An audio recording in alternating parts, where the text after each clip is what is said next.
In this world, everyone deposits their money into temples, exchanging it for incense that burns from dawn till dusk. Even if they starve to skin and bones, they ensure the incense never stops. Because this is a world where everyone worships deities. As long as you offer incense, you can communicate with the gods and receive their blessings, reaching the peak of life. However, those popular deities are so overwhelmed with incense that they take the money but don't deliver. Rather than fawn over the indifferent, I'd rather invest in the overlooked. So while others pray to the god of longevity for a long life, I go all in on Yama, the king of hell, to have my name crossed off. While others seek wealth by worshipping Zhao Gongming, the god of wealth, around and absorb of Jun, god of wealth. I'm all about the unexpected. But right now, my top priority is to make money. Otherwise, I can't even afford incense. Fortunately, having been a Taoist priest in my previous life, I know the names of the deities like the back of my hand. The commonly known gods of wealth are none other than Zhao Kuan-yin, the official god of wealth, and Guan Yu, the martial god of wealth. Little do people know, there are actually 5 gods of wealth. The other 3 are Baigon, the eastern god of wealth, Chai Rong, the southern god of wealth, and Chai Rong, the central god of wealth. Apart from Baigon, probably few even recognize the other 2.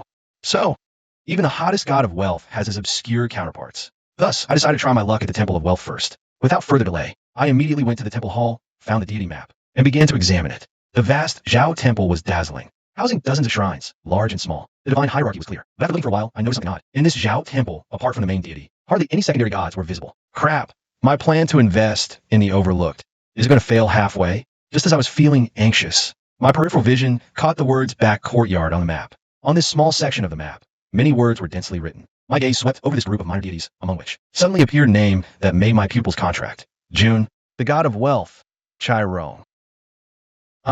Overwhelmed with excitement, I couldn't help but punch the air. After noting the approximate location of Chai Rong's shrine, I went to the incense counter. Hello, I'd like to buy a stick of incense. I directly took out $100. Given my current divine favor and financial state, I can only afford the most basic incense. Upon hearing this, the staff member immediately gave Lu Chun his disdainful look. Then, reluctantly pulling out 3 sticks of incense, he said coldly, "Which deity are you worshipping?" "The god of wealth, Chai Rong." "Huh? Why not worship the proper Zhao, the god of wealth, and instead worship such an obscure one like him? I haven't had a single devotee for him in years. Are you sure you want to worship him?" "Yes, I'm sure." Ha ha." The staff member snorted with a laugh, shook his head, and pointed to the offer box. Instantly, the words Jun, the god of wealth, Chai Rong appeared on the box. I picked up the box and headed towards the security checkpoint. While waiting in line to enter, I saw my classmates Li Ruoyi and Song Hao. they were just coming out from the exit.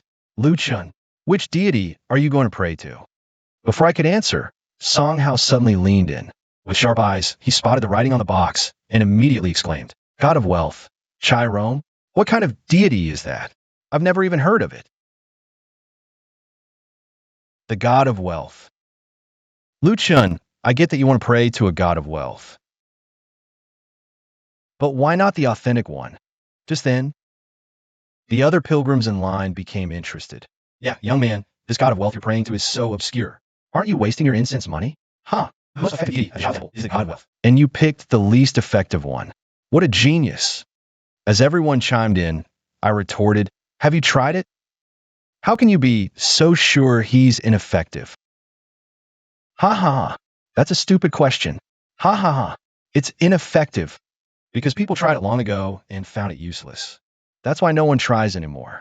Don't you get it? Do you think you're the only smart person in the world, and everyone else is a fool? Li Ruoyi actually agreed with Song Hao this time. Lu Chun, these popular deities, have been proven effective by countless people over countless years. That's why they're so popular.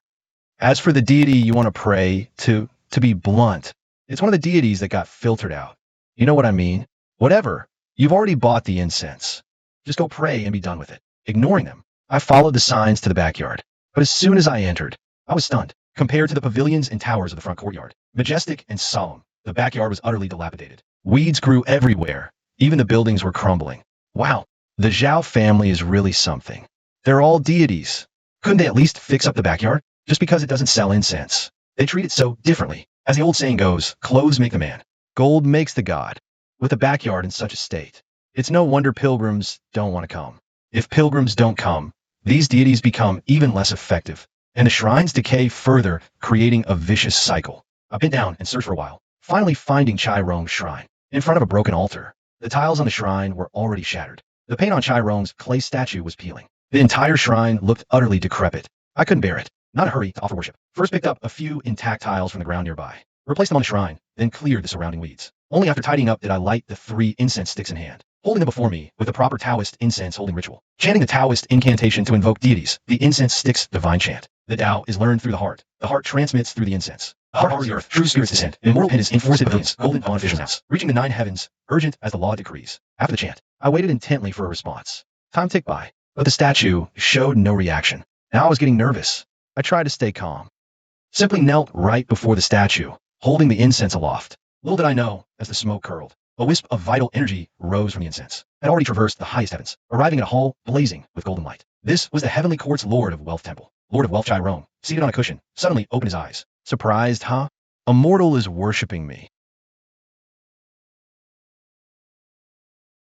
Just then, the temple door was pushed open. A temple attendant rushed in. Joyfully, my lord, we've received it. A wisp of incense offering has flown into our wealth god temple. We've received it. After all this time, there are still mortals who remember me. And this one knows mystic arts.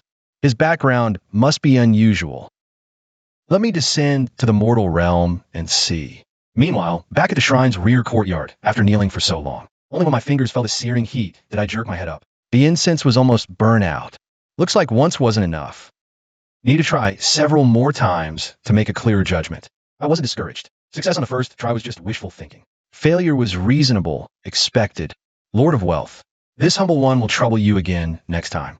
With that, I turned to leave. Alt. At that moment, an ethereal, supremely holy voice sounded behind me. My feet froze, pupils contracted, I whirled around. The clay statue in the shrine faintly shimmered with golden light. Greetings, Lord of Wealth. This humble one, Lu Chun, pays respects. Forget the formalities. I haven't partaken of mortal incense for years. Yet today, a mortal remembers me. Young one, you worship me today for wealth. I nodded frankly. For wealth? Since you seek wealth, why not worship Zhao the wealth god? Instead, you come to me? Doesn't your mortal world say Zhao the wealth god far surpasses me?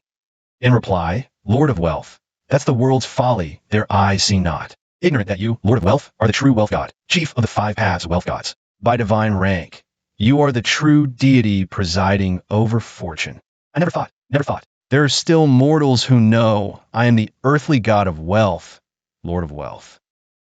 Emperor Shirzong of later Zhou, legend says he was originally the Star Lord of Heavenly Wealth. In his early years, the Lin family engaged in commerce. After ascending the throne, he implemented policies like water conservancy and official support. He loved his people like his own children, promoting commerce and governance to enrich the populace. Later known as Lord Chai, he was gradually revered as a god of wealth. I wonder if what I've said is correct. Not bad. I never expected someone so young to know my history in such detail. Very well, since you are so sincere, I cannot refuse. Although I am the god of wounding wealth, I can grant you a chance. For the next 2 days, you will enjoy great fortune and blessings. You may go now. Remember to return and fulfill your vow. Thank you, Lord of Wealth, for your blessing. Then on the clay statue, the golden light gradually faded. Once it completely disappeared, I suddenly felt a sensation and looked up sharply. To my surprise, a light, drizzling golden rain began to fall from the sky. It drenched me completely.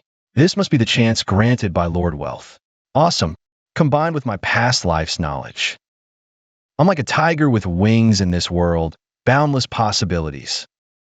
Only now could I finally be sure the theoretical knowledge from my past life could be put into practice here. After returning home, I began planning my next move. Lord Wealth said this wave of fortune would last 2 days. It seems I must make a big profit tomorrow.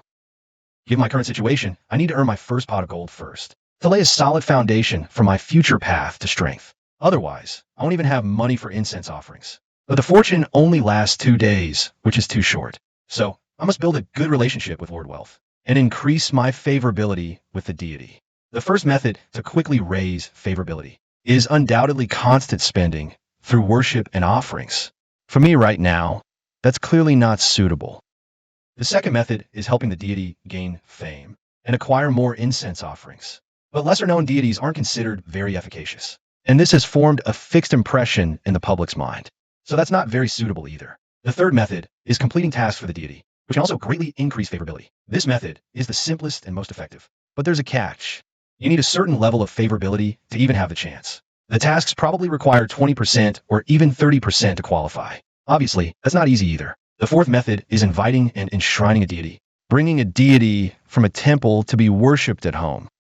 But in this world, inviting a deity costs at least $1 million, not suitable for me.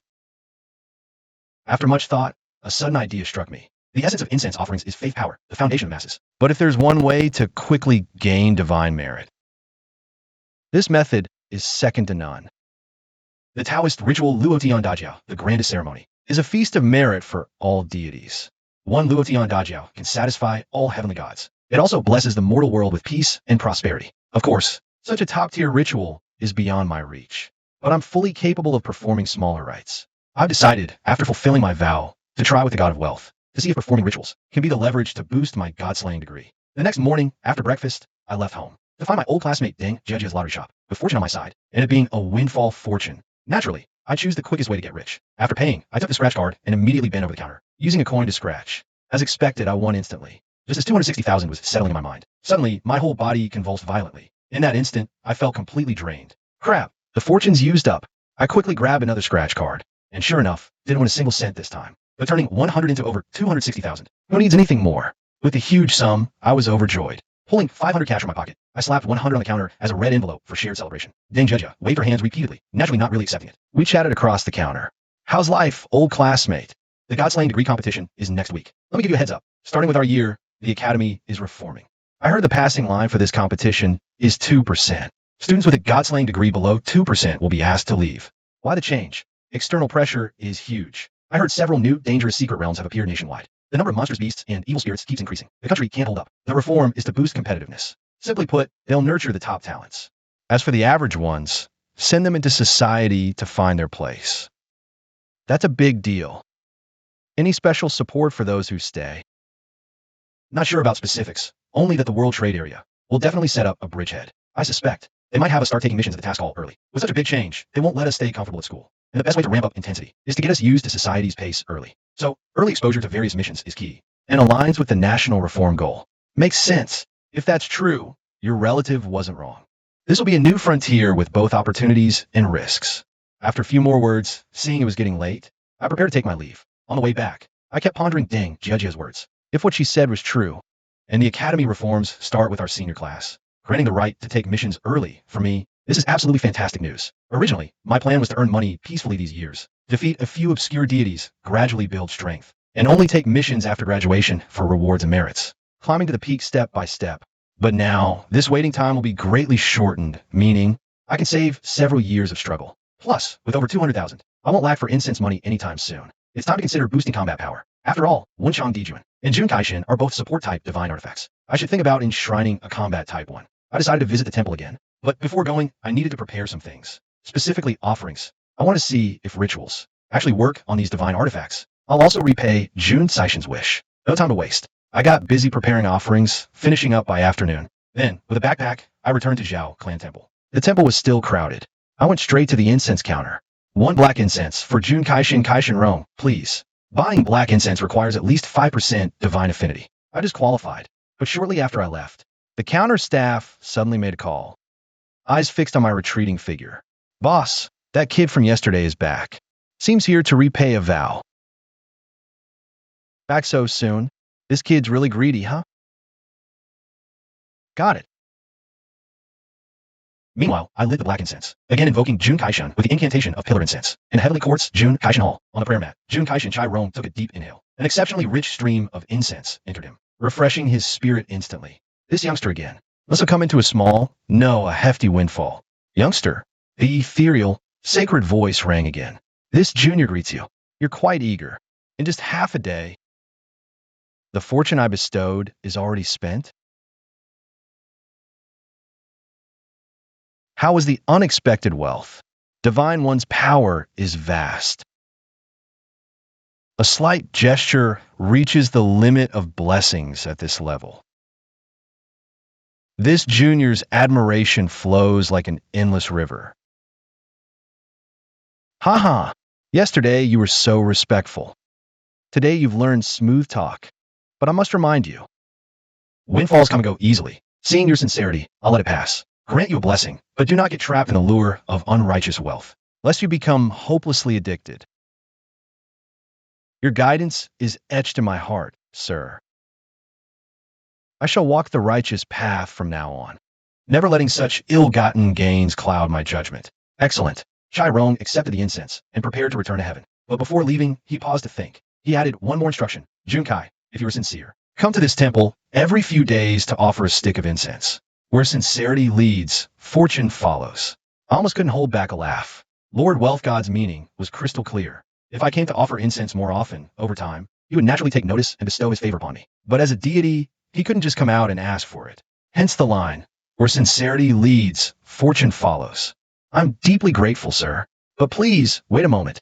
I have something I wish to present to you. From my bag beside me, I retrieved the item prepared in advance. Within this package lies some gold, silver, and valuables. I hope you do not find them unworthy. Gold, silver, valuables? This deity only recognizes incense offerings. Such mortal possessions, I have no use for. Please take them back. Do not be hasty, sir. This is not ordinary gold and silver. Allow me to demonstrate. If it succeeds, consider it a token of my respect. Then I placed the yellow paper bundle on the ground and lit it with a lighter. In Taoist practice, this bundle is called Golden Thread Mist. It contains spirit money and scriptures. This isn't ordinary spirit money. It's called 9 golds, specifically for offering to higher deities. Furthermore, I placed a dragon phoenix garment inside. This isn't currency, but an item. I drew several sets of clothing on it, intended as casual wear for Lord Wealth God. Finally, I copied a merit scripture.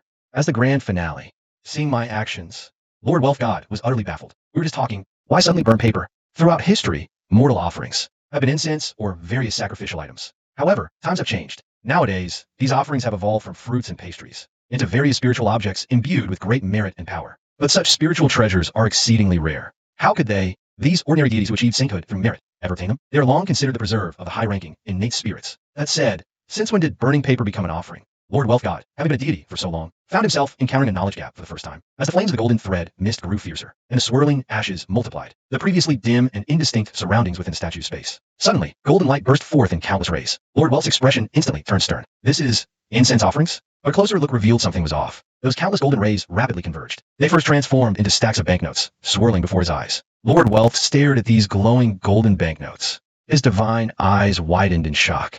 This isn't right. This is celestial gold. How does this kid have celestial gold? Impossible. This is absolutely impossible. Celestial gold only circulates in the heavenly court. How can a mere mortal possess divine currency? Lord Wealth refused to believe it. After confirming it was undoubtedly celestial gold multiple times, a storm of shock surged within him. As a deity of the heavenly treasury, his monthly stipend was a mere 700 or 800 gold pieces. What I burned for him was equivalent to a year and a half of his salary. Who's the real god of wealth here, him or me? Before Lord Wealth could calm down, the golden light gathered again. This time what coalesced was not celestial gold, but several sets of exquisitely crafted brocade robes, clearly of immense value. Just what is this kid's background? How does he possess such methods, such secret arts? Even he, a god, had never heard or seen anything like this. Where on earth did a mere mortal learn this? But it wasn't over. The entire divine statue's space blazed with golden light. This light transformed into golden lotuses. They continuously flowed into Lord Wealth's body. This is merit. This small packet of yellow paper held such wonders, such profound mystery. How is this possible? He can directly offer merit, and the merit contained within this small packet of paper was equivalent to the offerings of 10,000 worshippers. Lord Wealth was utterly bewildered. For gods like him who ascended through merit, it was their very foundation. Without merit, over time, gods of his kind would not only lose their divine power, but their lifespan would also eventually run out. Only those born as primordial spirits share the heaven's longevity, truly deathless and undying. Though he didn't know what method the kid used to directly generate merit, this merit was undoubtedly genuine. For a moment, Lord Wealth's expression became profoundly complex. Kid, just what is your ancestry? Why do you possess so many miraculous secret arts? Confess everything to me. My pupils contracted sharply. It worked. My lord, regarding my ancestors' true background, this junior truly does not know. However, I believe, if my ancestors lacked some capability, my Liu clan would have long been lost to the river of time, not surviving to this day. As for these methods I employ, to be honest with you, my lord, they were all learned from my ancestors' secret manual. I had only read a few pages when the scroll spontaneously combusted. All that knowledge was poured into my mind and engraved in my memory. I don't know if this was also an intentionally designed secret technique by my ancestors to avoid Lord Wealth God asking for that non-existent legendary manual. I quickly added that the scroll had been burned, so he wouldn't suddenly say, "Bring it here, let me see." To be honest, sir, I worship you. First, indeed, to gain advantage, and second, to test if these secret techniques really work. Third, a drop of kindness deserves a flood of gratitude. Without your blessing, I'd still be starving now. As I spoke, I forced out a tear, pushing the emotion of a drop of kindness, a flood of gratitude to the extreme. Inside the statue, Lord Wealth God looked at Liu Chen's act and couldn't help but smirk. Fine. It seems meeting him is my karma. It seems you, my friend, are also a person of fate. Your ancestors were extraordinary. To fall to this state, you must have suffered a great calamity. My friend. From youngster to my friend. Wow. This is another surge in divinity level. Yes. Lord Wealth is wise. Since it's so, considering your filial piety, I shall not refuse. Please accept it, sir.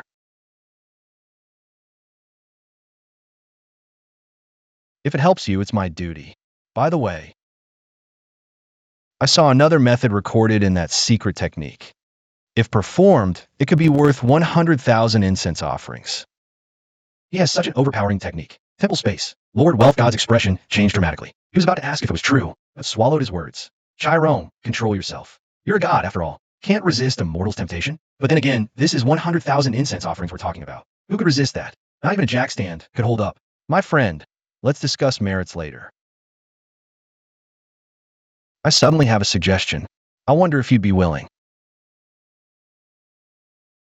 You flatter me, sir. Please speak. I feel like we've known each other for ages, and I'm very pleased. How about we become sworn brothers? What do you think, my friend? Of course, I'm willing. As soon as the words left my mouth, I sensed something wrong. I jolted, staring wide-eyed at the statue. Wait, sworn brothers? After recovering, I immediately knelt. Elder brother above, please accept this bow from your younger brother. Good. Today is truly a great day. Today we brothers swear an oath, bonded as siblings. I don't have much to give. Here is a prosperity treasure ingot. Please accept it, worthy brother. With this treasure, whatever business you undertake in the future, your chances of success will increase by an extra 30%. A golden light flashed. A gold ingot-shaped pendant appeared before my eyes, radiating golden light. I was overjoyed in my heart. Without hesitation, I accepted the magical artifact and put on. This treasure has another special effect. It has a chance to trigger a guaranteed success effect. If you hear the sound of a coin dropping, that means it has been successfully triggered. Brother, this is too valuable. No need for formalities, brother. Besides this wealth ingot, I will also bestow upon you a divine ability. This ability is called Treasure Discerning Eyes. With this ability, you can know the value of all things in this world. As soon as the words fell, another beam of golden light shot out from the divine statue. It went straight into my eyes. I instinctively closed them. When I opened them again, the world before me had almost turned into a digital world. When I opened my eyes once more, the numbers all disappeared. I had already mastered this divine ability. Receiving 2 such treasures in a row, thank you, brother, for the gifts. I'm immensely grateful. You're too kind, brother. The things you gave me, I'm also immensely grateful for. To be honest, brother, with my current magical power and abilities, compared to before, they are not what they used to be. Otherwise, I would definitely give you better magical artifacts and abilities. I'm truly powerless to do more. Understand, the merits of incense offerings are extremely important to a deity who attains sainthood through merit. I immediately bowed and declared, brother, rest assured, I will spare no effort to contribute merits for you. However, although the secret techniques and abilities recorded by my ancestors are profound and miraculous, their requirements are also extremely demanding. They require me to use my magical power to activate secret incantations. The stronger the incantation, the higher the demand on one's own strength. If one's own strength is insufficient, then one must use their own spiritual energy as an offering. Actually, all this talk about spiritual energy is just my nonsense. Drawing talismans and copying scriptures just takes some effort and materials. The reason I said that is twofold. First, I deeply understand the principle that a small kindness is remembered, a large one is taken for granted. Although we have become sworn brothers, I'm clear about the idea of Lord God of Wealth and me becoming sworn brothers. In my heart, I know he only values me for my ability to provide him with vast amounts of merit. If I really gave Lord God of Wealth unlimited refills, the merit of incense offerings would become worthless. Thus, it would be much harder for me to gain more benefits from Lord God of Wealth in the future. Brother, don't be impatient. There's no hurry, there's plenty of time. Although Lord God of Wealth said this, he couldn't help but feel disappointed. But upon second thought, he felt relieved. This secret technique is so extraordinary, it could be used so easily, it defies all reason. The prohibition is justified, my worthy brother. That secret art you mentioned, what level of power is required to perform it? I cannot say for now, elder brother. But I estimate one must at least become a 3rd grade spirit master. Only that might be possible. Spirit masters are ranked in 9 grades, the first being entry level, the 9th the highest. The 3rd grade is already formidable combat power. The core of enhancing a spirit master strength lies precisely in the connection with the deities. That is, the vision of the divine. A higher vision not only brings blessings, but also various reward from the deities. Furthermore, each time one successfully makes offering to a deity, a portion of divine power remains with the spirit master. This divine power then transforms into the spirit master's own mana. Even if the deity does not actively bestow blessings or reward treasures and secret arts, as long as the offerings continue long enough, the mana within the spirit master can accumulate and grow stronger daily. A 3rd grade spirit master. As the god of wealth, I have limited means to aid your strength directly. Moreover, this is another's temple, another's territory, which further restricts the amount of divine power I can leave within you. How about this? Go and inquire, find out the price. To invite me, your elder brother, back to your worthy brother's home. If you can invite me home to make offerings, then each time I can leave at least 20% more divine power for you. This way, for every 5 offerings you make here, it's like making 1 extra in the temple. Though the difference is small, it's better than nothing. Once you invite me home, whenever you call, I, your elder brother, will surely answer and come. What do you think, worthy brother? Inviting the god of wealth home? My eyes lit up. What a brilliant idea. If I really could bring him back, it would mean I'd have this powerful ally firmly by my side. From then on, why worry about money at all? For a moment, my heart swelled with excitement, joy beyond words. I immediately bowed and said, Elder Brother's insight is profound. I was thinking the same. Moreover, I truly cannot bear to see Elder Brother dwelling in such a dilapidated place. At present, I lack the means to build a temple for Elder Brother. But once my wings are fully grown, I will surely construct a magnificent golden hall for you. To uphold the name of the god of wealth. To build a temple for my elder brother. Do you truly mean this, worthy brother? I declared firmly. I do. Good. Worthy brother, I knew I had not misjudged you. For years my incense has been sparse, and I had resigned myself to decline. But heaven took pity and allowed me to meet a brother as loyal and righteous as you. 1,000 words are not enough, worthy brother. You have reignited my faith, and I, your elder brother, will spare no effort. May your wealth flow smoothly, free from financial worries. I heard and was equally excited, trembling with joy. Rest assured, brother, I will never forget. Worthy brother. Brother. Worthy brother. Brother. If anyone else were here now, they'd surely give these 2 veteran actors and their mutual admiration a big thumbs up. After the cringe-worthy moment, Lord Wealth gradually calmed down. Proceed with the plan, worthy brother. However, I must also remind you, if you wish to advance to a 3rd-rank spiritual practitioner soon, the best way is to worship a martial path deity. Go choose one first, then inform me later. I could put in a good word for you, give you a helping hand. It's getting late. Let's end here for today. I'll await your news. Farewell, brother. The golden light in the statue faded. I let out a long sigh. Today's events were a total win, like Qin Shi Huang eating chili peppers. Not only did I test the offering's effects, I also became sworn brothers with Lord Wealth, gaining a magic treasure and powers. The key is from now on, I have connections in the heavens. If I could build good relations with a few more gods, and set up a shrine right at home, wouldn't that be perfect? After leaving, as I passed the Thunder Ancestor Hall, I suddenly stopped. The Thunder Ancestor, the chief deity commanding the Thunder Department, gaining his recognition, would make those demon and monster dungeons a piece of cake. No time like the present. I changed direction and headed to the incense counter. 20 sticks of Thunder Ancestor incense, please. The staff member, seeing me bathed in golden light, stared wide-eyed in shock. Face pale. What? You succeeded again. Just luck. Your luck is way too good. Look at yourself, glowing like that. Stand there at night. No need for a lamp. How much blessing did you receive? I suggest you go test your divine sight immediately. It's terrifying. The staff member was flustered. All right, I'll go test it. Take the incense first. I took the incense and walked towards the testing window. I took the incense. A man in a suit passed through the crowd nearby, and also approached the testing window area. Puzzled, instinctively glanced back. A man in a suit stood with arms crossed, staring intently at me. His badge read, non-responsible person 3. I didn't know him. Why was he staring at me? Was it because of the earlier test? The earlier test was public. He could have seen it. Then what was it? Could be my actions just now? Was it something I did? My appearance is ordinary. You shouldn't have noticed me. Goodness, how that? I received so many blessings from Lord Wealth. If this gets out, it could make Lord Jun Kaishan's incense offerings flourish. On the contrary, it will definitely damage Lord Zhao Kaishan's incense offerings. This is certainly not what the Zhao clan temple wants to see. No wonder the person in charge has that look on his face. At this moment, as the instrument started with a hum, a dozen seconds later, the screen coldly displayed a line of text. Boom.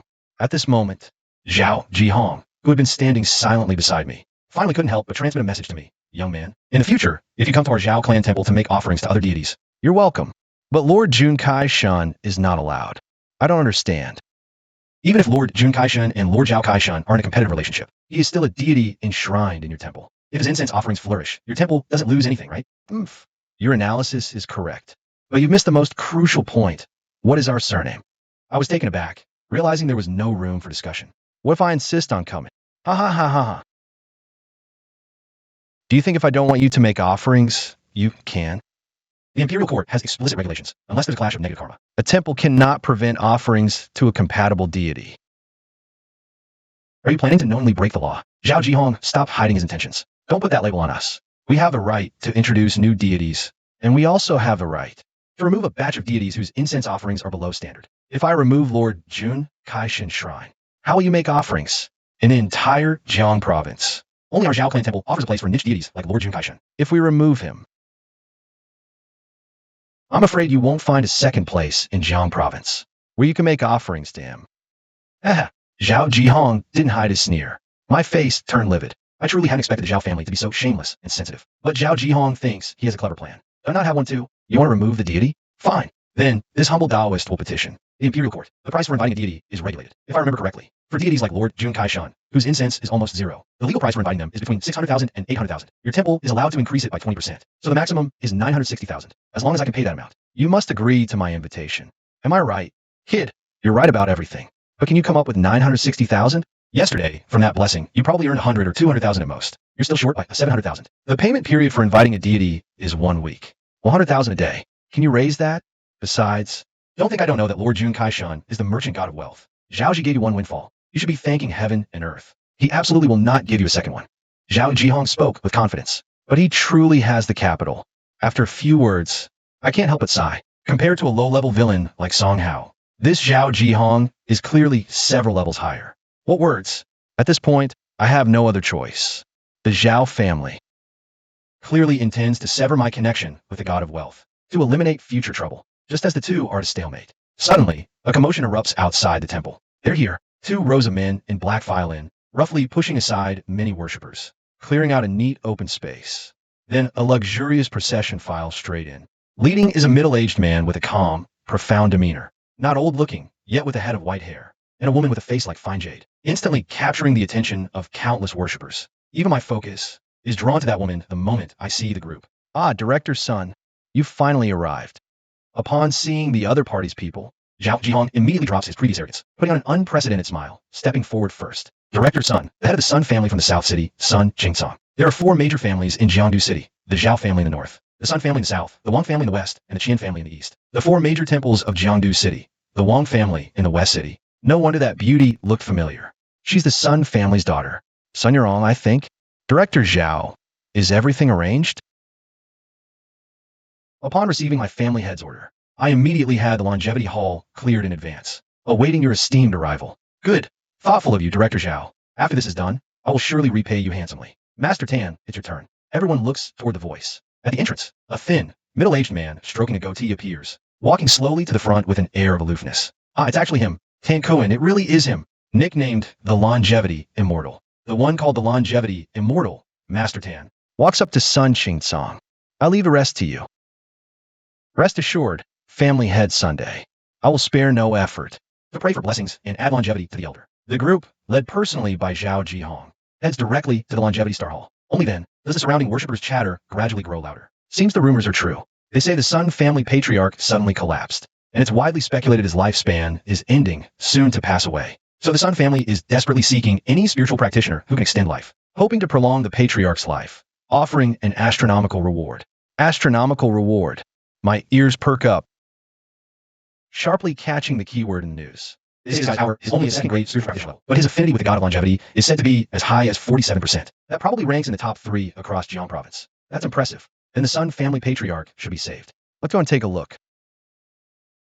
The worshippers behind all rushed to see the commotion. I also ran towards the Hall of Longevity. This was my first time probably seeing a spirit practitioner take on task, and the client was the Sun family, a top-tier client for sure. When I arrived at the Hall of Longevity, the entire hall was almost packed solid.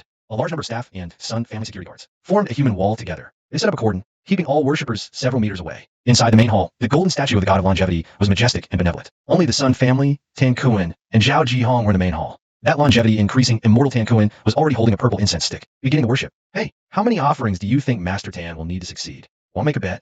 With good luck, once might be enough. With bad luck, failing over a dozen times is normal. If we're betting, I bet 10 times. Hearing the chatter beside me, I thought to myself, Tan Kuan's own strength is only a second-rank spirit practitioner, inferior even to the guards of a typical major family. Yet the treatment he receives, even a 5th-rank practitioner, or even a 6th rank, might not get. It's just because the god of longevity is a popular deity. To establish a 47% affinity, he does indeed have the capital to be arrogant. A thought struck me. I looked at the 2 men betting beside me. Hello, you two. How much does Master Tan usually charge for 1 longevity talisman? We don't know the exact price, but it said once before, Master Tan charged 7 million to beg for 1 year of lifespan for someone. Then what's the maximum lifespan he can beg for someone at once? A maximum of 1 year per attempt. And Master Tan set a rule. A person can beg at most twice. After all, life is begged for. More would violate the heavenly way. Hearing this, I narrowed my eyes slightly. I thought if I also went to worship a deity that could extend lifespan, maybe I could take a bite out of Tan Kuan's business. At that moment, inside the Hall of Longevity, Master Tan suddenly opened his eyes, revealing a slightly puzzled gaze. Clearly, the first offering failed without surprise. Strange. Every time I communicated with the god of longevity before, the Venerable One always responded a little. Why is there not even a fluctuation in mana today? This gave Tan Kuan a faint sense of unease. He took a deep breath, raised the incense before him again, However, the second time, unsurprisingly, also failed. Fine beads of sweat had already appeared on Tan Kuen's forehead. His heart began to race uncontrollably. He didn't even pause for a break. He lit the incense again. Yet, the third attempt failed, and so did the fourth. How could this be? Could it be that the god of longevity himself doesn't wish for me to bless the Sun family? His heart sank to rock bottom. Sinking along with it was the fate of the Sun family. 1 or 2 failures might be excusable, but failing over a dozen times in a row, the unease in Sun Qingsong's heart grew infinitely. Refusing to believe in bad luck, Tan Kuen wiped the sweat from his brow, stretched a bit, and lit another stick of high-quality incense. As he held it, the incense suddenly emitted a radiant, colorful glow. A palpable surge of magical energy rippled through the air around him. Just as everyone thought success was near, the great deed about to be accomplished. Suddenly, without any warning, a tiny spark of flame flickered within that colorful radiance. The next moment, like a single spark, the entire sky of colorful light, like a ball of cotton, was instantly set ablaze. Tan Kuen's eyes widened in shock. The flames abruptly condensed into a fireball, and with a whoosh, slammed into Tan Kuen's chest. He immediately coughed up blood, and his body flew backward like a kite with a severed string, falling unconscious. Outside the hall, the worshippers fell silent. It was only after a moment that they erupted like a dormant volcano, completely ignited. The blessing failed. Magical backlash. Oh heavens, how? How is this possible? The Sun family patriarch is truly finished now. Quick, help Mr. Sun sit down. Several people helped Sun Qingsong to a chair. Father, it's this useless son's fault. The sight made every member of the Sun family pale with grief. They covered their faces and began to sob. It also moved many worshippers outside the hall to pity. Seeing this, I knew my opportunity had arrived. Deities associated with lifespan, besides the most famous god of longevity. There are few others with the power to extend life. First, the goddess Magu. She is a female deity of longevity, a maiden under the Queen Mother of the West. She attained divinity through great virtue. But compared to the god of longevity, she is undoubtedly a more obscure deity. Second, the star of extended life. One of the 6 southern dippers, presiding over the end of lifespan. Holding the power to prolong life and preserve fate, known among the people as the director of life extension. Third, the great emperor of longevity of the South Pole, also known as the Old Man of the South Pole. The eldest disciple under the primordial heavenly lord, the senior brother among the second generation of the Chan sect. One of the 6 imperial deities, on the same level as the Jade Emperor. Without further hesitation, I quickly ran up to the chart of deities. I searched for the names of the 2 deities, the goddess Magu and the director of life extension. As for the great emperor of longevity of the South Pole, I shouldn't even think about it. In a prefecture-level city temple like Jiangdu City, it's simply impossible to house a divine tablet of such high-ranking deity as one of the 6 imperial deities. But I searched carefully, not just the main hall and side halls. I even went through the densely packed list of names in the backyard, scrutinizing each one in turn. But the result was that I couldn't find Magu or Yinsho Siming. I was so anxious I was scratching my head. The opportunity was right there. But I was caught off guard by this sudden turn of events. I was utterly depressed. My eyes unconsciously scanned the deity chart. And that's when 2 lines of text suddenly leaped into my view. Above were the 4 prominent words, Netherworld. Below was a smaller line, Yama's Hall. Seeing these 2 lines, my brow furrowed tightly. A few words almost instinctively popped into my head. Yama, the book of life and death, the barrier, the great sage. Those monkeys and their descendants on Flower Fruit Mountain. Each word seemed to trigger a chain reaction, naturally pulling out the next one. Right? How could I have forgotten about him? In ancient legends, the god who controls life and death. Yama, also known as King Yama, one of the 10 kings of the underworld. He holds the book of life and death, rewards good and punishes evil, judges the living and dead, maintaining the order of the underworld. Just talking about heavenly beasts. What other deity is fiercer than Yama? Probably even the god of longevity would have to step aside. After all, whether it's the god of longevity, Magu, or Yinsho Siming, their abilities are more about providing timely help, just adding a bit more health. In contrast, Yama is different. If he truly wants someone to live, the premise is that he's willing to do so.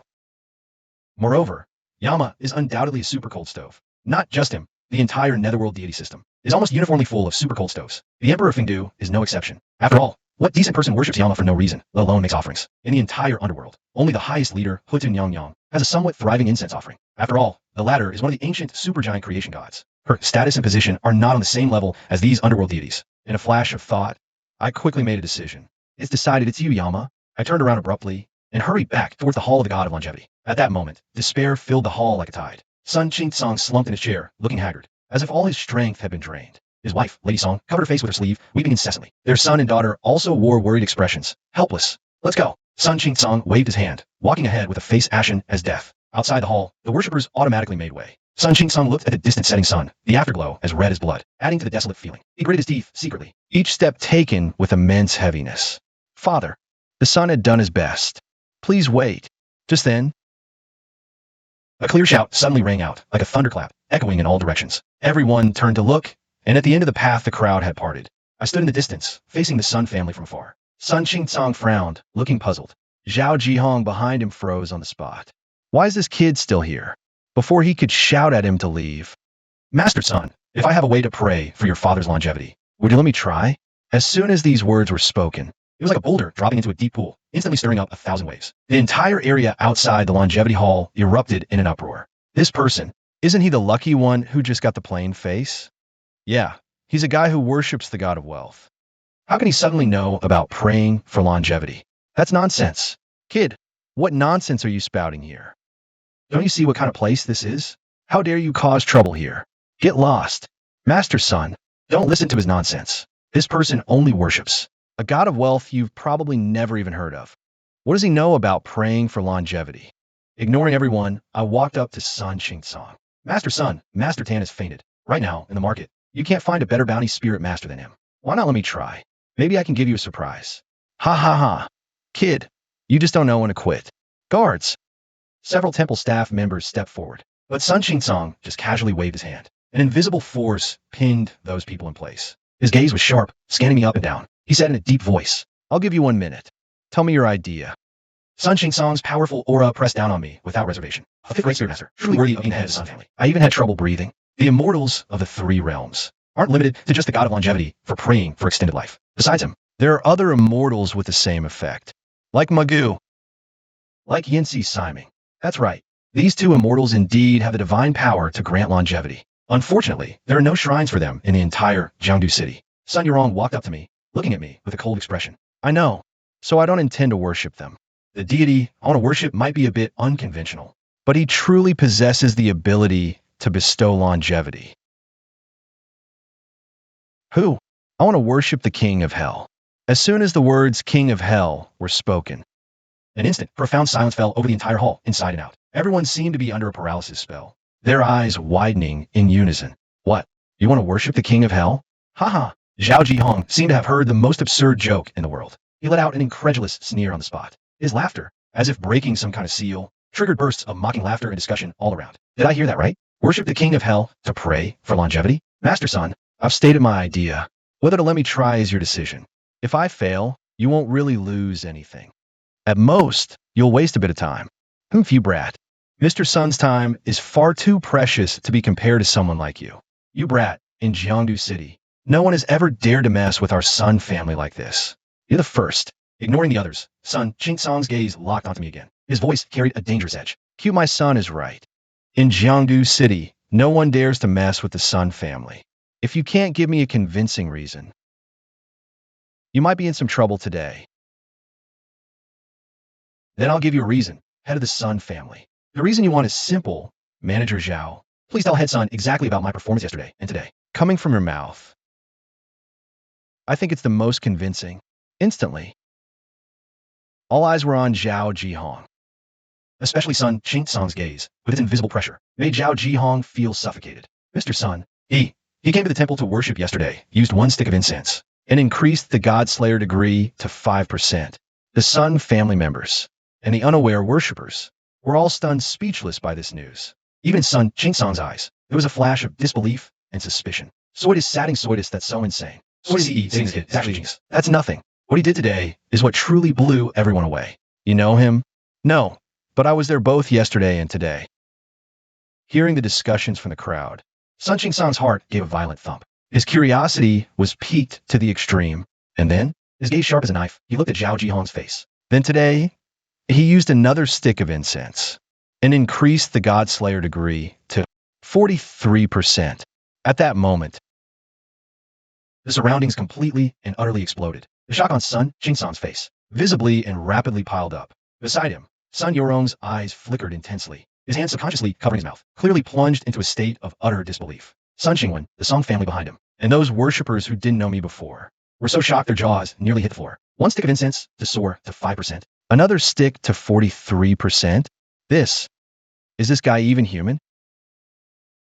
So, Head Sun, is this reason good enough for me to try? I met Sun Qingsong's shocked gaze and spoke calmly. Sun Qingsong snapped back to reality sharply. The previous disdain vanished from his face as he solemnly cupped his hands in a respectful salute. He bowed deeply and asked, "May I inquire your honorable name, sir?" "You're too kind, Master Sunday. My name is Lu Chun." A rare smile flickered across Sun Qingsong's face. He then turned to Zhao Jihong beside him. "Manager Zhao, please fetch a few sticks of incense for King Yama." "What kind would you like, young friend?" "This is my first time worshipping Yama. My piety is still 0. How about this? Give me 3 sticks. Success or failure rests on these 3 sticks." "Very well, as you say. Manager Zhao, we'll trouble you then." "Yes, sir." Then, the group made their way in a grand procession to the destination. At the very end of the path stood a dilapidated thatched hut with drafts coming from all sides, even compared to the desolate backyard. The hut stayed in decay, was still shocking. Before they could get close, they saw an old plaque hanging On the rickety door of the hut, it bore 4 large characters, crimson as blood. The Netherworld. Sun Xingwen gasped, feeling the temperature around him plummet. A bone-chilling cold assaulted him from all directions. Holy, there seem to be ghost fires over there. Sun Xingwen faintly saw 2 eerie green lights inside the hut. He was so scared he immediately hid behind his sister, Sun Yurong. Useless. What light? Let's go. I pushed the door open. In the silence, the hinges let out a creepy, creaking groan. Looking inside, the hut contained only an old square table. On the table were several spirit tablets of various sizes. There wasn't even a basic shrine, let alone a statue. I stepped forward to look. The largest tablet in the center was inscribed with the words King Yama. A smaller one to the left read Judge of the Nether Court. One to the right read Black and White Impermanence. I muttered to myself, then gestured for Sun Qingtsong to proceed. Master Sun, if there are no issues, shall we sign the contract? Sun Qingtsong nodded. With a wave of his hand, a contract materialized in his grasp. Regarding compensation, I won't haggle with you, young Liu. We'll follow Master Tan's contract terms. If you truly succeed in securing the sale, a total of 30 million. I will present it to you with both hands. Hearing this, my blood surged with excitement. The Sun family's generosity is truly grand. Good, as you say, Master Sunday. Sun Qingtsong was the first to sign his name on the contract. I then signed mine. Suddenly, without any warning, the sound of coins clinking rang in my ear. What's this? My pupils contracted. I glanced down at the wealth ingot amulet around my neck. The passive effect triggered, which means this contract is 100% guaranteed to succeed. No way that works. Looking at it this way, this wealth ingot even has a bit of a conceptual system flavor to it. President Sun, sorry to keep you waiting. Zhao Jihong, who had gone to fetch the incense, arrived belatedly. Sun Qingtsong took the incense, scanned it with his divine sense, and found no issues. Only then did he nod. Thank you, Manager Zhao. Young friend Liu, here you go. Now it's up to you, young friend. Rest assured, Patriarch Sunday.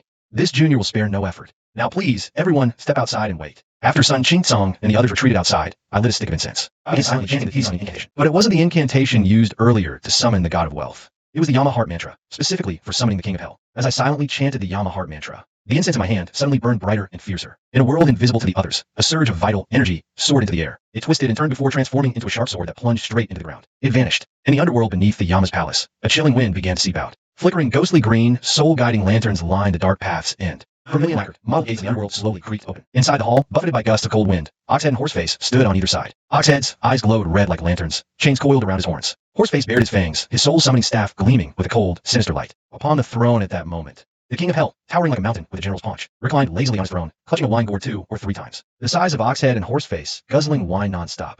Just then, a golden light shot into the hall. The King of Hell's gaze sharpened. He swiftly reached out and snatched the golden light. He swallowed it whole. Mortal incense offerings. Excellent. Ha ha! These mortal cultivators are truly insatiably greedy. They dare to set their sights on this lord. Do they truly think the Netherworld, one of the 3 realms, is a place for evil spirits? Utterly audacious, this scoundrel. Your Majesty, allow your subordinate to capture him. No, this wretch managed to send the incense offering directly before this lord's eyes. He seems to have some skill. Let this lord see for himself. Oomph. It's been a long time since this lord last visited the mortal realm, and the taste of this incense is truly not bad. As the words fell, the King of Hell had already vanished from his throne. Inside the thatch hut at the Zhao family shrine, a chilling wind suddenly whipped up, except for Sun Qingtsong. The others all shivered involuntarily from the sudden cold. Where is this cold wind coming from? They looked around. Sun Yurong felt something above his head. It seemed to have suddenly grown much darker. He instinctively looked up. He hadn't noticed before, but the sight startled him. Father, look! Everyone followed the direction I was pointing there. What they saw left them utterly stunned. Above the thatch hut, dark clouds pressed down like siege. Within those clouds, crimson flames even churned and roiled.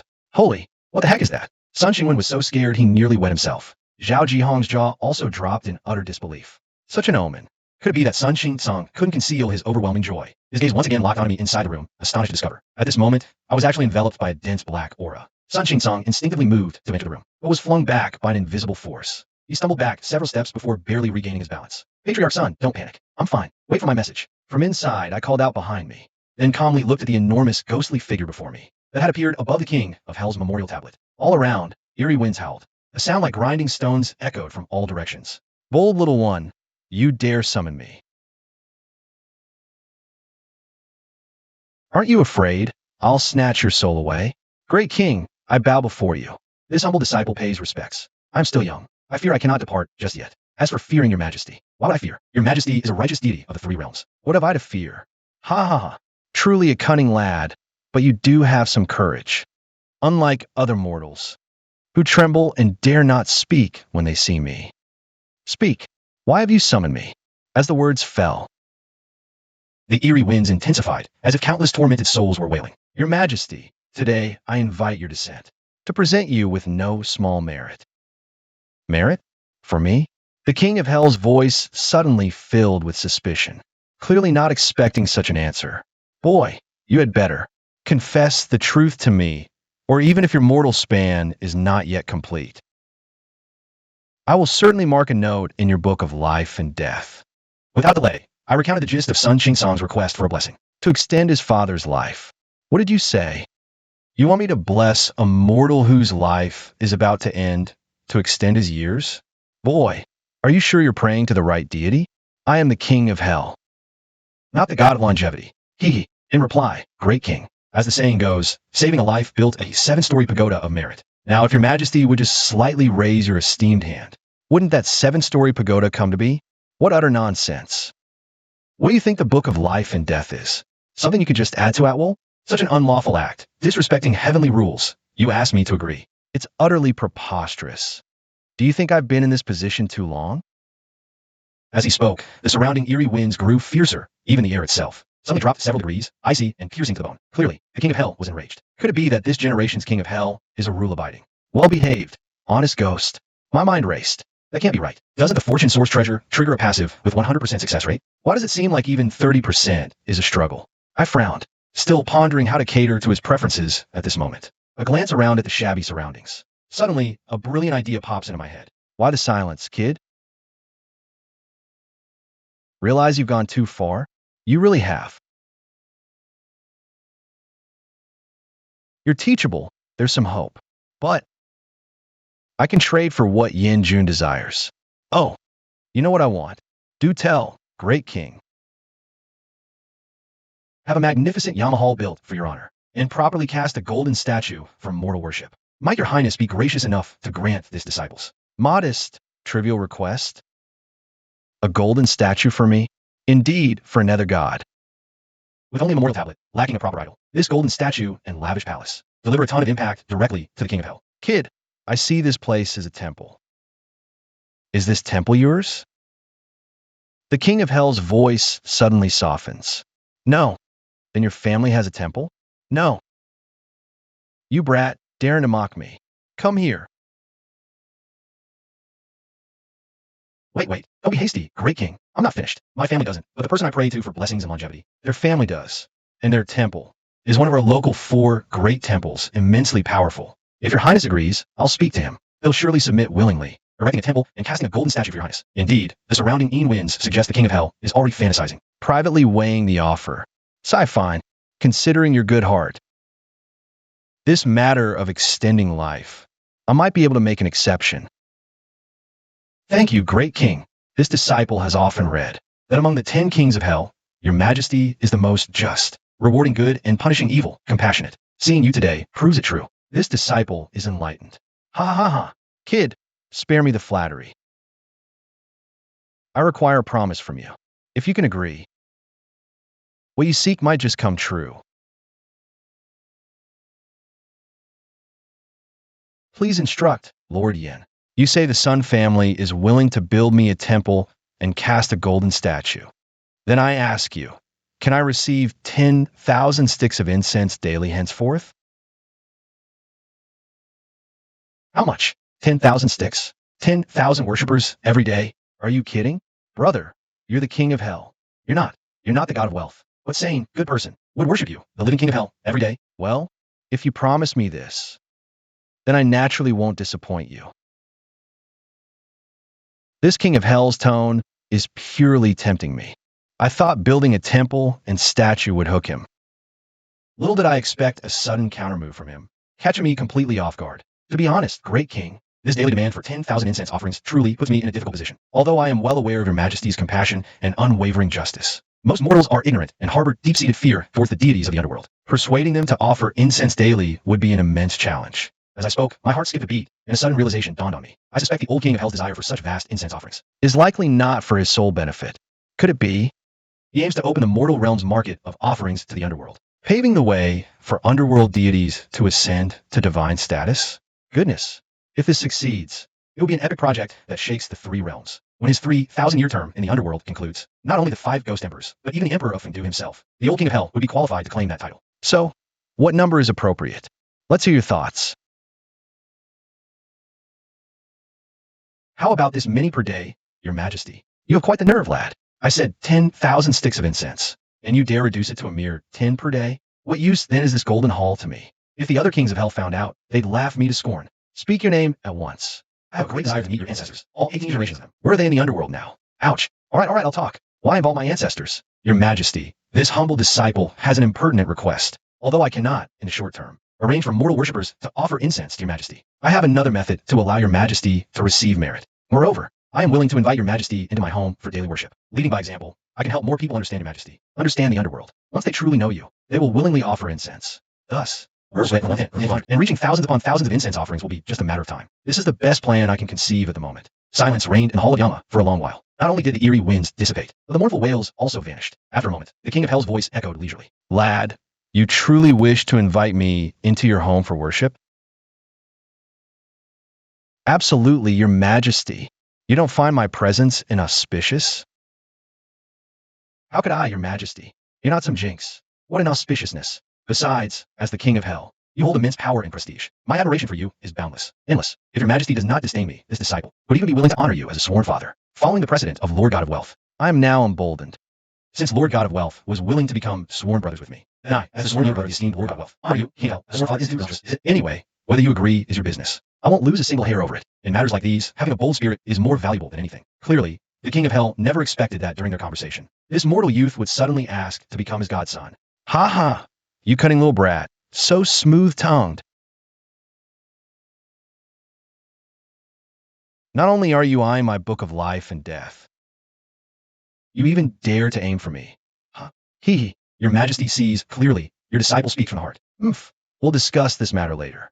If you truly wish to become my godson as a mortal, then show me some real achievements. Don't just talk the talk. I'll consider it due to your filial piety. Quickly, tell me that person's name. Let me check first. Huh? Does that mean he agreed? Meanwhile, outside the thatched hut, Sun Qingsong and his group watched the situation inside. However, the blackness inside was thick as ink, forming its own space, making it impossible to see even the slightest detail. Master, will he be all right? It's been so long. Remembering how Tan Cohen was backlashed during his previous prayer, Madame Song couldn't help but feel a trace of worry. It's fine. I believe young Master Lu must have a plan. For some reason, Sun Qingsong felt a bit more confident than before. Behind him, Sun Yurong frowned slightly, occasionally glancing at the churning crimson flames above. It's also a prayer offering. But isn't Lu Qin's commotion a bit too much? Suddenly, the black mist inside the hut dispersed. Lu Qin's head poked out. Patriarch Sun, young Master Lu, Sun Qingsong, and the others jolted. Are you all right? Lu Qin smiled. I'm fine, don't worry. Oh, right. What's your father's name? Sun Qingsong's pupils contracted. Could he have succeeded? He quickly said, Sun Dekang. Duh, as in virtue. Chong, as in prosperity. Lu Qin got it. Wait a bit more. There shouldn't be any major problems. With that, Lu Qin pulled his head back in, and the black mist closed again. Master, father, he's saved. Madame Song was overjoyed. Sun Qingsong also couldn't help but tremble all over. Unable to hide his delight, he said, I told you young Master Lu would succeed. He will succeed. Sun Yurong and Sun Xingwen also breathed sighs of relief. Be more respectful to Mr. Lu from now on, understand? Understood, sis. Sun Xingwen scratched his head. I didn't expect him to be this strong either. But strange. This guy clearly isn't even a spirit practitioner. Eyes verbally so terrifying. What this guy? From now on, call him Mr. Lu. Sun Qingsong slapped his son on the back of the head. Got it. She got it, Dad. Sun Xingwen pouted. Meanwhile, Zhao Jihong beside them was utterly shocked, his mind reeling. His mouth hung open wide. He succeeded again? Inside the hut. Your Majesty, the person seeking longevity is named Sun Dekang. Hearing this, the King of Hell flipped his hand, revealing a pitch-black book. But the radiant book that emanates brilliance, the Book of Life and Death. This thing is also one of the rare innate spiritual treasures between heaven and earth. It records the life details and controls the fate of all humans and animals in the world with immense power. Lu Qian couldn't help but take a couple more glances. He really coveted this thing. Since others can add names, why can't I? Including my whole family. Best to scratch all our names off the Book of Life and Death. Lu Qian couldn't help but scheme about how to maximize benefit from the King of Hell later. Sun Dechang's life force was indeed about to run out. He has less than 6 hours left. Came the voice of the King of Hell. I beg your Majesty to grant blessings. Lu Qian cupped his hands about. No rush. Who knew the King of Hell would change the subject again? Lu Qian's heart sank. Your Majesty, this. Didn't you say you'd invite this lord back? Then we'll talk after you invite me back. Lu Qian, are you unwilling? Lu Qian was also exasperated by this sly old fox, laughing bitterly. Your Majesty, if you don't grant him longevity, I can't explain it to the person. Without an explanation, I won't get the reward. If I don't get the reward, how can I invite you back home? You don't think inviting a deity from a temple is free, do you? It's very expensive. The King of Hell thought about it and agreed. All right then, this lord will grant him 7 days of life first, so you have an explanation. Lu Qian, 7 days, Your Majesty? That's too little. King of Hell, don't bargain with this lord. There's no such thing as a free lunch under heaven. You offering nothing and expecting this lord to grant him years of life? Is that possible? Lu Qian scratched his head. That does make some sense. The King of Hell chuckled. Rest assured, as the honorable King of Hell of the underworld, I never break my word. As long as you serve this lord sincerely, I naturally won't treat you poorly. Damn, seems just inviting the deity isn't enough. So this sly old fox had it all figured out from the start. Lucian took a deep breath. For now, he can only clap his fists. Please, your majesty, hear instructions. The king of hell nodded with satisfaction. Kid, you're quite sharp. Listen carefully. If you want this lord to grant more life later, you must agree to a few conditions. Building a temple and casting a golden statue are essential. Since you're willing to serve this lord, promote the underworld and attract devotees. Then from today onward, for every devotee you attract for this lord will reward them with 3 days of life. If you can attract 1,000 devotees for this lord, then this lord will grant him 5 full years of life in one go. How does that sound? Lucian did a quick calculation. Wait, your majesty. 1 person, 3 days. 1,000 people eat 3,000 days. That works out to about 7 or 8 years. Why only 5? The king of hell shouted. Impudent fool. Do you truly think the heavenly laws and rules are just for show? Even heaven and earth have their fixed cycles and calamities, let alone mere mortals. Sun Dekang, with a lifespan reaching 86 years, is already fortunate. This lord green, a few more years, is already exceptional grace. And you still want to push your luck? Seeing the old king of hell angered, Lucian knew to quit while he was ahead. In his world, if you're wrong, admit it. He hit standing. After all, he's the one asking for a favor. But then again, is the king of hell assigning him a task? 1,000 devotees. I knew this old schemer's goal was to meddle in the mortal market, using him as a pawn. But fine, can't refuse anyway. Agree first, figure out later. Speaking of the 4 ways to increase divine favor, accepting a deity's task is one of them. And it's one of the fastest ways to boost divine favor. They say you usually need over 20% divine favor to even have a chance of receiving a deity's task. Could I already have 20% favor with him? Lucian didn't dwell on it. After all, cheats don't play by normal rules. Understood, great king. I'll do as you say. Good. Then first, invite me to your home for worship. I'll have further arrangements then. As he spoke, the king of hell's massive, ghostly form faded. The surrounding black mist also dissipated, revealing the original scene. Lucian had just taken a deep breath when urgent voices came from behind. Friend Liu. Mr. Liu. Lucian turned to see the group. How did it go, friend Liu? Success. Yes, Mr. Liu. How many years did you beg for? Facing their eagerness, Lucian was about to speak, but noticed Zhao Jihong's sneaky expression behind them. He instinctively held his tongue. Sun Qing followed his gaze and understood. His face darkened. Manager Zhao, please step aside. I have something to discuss with friend Liu. Zhao Jihong's face changed. Then he smiled awkwardly and left. Once he was gone, Sun Qing pointed, and a transparent barrier enveloped them. He then clasped his hands. Friend Liu, speak freely now. Lucian nodded. Good news and bad news. Which do you want first? Sun Qing and the other stiffened. Let's hear the good news first. The good news is the old man won't die for now. The Sun family beamed. And the bad news? He only has 7 days left to live. Their smiles froze once more. How can this be? Not even half a year. Dad, I told you he was unreliable. Just 7 days. What good is 7 days? Listen here, kid. You only beg for a few days, you won't get that big reward. Sun Qingwen felt played. But as soon as he finished, a sharp slap landed on his face. Sun Qing barked, shut up. Apologize to Mr. Liu. Dad, apologize. Sun Qingwen reluctantly clasped his hands. Sorry, Mr. Liu. Lucian nodded slightly. Regardless of Sun Qingwen's attitude, at least Sun Qing was decent. Friend Liu, but 7 days is still far too little. Can you please ask the king of hell for a little more flexibility? Sun Qing clasped his fists. Don't worry, money is not an issue. Lucian had been waiting for him to say that. He secretly activated his treasure-seeing eye. He discovered the number above Sun Qing's head was a staggering 10 digits, and the first digit started with a 5. Gasp. As expected, one of the 4 great families of Jiangdu City. Lucian's eyes turned red with envy. Damn, with a net worth like that. If I don't fleece him, I'd be letting myself down. Chapter 25. Fellow villagers, I will not keep this honor to myself. Lucian waved his hand. Don't rush. Patriarch Sunday. I haven't finished speaking. Although the king of hell is currently only willing to add 7 days of life, I've already struck a deal with him.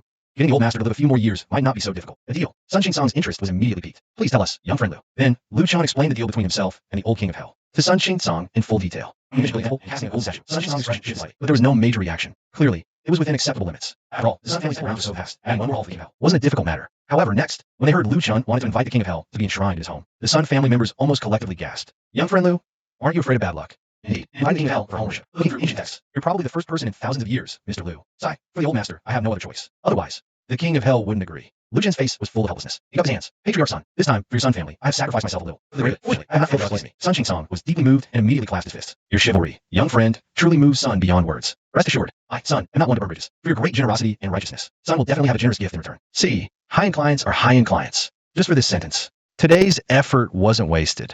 And then, Lucian told Sun Qing most crucial part, 1,000 visits, or rather 1,000 devotees, in exchange for 5 years of life. Once these words were spoken, the Sun family collectively reacted with shock, joy, and surprise. 5 years. This number far exceeded their expectations. But after calming down, Sun Qing's expression suddenly turned troubled. 1,000 devotees? That's probably not easy. Even a usually quiet and aloof Sun Yurong frowned.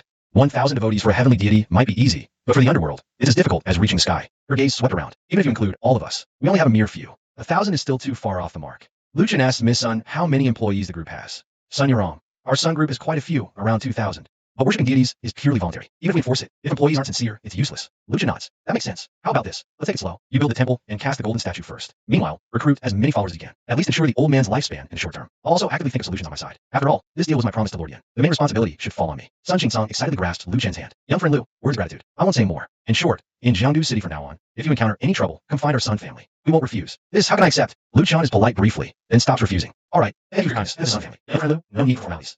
Just call me Uncle Sun from now on. I'll call you Xiao Chen. How about that? Didn't get a godfather, but gained an uncle. Good. This round's not a loss. After all, the Sun family is one of the 4 great families of Jiangdu. Many people wish for this backing, but can't get it. Lu Chen naturally doesn't refuse, but he also clearly understands why Sun Qingsong is acting this way. It's entirely because the life of the Sun family patriarch is now in his hands. Think about it this way. The old King Yan's deal has actually helped him a great deal. Another profit. Well then, nephew will humbly accept. Sun Qingsong laughs heartily. Good, good. Today is truly doubly auspicious. You're wrong, father. Later, transfer the money to Xiao Chun. By the way, Xiao Chun, where do you live?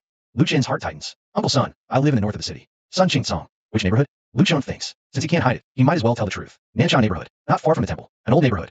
Sun Qingsong nods. That's perfect. Our Sun family also has a small villa in the north of the city, in Yunding Villa, not too far from the Zhao family temple either. You're wrong. Later, transfer the ownership of this house to Xiao Chen's name. As for the keys, find a time to give them to him first. Yes, father. Sun Yurong doesn't waste words. Yunding Villa, this villa area really isn't far from Nansha neighborhood. Just a few minutes drive. Although it's not the top luxury property in the north of the city, it's at least upper middle class. Market price around 20 million. Uncle Sun, this isn't appropriate, is it? It's too valuable. All right, don't be polite with Uncle Sunday. Today, for my father's sake, you went to such lengths. Uncle Sun is truly moved. A mere house is nothing. All right, Lu Chen originally only planned to squeeze out a few million more, but didn't expect them to directly give tens of millions. Looks like the poor really can't imagine the joys of the rich. How about this, Uncle Sun? Give me 5 million for now as the bounty. After all, I only paid for 7 days to get 3 million. It'd be awkward to call. What young Master Sun said earlier was actually not wrong. Wait till I got the first incense offering devotee. At least guarantee the old master 1 more year of life. Then you can pay the rest. What do you think? Sun Qingsong thought for a moment and didn't refuse. All right then, we'll do it your way, Xiao Chun. You really managed to gather a full 1,000 devotees. And let my old man live 5 more years. Uncle Sun will definitely have another even greater reward for you. Lu Chen thought to himself, this Sun Qingsong really is filial. To let his father live a few more years, he's willing to throw money around like this. This kind of person is worth befriending. Soon, Lu Chen received the 5 million from Sun Yurong. Let's go to the temple hall to invite the King of Hell statue. Sun Qingsong suggested. Good. I happen to have another deity to invite as well. Another deity? Sun Yurong asked. The Lord of Wealth? Lu Chen nodded. Yes. Honestly, the reason I volunteered today in the first place was for him. Otherwise, in 7 days, I'm afraid I wouldn't make offerings to the Lord of Wealth anymore. Sun Qingsong, being who he was, immediately caught the scent of something fishy. The foundation of the Zhao family temple is the Zhao god of wealth. Now, out of nowhere, this incredibly talented Lu Chen pops up, making offerings to the Lord of Wealth, who's also in the wealth department. No wonder the Zhao family felt a bit uneasy. So that's why Manager Zhao was so aggressive and hostile towards Lu Chen earlier. It was because of this reason. Sun Qingsong nodded. Then I'll accompany you to get both. Let's invite both statues. A moment later, in the temple hall, Lu Chen finished the procedures and paid. Thanks to Sun Qingsong's face fruit influence, the final price to invite the Lord of Wealth dropped from 1 million to 800,000. As for the King of Hell, the Zhao clan only charged 400,000, a friendly price. And this 400,000 was even paid by Sun Qingsong himself as a sponsorship for Lu Chen. Looking at the brand new statue of the Lord of Wealth in his hands, and the tablet for the King of Hell, the heavy stone in Lu Chen's heart finally settled. Just when he thought all hope was lost, a new path suddenly appeared. At the temple entrance, they said their goodbyes. Let me scan you. Sun Yurong proactively took out her phone. Scan what? Lu Chen realized and took out his phone. They exchanged contact information. Sun Qingsong laughed. Right, you two are about the same age. It's good to communicate more. Xiao Chun, my Yurong has never proactively added anyone before. You're the first. Dad. Sun Yurong's face flushed red. Sun Qingsong laughed heartily. It's getting late. We should head back. Okay. Goodbye, Uncle Sun. Lu Chen got into another of the Sun family's private cars, waved, and left first. See you later, Manager Zhao. Take care, present son. As both vehicles drove away from the temple, Zhao Jihong's smile slowly faded away, but his gaze lingered on the direction Lu Chen had left. That brat, he's really got the Midas touch. Each word seemed to be spat out through gritted teeth on the way back. Lu Chen also pondered how to complete the next 1,000 followers task. How exactly should he accomplish it? Wanting the King of Hell to enter every household. If this got out, he'd probably be drowned in spit. After all, what normal person would worship the King of Hell? He didn't mind, but that didn't mean others wouldn't. In fact, Lu Chen could already imagine the expressions his parents would have when they saw the King of Hell's memorial tablet. Neighborhood is crowded with prying eyes. What if the news I'm worshiping the King of Hell at home accidentally spreads out? The whole neighborhood would probably explode. They might even call a community meeting to harshly criticize me. Maybe even kick our family out of the neighborhood. Unless they deeply understood the benefits of worshiping the King of Hell. That way, it could spread from 1 to 10, 10 to 100, eventually achieving a viral effect. But the King of Hell's abilities are mostly related to the dead. You can't just keep extending people's lifespans every time. Treating him like a birthday god, obviously unrealistic. Living, dead, King of Hell. Lu Chen kept muttering to himself. But as he muttered, a sudden idea unexpectedly began to take shape in his mind. Wait, if the original body's memories are correct, people in this world seemingly don't have custom of worshiping ancestors. At most, they put up a few photos at home for remembrance. If I could follow the path of worshiping ancestors from my previous life, tightening the connection between the living and their ancestors, wouldn't it be a natural way to bring the underworld into the mortal market? This way, the underworld gets everything it wants. Will we ever lack worshippers or incense offerings? Impossible. Who doesn't have ancestors? This is an absolute necessity. By then, I wouldn't even need to promote it. This news would spread faster than a viral meme. Going viral, I could even get into the Hell money business. Perfect. The God of Wealth blesses my business prosperity. This Hell money business is definitely legitimate. But I negotiate with King of Hell, must secure a monopoly. Make my Hell money the underworld's sole designated currency in the mortal realm. By then, I'll be rolling in money. Once this path is established, I'll be making a fortune on one side, earning merit points on the other. Maybe even attract the attention of the heavenly Tao, gaining blessed luck, achieving my own great Tao. Perhaps in the future, King of Hell might even recognize me as Godfather. Lu Chen brainstormed, increasingly admiring his own world-shaking wisdom, when suddenly a thought unexpectedly solved the troubling problem in an instant. But this is still just a preliminary idea, needs further development. We need to discuss with the old King of Hell first. As long as he agrees, Lu Chen will get to work immediately. The lights of the Nanshan residential area were now visible outside the window. Lu Chen felt a surge of excitement again. Dear folks, I brought you benefits. After all this glory, I, Lu Chen, won't keep all to myself. Chapter 26. Godfather, do you support me becoming the leader? Meanwhile, in the heavenly court at the God of Wealth's palace, a golden light flew into the inner hall. My lord, you've returned. Several temple attendants, who had been dozing off, immediately snapped awake and came forward. The God of Wealth nodded slightly, then straightened his robe. The attendants looked puzzled. My lord, I remember. You weren't wearing that outfit when you descended to the mortal realm. Could it be My memory is faulty. Yes, I also remember my lord wearing something different. The god of wealth smiled. What do you think of this outfit I'm wearing?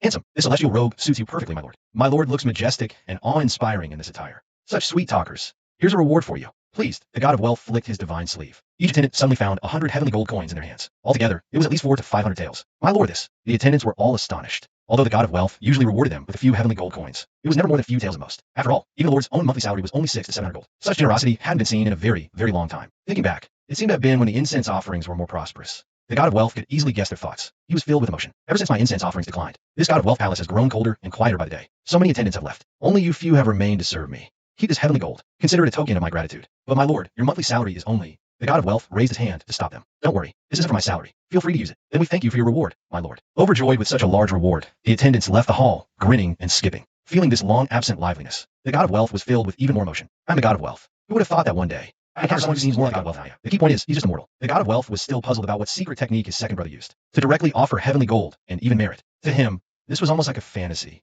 No matter how powerful the technique is, it should be able to break a heavenly powers restrictions between the two realms, unless a bold guess suddenly struck Lord Wealth God. His second brother might very well be a person of immense fortune or great merit. As two of heaven and earth's natural creations, they naturally can ignore the restrictions of the three realms and pass through unhindered. Could my second brother be the legendary nine-life, virtuous man, or the chosen one? Lord Wealth God pondered this when he suddenly felt a connection form on his divine spark. Someone has enshrined my statue. Who could it be? Could it be my second brother? Lord Wealth God was utterly shocked. He had only returned for a few fleeting moments. In the mortal realm, that's just a few hours. How could my second brother have brought me home so quickly? What exactly happened in between? His curiosity burned, but without Lu Chen's summons, he couldn't descend. Just then, he sniffed the air and frowned. Strange. There's the stench of the underworld's netherworld. He then hoisted his backpack and walked towards the complex. Inside the back, Lord Wealth God's statue and the King of Hell's tablet climbed together. The noise was even more annoying, poking uncomfortably into his back. Inside the complex, gossip and loud laughter echoed from neighboring homes. Lu Chen went straight to the third floor and opened the door. Mom, Dad, I'm home. Why are you back so late again? I called you several times and you didn't answer. I was busy with something, Mom. I didn't hear it. Lu's mother told him. Now on, you must home one time. Don't make your parents worry, understand? Understood, Mom. I'm hungry. Wait, I'll heat up your food. Okay, brother. Little sister Lu Wan, hearing the commotion, ran out of her room. Wan, did you eat your food immediately today? Yes. Wan ate several pieces of meat. So tasty. Wan wants to eat meat every day from now on. Lu Chen chuckled and patted his sister's head. Don't worry. I promise you there'd be meat every day. Yay. Just then, Lu Wan noticed Lu Chen's bulging backpack. Brother, did you bring something good back today? Not today. Go back to your room and watch TV first. Oh, okay. The little girl ran back to her room barefoot. Lu Chen put down his bag. Mom, where's Dad? Lu's mother brought out the food. Your dad went for a walk downstairs. What's in your bag that's so bulging? This. Lu Chen wasn't sure how to broach the topic. Come on, Mom. Sit down first. What's this about, child? There's still soup in the pot. Let me get it first, then we'll talk. The soup can wait. Give me your phone first. Lu's mother realized something and quickly handed her phone to Lu Chen. Did you spend all that money from yesterday? Ding. Your Fufu Pay account has received 1 million yuan. The cold mechanical sound echoed throughout the living room. Mrs. Lu's surprised expression suddenly turned incredibly animated. She sprang to her feet. Xiao Chun, where did you get so much money? Mom, listen, today's events were a bit unbelievable. Don't rush. Let me explain slowly. Mrs. Lu guessed her son had likely stumbled upon another great opportunity and nodded repeatedly. Okay, Mom won't rush. Take your time. She braced herself mentally. Lu Chen then recounted his day, starting with winning the lottery in the morning, going to worship the god of wealth, encountering the Sun family, and finally stepping in heroically, descending like a deity to save the life of the Sun family patriarch. Of course, he omitted the part about buying materials to make paper money and becoming sworn brothers with the kitchen god, as well as the minor conflict at the Zhao family temple. The former was hard to explain, the latter to avoid worrying his mom. After all, offending one of Jiangdu City's 4 major families is something ordinary people wouldn't dare imagine. Yet, even with these omissions, when Mrs. Lu heard about enshrining the King of Hell, she was still frightened pale. To ordinary folks, the underworld is an unspeakable, indescribable entity. Son, are you okay? I've heard before that serving underworld deities can taint you with sinister energy. Mom, don't listen to that nonsense. The King of Hell is a proper deity appointed by the heavenly court. What sinister energy? It's purely those people's own fear creating inner demons, and they blame the King of Hell for it. Lu Chen scoffed. Wouldn't he know if there was any sinister energy? People's judgments are so shallow. Just because someone looks ugly, emits dark energy, and doesn't bathe often, they're labeled as evil? If that's the thinking, Lu Chen would just say, kid, you're mistaken. All right, Mom doesn't really understand, but I believe in you. My son is the best. Of course. At this point, Lu Chen finally pulled the god of wealth statue from his backpack. Mom, I brought the god of wealth home. Mrs. Lu's face lit up with delight. Bringing the god of wealth home is a great thing. My son is so capable. At such a young age, you can already invite deities home. No, I need to call your dad right away and have him come back. Don't rush, Mom. I invited another one too. Lu Chen took out the King of Hell's tablet from his backpack. Mrs. Lu's delight instantly vanished. You rascal, it's one thing to enshrine him in a temple. But how could you bring him home? Mrs. Lu lowered her voice, her body instinctively taking a step back, clearly harboring a natural resistance towards this underworld deity. Mom, I had no choice. It was a condition I agreed on with the King of Hell. Otherwise, he wouldn't have agreed to grant longevity. But what if the neighbors find out? That wouldn't be good. It's fine. Worst case, we move out. Oh, I forgot to tell you. The Sun family also gave me a villa at the nearby Cloudtop Villa. But the keys haven't been handed over yet, probably in the next day or two. A villa at Cloud Peak Estate. Mother Lu's expression changed again as she opened her mouth. The way she looked at Lu Chen also turned strange. Xiao Chun, have you run into anything lately? How come you changed so much all of a sudden? Changed so much all of a sudden, right? Lu Chen chuckled, leaning closer. Mom, what have I told you? Your son found a secret to worshipping a deity. Would you believe it? A secret? What secret? Lu Chen grinned and said word by word. Stoking a cold stove. Stoking a cold stove? You mean worshipping a niche god? right? I don't care about others, but at least for your son, it works every time. Current track record, 100% success rate. Mother Lu looked at Luchan deeply. All right, seems you found your opportunity, son. Luchan nodded. I think so too. In that case, you mustn't tell anyone about this. Not even your dad. He can be a blabbermouth sometimes. Okay, I'll listen to you, Mom. Mother and son exchanged a smile. Mother Lu patted Luchan's head. She said with relief, our Xiao Chan has grown up, suddenly becoming so capable. So impressive. Before this, Mom wouldn't have dared to imagine it. Worshiping home is fine. Worshiping home. As long as outsiders don't find out. But just in case, you'd better move the worship to that villa. After all, people do drop by our home occasionally. The god of wealth is fine. But this king of hell could easily cause misunderstandings and trouble. Luchan nodded. Good, I know. Actually, I was thinking the same thing. How about I leave Dad's persuasion to you later? Mother Lu nodded. Don't worry, I promised. What objections could your dad have? I'll talk to him. Great. After that, Luchan began devouring his food like a whirlwind. Once his stomach was full and Father Lu still hadn't returned, he decided not to wait. Luchan cleared a space and set up the 2 deity tablets. Then he placed an incense burner in front of each. Brother, wait a moment. Let me discuss something with the king of hell first. Luchan lit a stick of incense and placed it in the burner. Immediately, he began chanting the Yama Heart mantra again. Whether he could become hell's representative in the mortal realm depended on whether his soon-to-be godfather would support him. Brothers, don't just bookmark it. Get up. First day heat is good. Massive updates coming next. Please keep reading, brothers, because only with reads can this little author make money. Also, this book currently really doesn't read like other everyone novels. Wait until I finish this last bit of setup. From the Reform onwards, it's non-stop excitement. Chapter 27. Turning a cold stove into a hot one, but I call the shots. At this time, Mother Lu and younger sister were already waiting in the room. Luchan told them to stay put for now. As the incense smoke curled, in just moments, a black mist rose within the room. On the king of hell's tablet, a ferocious ghostly face flickered in and out of view. Kid, you move pretty fast. So this is your home? The ghostly figure looked around the room, clicking his tongue repeatedly. Luchan was both amused and exasperated. Your Majesty, can we discuss something first? King of Hell, what is it? Luchan, in the future, could you tone down your entrance a bit? It doesn't have to be so eerie and terrifying. I'm not scared myself, but I have my parents at home. And a little sister who's only 7 or 8. I'm afraid they couldn't handle it. Well, that makes sense. It was indeed presumptuous of me, young man. Don't take offense. After all, this is the first time I've been invited into someone's home. I never thought the old King of Hell could be so nice when he's in a good mood. The dark mist around him receded, and even his ghostly face vanished. How about this? Much better. Exactly. Just talk. Why bother showing your face? How are things progressing? He said with his own family. The matter of building a temple and crafting a statue. They'll act immediately. Excellent. And what about you? Have you figured out how you will serve me? Luchan smiled slightly. Your Majesty, this disciple would like to tell you a story first. A story? Interesting. Go on, let's hear it. Luchan cleared his throat, clasping his hands behind his back. Once upon a time, there was a place called Africa. The natives there all prefer to walk barefoot. 2-shoe salesmen traveled a great distance to get there. Upon learning this, one salesman felt utterly hopeless and dejected. He immediately called his company and said this place was a lost cause. The locals don't like wearing shoes. They won't be able to sell any. But the other salesman was extremely excited. He called his company, saying the market here was vast, and they could sell countless shoes to the locals. Your Majesty, after hearing the story, which salesman do you think this disciple wants to be? Ha ha ha. A hearty laugh suddenly echoed in the room. Young man, the story you made up is quite interesting. So, you want to be the excited salesman? Seeing the old King of Hell, I beg. Luchan couldn't help but a smile curled at the corner of his mouth. Correct. King of Hell. It seems you already have a plan in mind. Luchan said decisively. Yes. The King of Hell's interest surged, and the dark mist faintly began to swirl again. Quickly, tell me about it. Your Majesty, do you know why the celestial gods in heaven can feast lavishly in the mortal realm, while we in the underworld can't even get a sip of soup? The core of this problem. Have you ever pondered it? Do you think I'm some kind of fool? The answer is obvious. We of the underworld sever life and death, take souls to be judged, and based on their deeds in life, eat out sentences, casting them into the 18 levels of hell. Therefore, all mortals fear our underworld. Fear our underworld, and naturally would not make offerings to us. All those celestial gods in heaven, who hold their positions without doing their duties, get all the good deeds, and we are left to shoulder the dirty, filthy work. Naturally, they can feast lavishly and enjoy the offerings from the mortal realm. Exactly. Luchan nodded. You do all the work that offends people. Naturally, you're not welcome. Has Your Majesty ever considered that sometimes bad things can also be good things? Just change your perspective, and the world opens up, becoming clear and bright. What do you mean by that? Wait, let me give Your Majesty an analogy so you'll understand. Luchan chuckled lightly. For example, your mother dies. Sorry, wrong example. Luchan waved his hands apologetically with an awkward laugh. Let's say Zhang San's mother dies, but Zhang San is too busy with work to see his old mother one last time. Wouldn't you say that's a tragic human affair? What will be done? He can only blame himself for not being on time. The underworld can't wait for him to arrive before collecting the soul. King Yama snorted coldly. Boy, what exactly are you trying to say? Your Majesty, don't you see it yet? This huge opportunity is right in front of you, and you haven't even noticed. Luchan shook his head. It seems this old King Yama is stuck in an information gap and can't get out. He decided to lay it all out plainly. Think about it carefully. At this moment, Zhang San begs you, King Yama, for mercy. Let me see my mother one last time. You pity his filial piety, and grant his wish, allowing mother and son to see each other across the realms and speak a few words. Your Majesty, let me ask you, wouldn't Zhang San then make offerings to you regularly from then on? Wouldn't you gain a loyal devotee from that moment forward? Simply put, why would people worship you? There must be a benefit to gain. The task of detaining souls is something only the underworld can do. So why not leverage that fact and make use of the connection between ancestors and their descendants? The underworld has so many ghost officials. For you, the cost is merely sending one to escort the soul up here. There's really not much loss involved. So why not do it? Besides, it's a meritorious deed. Once this path is established, word will spread from 1 to 10 to 100 to 1,000. For Your Majesty, this will be an unprecedented, monumental achievement. Then, would you still worry about competition in the underworld? With this extraordinary performance record before you, not only would the 10 kings of hell dare not challenge you, even if the 5 ghost emperors came, you'd have a right to make them kneel and sing your praises. Your Majesty, do you think I'm right? King Yama suddenly fell silent. A moment later, his voice clearly rippled with great waves of emotion. Boy, how on earth did you come up with this idea? What's so difficult? It's just that Your Majesty doesn't know the pain points of mortals, and only focuses on imitating the celestial immortals. How could that possibly succeed? You should have adapted to local conditions, developed your advantages, found a breakthrough, and taken a different path. Only then is success possible. For example, I also seek longevity. But when I go to the god of longevity and instead come to you, Your Majesty, it's simply because I follow this principle. Sometimes, looking and thinking from a different angle, the answer becomes obvious. Good lad. It seems I was not mistaken in you. You truly are a pillar of talent. Your idea is excellent. By leveraging this point about ancestors, perhaps my underworld can truly achieve great things. Remove the perhaps, Your Majesty. It will definitely happen. All right. The King of Hell said good 3 times. With this plan, That's the question. If overall plane underworld incense offers, not 7 or 8 out of 10, but at least 4 or 5 out of 10 is within reach. Luke Chun shook his head. Your Majesty, you're wrong again. Wrong again. Not 4 or 5 out of 10. In my view, it's this many. Luke Chun held up one finger. What do you mean? 1 out of 10? No, 10 out of 10.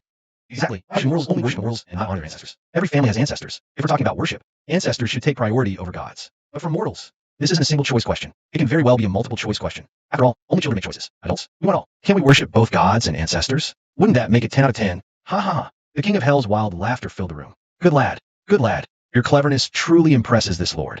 If you can truly implement this plan, I might just have to adopt you as my foster son. At that moment, Luke Chun heard in the old king's words such a clear and intense thirst for political achievement. It was like a scene from an underworld version of In the Name of the People, slowly unfolding before him. Perfect, he thought, seeing the big fish firmly hooked. It was time to ask for his own reward. Your Majesty, what if I told you? I have other ways to increase the underworld's incense offerings by at least this much more. What would you think? Luke Chun said, holding up 2 fingers. Another 2 tenths? Not double. Double. Yes, at least double.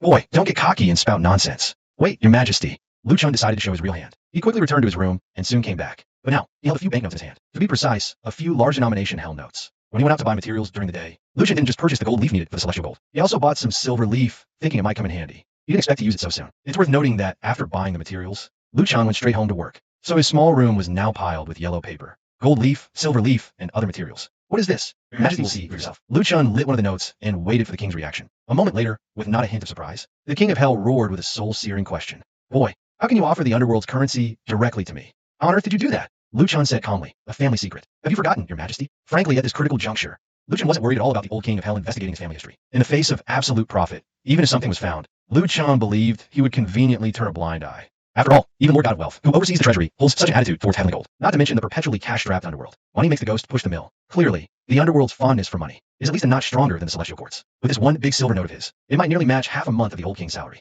But Luke Chun was also gambling a bit this time. He was betting the old king's gun had no bullets. Kid, you truly are extraordinary. For us to meet like this, must be fate. No wonder you're so confident. Another long silence. The king of hell's voice, carrying a hint of amusement, came through. Luke Chun secretly sighed in relief. Clearly, this gamble was won. By the way, I recall you said back at the temple, you had another merit to offer me. Was it what you just mentioned? You had this planned all along, didn't you? Luke Chun, honestly, not really. Worshipping ancestors was an afterthought. The merit I mentioned then was just performing the ritual. But if he says so, so be it. A chance to subtly show off. Luke Chun gave a slight smile, the corner of his mouth lifting a pixel, appearing utterly inscrutable. You brat. So young yet with such cunning and depth. You've truly opened my eyes. All right then, you finished painting this grand blueprint for me. Shouldn't you now state your conditions? The king seemed to see through Luke Chun, trying to regain ground. Luke Chun's face turned serious. Your Majesty, this disciple won't beat around the bush. I intend to turn this cold stove of the underworld into a hot one, to devote myself to the underworld's grand plan. But I have one condition. Speak. All matters concerning the underworld's incense offerings in the mortal realm must be under my say. Chapter 28. The profound meaning of the cold stove. A mortal body falsely holding a divine position. As Luke Chun spoke these words, the air in the room instantly froze. You said what? The king's voice held 3 parts disbelief, 3 parts astonishment, and 4 parts hidden anger.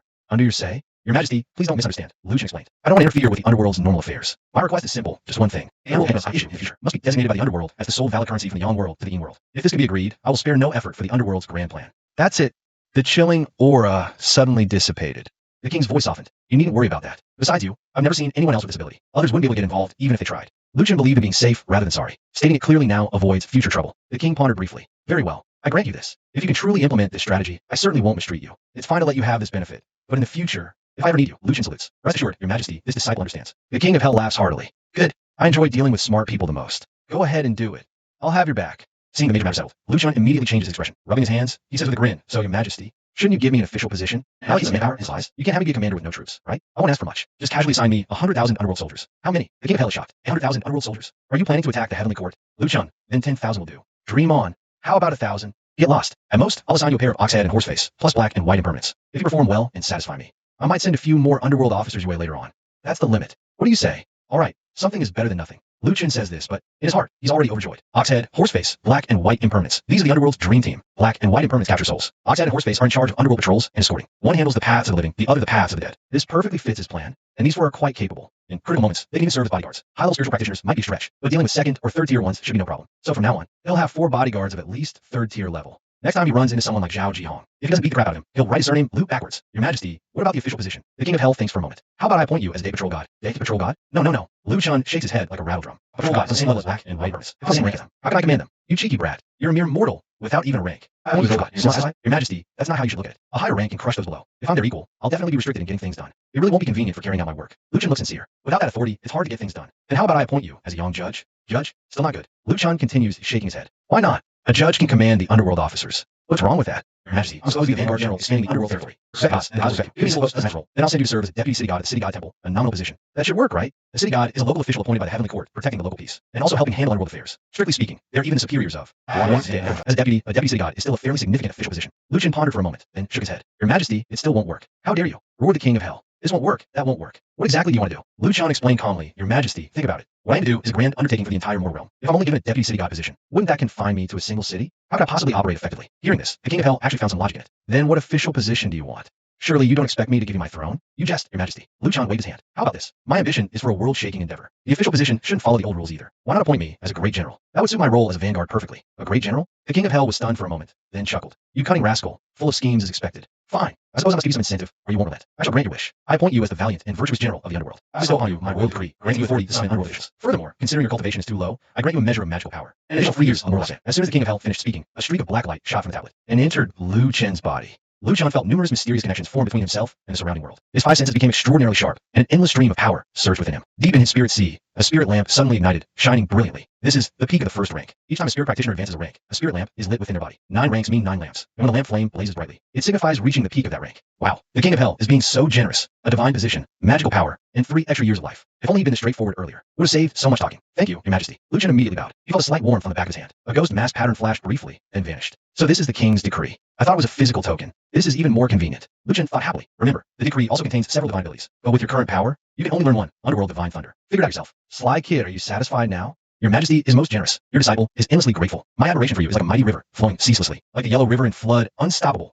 Spare me the flattery. I must also warn you. You cannot gather 3,000 units of incense offerings within 3 months. Do not blame me for settling accounts with you. You better be careful. What? 3 months? 3,000? Your Majesty, your KPI target is set way too high, Your Majesty. No matter how Lucian shouted, King of Hell gave no further reply. Looks like he's gone back to the underworld. He left us like that? I was planning to haggle. Lucian pouted. 3,000 it is, old King Yama. You clearly have no idea how powerful viral spread can be. Once we open a passage between the realms, 3,000, even 30,000, 300,000, or 3 million won't be a problem. Once the spirit money business takes off and I earn enough military merit, it's only a matter of time before the Lu family rises as a new elite. With the money issue solved, Lu Chen's ambitions naturally grew even bigger. As the sworn brother of the God of Wealth, a high-ranking deity in Heaven's treasury, the quasi-godson of the 10 Kings of Hell, the current mighty and virtuous general of the Netherworld, and a benefactor of the Sun family, one of Jiangdu's 4 great clans. How could Lu Chen be content to struggle at the bottom forever? If others can join the new elite, why can't Lu Chen? Not just the new elite, the great clans, the noble houses, even the royal families. If they can make it, why can't Lu Chen? With ambition surging in his chest, Lu Chen began tallying today's gains. Reaching peak first rank. In his class, if he's second, no one dares claim first. Most teachers are only second rank. Then, King Yama token, allowing him to command underworld officers. That's like having 4 bodyguards / enforcers of at least 3rd rank.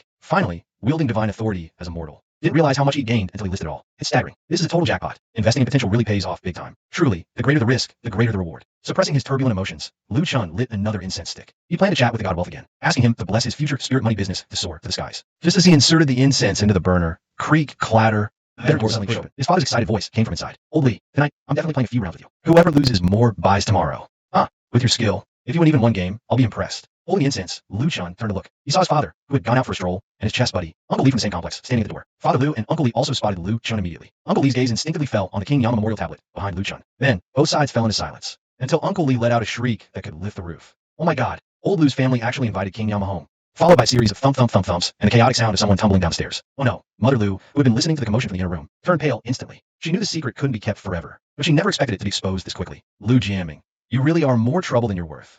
Furious, Mother Lu gritted her teeth, flung the door open, and rushed out. Chapter 29, Summoning Spirits and Commanding Generals, a real immortal emergence from the 2 building. In just a few short minutes, all the 2 buildings on the east side of Nanshan Community were in an uproar. Lights flicked on in every household, and hurried footsteps came from all directions, all converging on the same spot. Hurry, hurry, hurry. How could you do such a thing? You're dragging the whole community down. That Lu family kid has no sense of public morality. Complaints and gossip rose and fell, ultimately gathering on the floor where Lu Chen's family lived. The staircase was packed, and the room was even more jam-packed. Some 20 to 30 people were crammed into a mere 50 or 60 square meters. With those inside and out, there were easily over 100 people. In the living room, Mr. and Mrs. Lu looked extremely awkward. Mrs. Lu kept shooting her husband dirty looks, blaming him for making such a big scene. Lu Wan was scared by the commotion, timidly hiding behind her brother. Lu Chen gently patted his sister's head, yet a faint, inscrutable smile played on the corner of his mouth. You're still smiling? Second elder couldn't help but scold. You brought the King of Hell home, and you can still smile? As one of the 3 managing elders of Nanshan Community, the 3 elders commanded considerable respect within the 2 buildings. Whenever any household had trouble, they would invite these 3 elders to mediate. At this moment, the 3 elders sat stiffly upright on the living room sofa. Their faces were grim, each looking worse than the last. For such a thing to happen in the community, if word gets out, won't we become a laughingstock? In serious cases, the whole community might even be shunned by surrounding areas, leaving this place unclean. Where did you get these 2 statues from?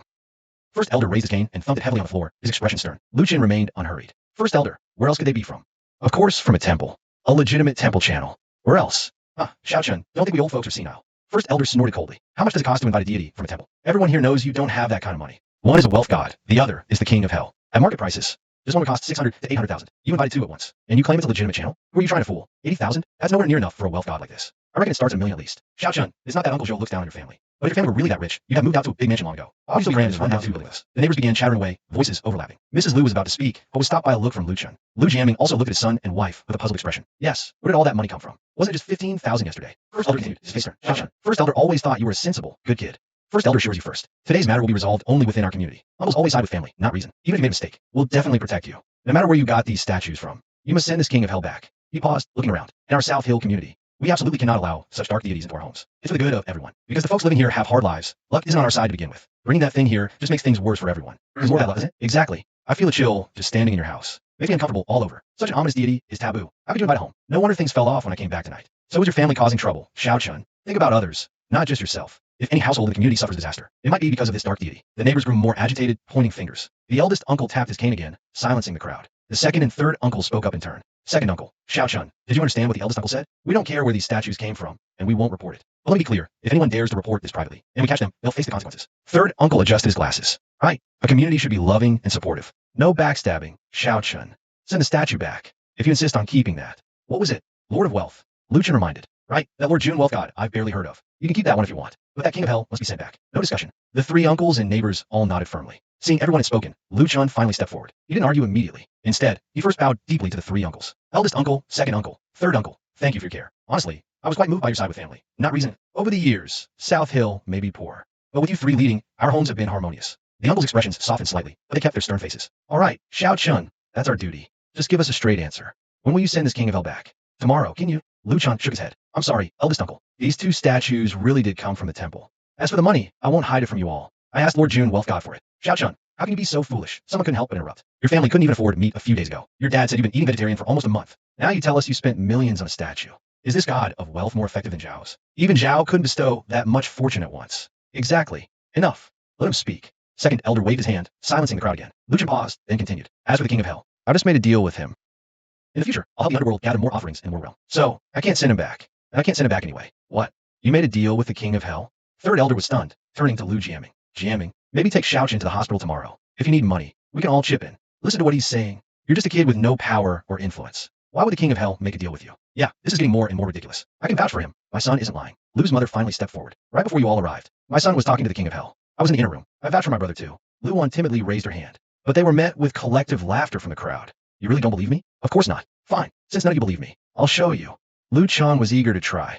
Actions speak louder than words. He looked at First Elder seriously. First Elder, what I'm about to say might be offensive. Please forgive me in advance. First Elder frowned slightly, confused. Lu Chun took a deep breath. If I remember correctly, Anchio passed away half a year ago. Brat, why bring that up?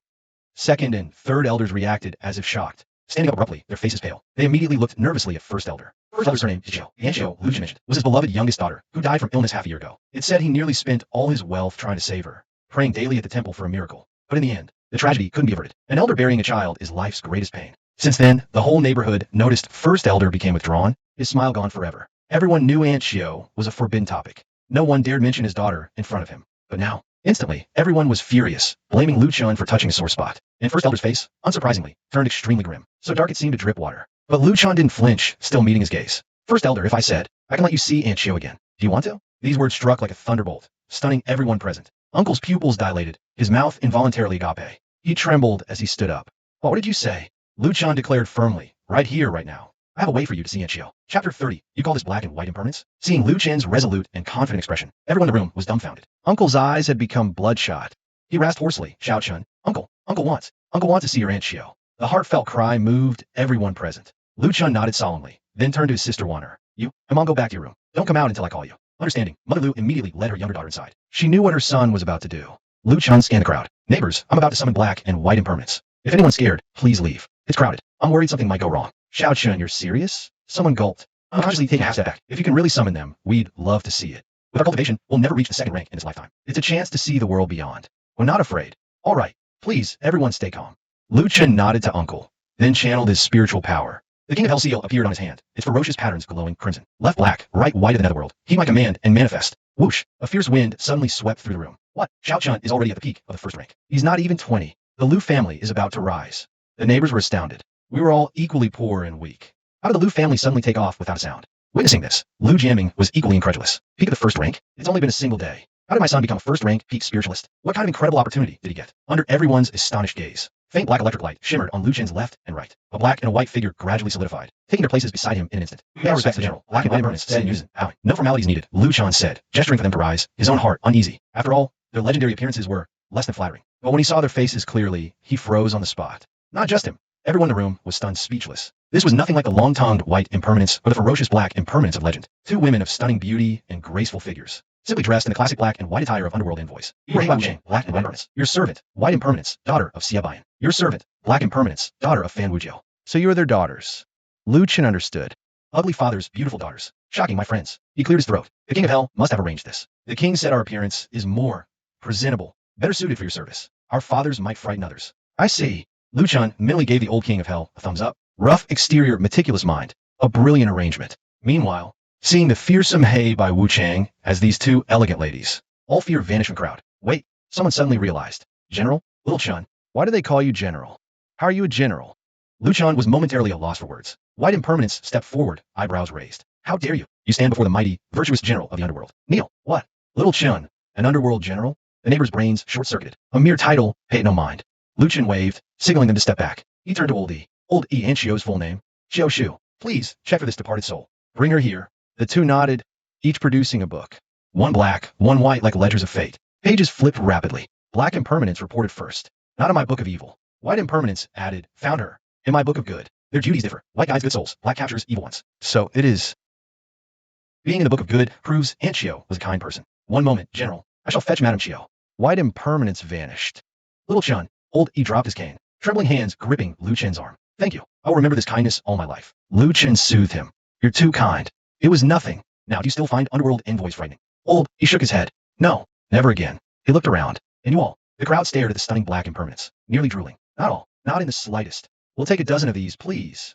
Liu Chen thought. These old lectures. Unbelievable. He cleared his throat. There's truly no need to fear the underworld. Its deities are heavenly appointed, just with special duties. Some might look a bit intimidating. There's no such thing as bad luck from it. They're all just rumors that spread like wildfire. Black impermanence. The younger sister. Nodded seriously. It's just that our line of work isn't very popular. There's nothing unlucky about it. Everyone chuckled awkwardly. The job is indeed unpopular. Being associated with death, it's natural to feel it's inauspicious. As they spoke, a black flash, and two figures reappeared. An old man stared wide-eyed at his daughter in plain clothes. He called out with a trembling voice, Shu, Dad? Gasps echoed around them. Aunt Xiao, Aunt Xiao. A spirit can only linger for 2 minutes, white impermanence reminded. The old man immediately embraced his daughter, weeping. Sure, Dad missed you so much. I thought I'd only see you in the afterlife. Thanks to Xiao Chun. Xiao Shu looked back at Liu Chun. Liu Chen smiled and nodded. Aunt Xiao, long time no see. You two catch up. She gave a slight bow, then turned to her aged father. Dad, how was your health? How are Mom and my brothers? All good, all good. Shu, are you doing well down there? I'm okay. The judge said I have 30 more years of afterlife. After that, I can reincarnate. Watching the father and daughter, separated by life and death, pour out their hearts against the clock. Everyone present couldn't help but shed tears. But time flies, and 2 minutes passed in an instant. When the time came, white impermanence led Xiao Shu back to the underworld. The old man, tears streaming down his face, was about to kneel. Xiao Chun, can you let me talk to your Aunt Xiao a little longer? I'm begging you, Grandpa. Uncle, you'll shorten my lifespan with this. Liu Chen quickly steadied the old man. If you miss Aunt Xiao, I can point you in the right direction. Tomorrow, go to the Sun Family Temple South Sea, and offering to the King of Hell, and pray sincerely. I believe His Majesty will surely grant your wish. But I must also advise you, the departed are gone. Please accept your grief. Too much attachment is harmful for both of you. The old man trembled with excitement, nodding repeatedly. Good, I'll go tomorrow for sure. From now on, I, Xiao Jiwa, will worship no other, only the King of Hell. Chapter 31. A father's honor through his son. One shot hits the jackpot. Uncle, I'll go with you tomorrow. I want to see my mom. I'm going too. I want to see my dad, my grandparents. The room instantly dissolved in sobs. Even from the hallway came faint weeping sounds. Liu Chun, see, ancestors are a basic need. Who can resist the longing for a departed loved one? Don't rush. This is just the appetizer. Wait until the feast coins launch. It'll get even crazier. Liu Chun thought to himself. This glory, he wouldn't keep it all to himself. Son, since you can summon underworld spirits, bring your grandparents up here too. Dad, misses your grandparents. Liu Jiaming, having witnessed the whole thing, was deeply shaken. Since ancient times, the realms of the living and the dead have been like two sides of a mirror, seemingly one, yet forever out of reach. But he never imagined his son possessed such divine power, forcibly opening a path connecting the realms of Yin and Yang, and your maternal grandparents. Mother Liu, who had been listening in the room, now stepped out, her face unable to hide her anticipation. Liu Chen nodded and said to the black and white impermanence beside him, please help me find Liu Wusheng, Wu Xiulan, Zheng Xianrong, and Li Lan. These were my ancestors. As you command, General. The black and white impermanence flipped through the netherworld register again. But this time, black impermanence only turned a few pages. As if suddenly remembered something, stopped, and smiled slightly. The general's ancestors would certainly not be recorded in my humble register. Liu Chen smiled knowingly, thinking black impermanence seemed colder than white impermanence. But this act showed some considerate cleverness. Not bad. A teachable pupil. Found them. Then white impermanence reported, General, the register shows your grandparents. And maternal grandparents have all reincarnated, reborn as humans, and are no longer in the underworld. I see. Hearing this, Father and Mother Lu showed both disappointment and some relief. It's good. Reincarnating early is a good thing. May I ask, honored underworld officers, how are my parents and in-laws faring after reincarnation? Black and white impermanence exchange glance. Madam, we two sisters are merely officers under the general's command. We dare not be called honored. Please, madam, retract the term. Gasp. A collective gasp of shock echoed through the room. Could be Shao Chun really became a leader in the underworld. A general? So if we pass on later. We got Shao Chun look out for us. Wow, the Lu family has truly risen to prominence. Indeed. Seems we should get closer to the Lu family from now on. Hearing the whispers, Lu Chen's lips curved into a slight smile. Rewards come to those who back the underdog. But mortals serving in both realms is not unheard of, just extremely rare. For common folk, the boundaries between the three realms are clear-cut. But the higher you go, the blurrier those boundaries become. Like the current Prime Minister, said to serve as a fate officer in the celestial realm. But for Lu Chen to achieve the rank of general in the underworld is truly enough to shock the world if word got out. No wonder the neighbors are so astonished. Mother Lu was stunned for a moment, then chuckled. All right, you two officers, can you share any more information? Madam, we've checked. All the ancestors were reincarnated into good, kind families. As for which families, please forgive us for not disclosing. Father and Mother Lu exchanged a look and finally sighed in relief. As it should be. Thank you both. Seeing matters here were settled, Lu Chun suddenly asked, how many of you want to visit the temple to pay respects to Yama tomorrow? Let me get a count. Me. And me.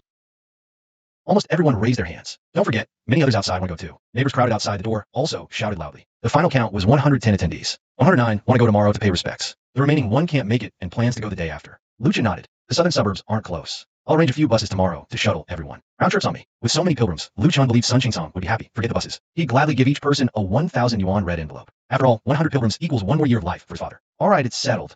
What time tomorrow? We depart at 8 a.m. sharp. No problem. Lu Chen's call was answered. The neighbors gradually dispersed. Lu Chen remembered something and asked with a smile, by the way, do you all still promise to keep worshipping the King of Hell at home? Everyone was stunned, then scratched their heads and laughed sheepishly. The living room filled with a cheerful mood. When most had left, the three elders first exchanged glances, then nodded, as if reaching a silent agreement. Finally, the third elder took the lead. Jamming, us three old-timers just discussed it. We're at this age, time to step down. From now on, you should be the neighborhood elder.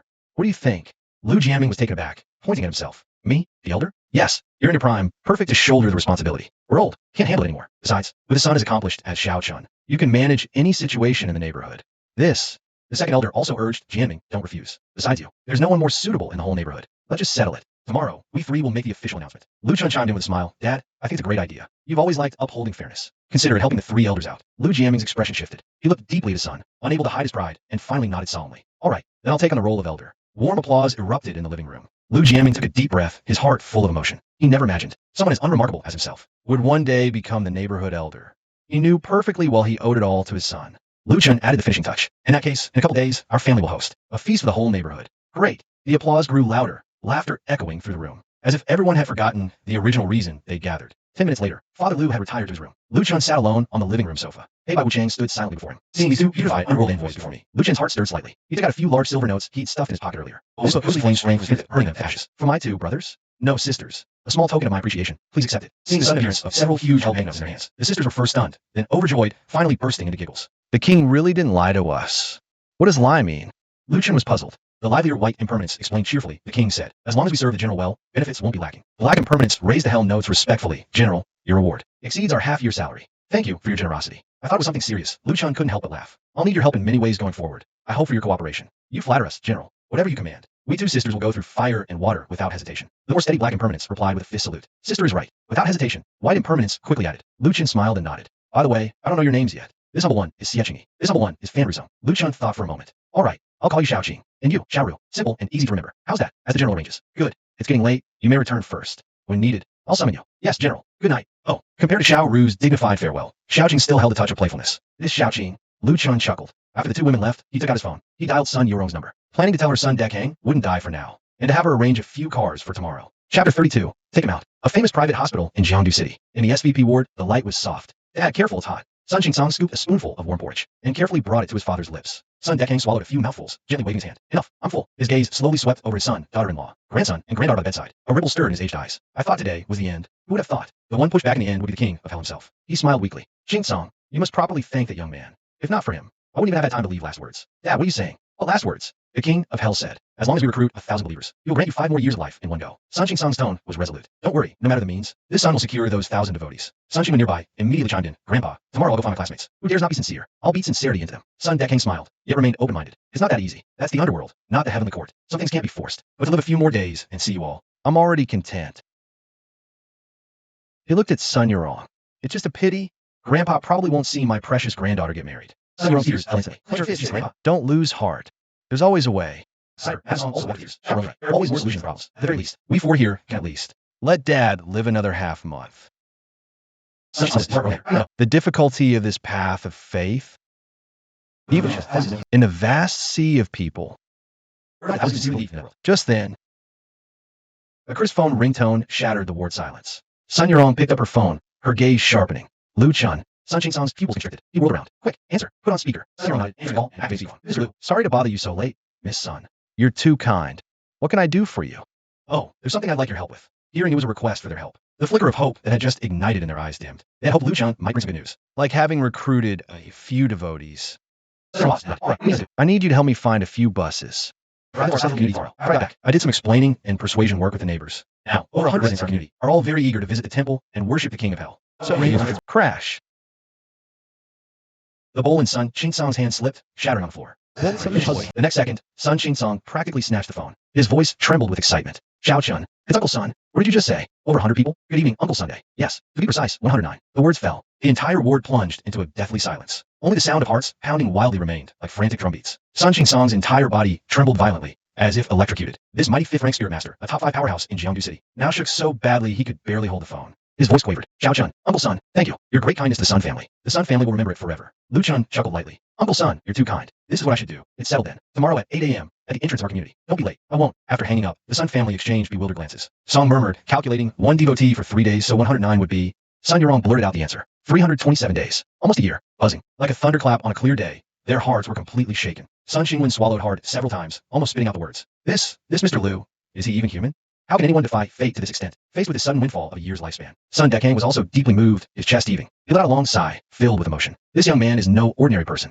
The Sun family's pupils all contracted sharply, especially Sun Yurong. While they were still racking their brains on how to break the deadlock, Lu Chun had already taken a massive, effortless stride forward. Not 1, 2, or 3, but a full 109. Recalling everything that had happened to Lu Chun today, this woman, the acknowledged top beauty of Jiangdu City with countless suitors, found an unprecedented, strange emotion flicker uncontrollably in her eyes. Should I talk to Big Brother again?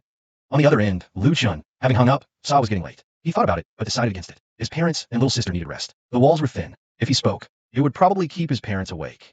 forget it. I'll talk tomorrow. Yawning, Lu Chun stretched, got up, washed up, and went to bed. He was utterly exhausted from today. Click. Late at night, Jiangdu City was suddenly hit by a torrential downpour. Zhao Mansion, one of the 4 great families. A line of luxury cars glided to a silent stop. Steward Zhao Jihong, holding an umbrella, was already bowing in the rain. Young master, you're back. A handsome young man stepped out slowly, but a trace of hidden malice lurked deep in his eyes. Dense raindrops fell, only to be quietly deflected by an invisible barrier near his body. Faint arcs of lightning even flickered across the barrier surface. Zhao Jihong hurriedly moved the umbrella closer. The Zhao heir gave him a deep look, then casually patted his shoulder. His voice held a hint of mockery. Jihong, on the phone you said, old man's son, who was surely doomed, Was saved by some nobody. Zhao Jihong fawned obsequiously. Yes, young master, it's true. And you said the wealth deity statue was invited back by him too? Yes, young master. A dangerous curve appeared on the man's lips. Jihong, it seems you're regressing the older you get. Didn't I tell you before I left? If the people the Suns found failed, I had to be the one to save Old Man Sunday. I told you to wait for my return. I was supposed to personally deliver the longevity pill to Yurong, but what about you? Not only did you mess up the job, but knowing full well about their destined connection, you still let them take Lord God of Wealth back. Seems like you're getting worse at handling things. Zhao Jihong's face instantly turned pale upon hearing this. He knelt with a thud in the icy rain. I failed my duty. Please forgive me, young master. The pouring rain instantly drenched Zhao Jihong, making him utterly wretched. The young man crouched down. He patted Zhao Jihong's wet cheek, not too lightly, not too heavily, as if teasing a dog. Forgive you? How? Tell me. Woof, woof, woof, woof.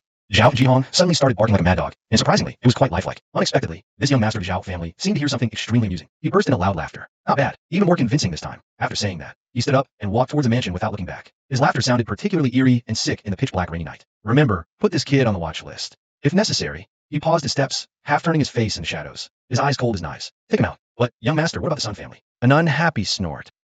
Zhao Jihong trembled all over, immediately prostrating himself lower. Yes, I understand. Woof, woof, woof, woof, woof. The Zhao young master erupted in joyful laughter again. Good. Truly a fine dog. Ha ha ha. Chapter 33. A hot stove is hard to burn. The next morning at 8 a.m., the entrance of Nanchang community was already a lively scene. 3 brand new buses were neatly lined up, waiting early. Lu Chun stood at the front of the convoy, methodically coordinating the on-site order. Uncles, aunties, everyone board in order. Don't rush, no pushing. Over 100 people surged forward in a bustling crowd. Impatience was written all over everyone's faces. A good number of them had dark circles under their eyes. Clearly last night, they were simply too excited to sleep. Hey, where are you all heading off to? Community group trip. Some uncles and aunties from the neighboring community were drawn by the commotion, curiously coming closer to ask. Old Lu happened to run into them. Come on, join us for a trip. We'll take you to a great place. What great place? The Sun Family Temple in the south of the city. Go to temple this early?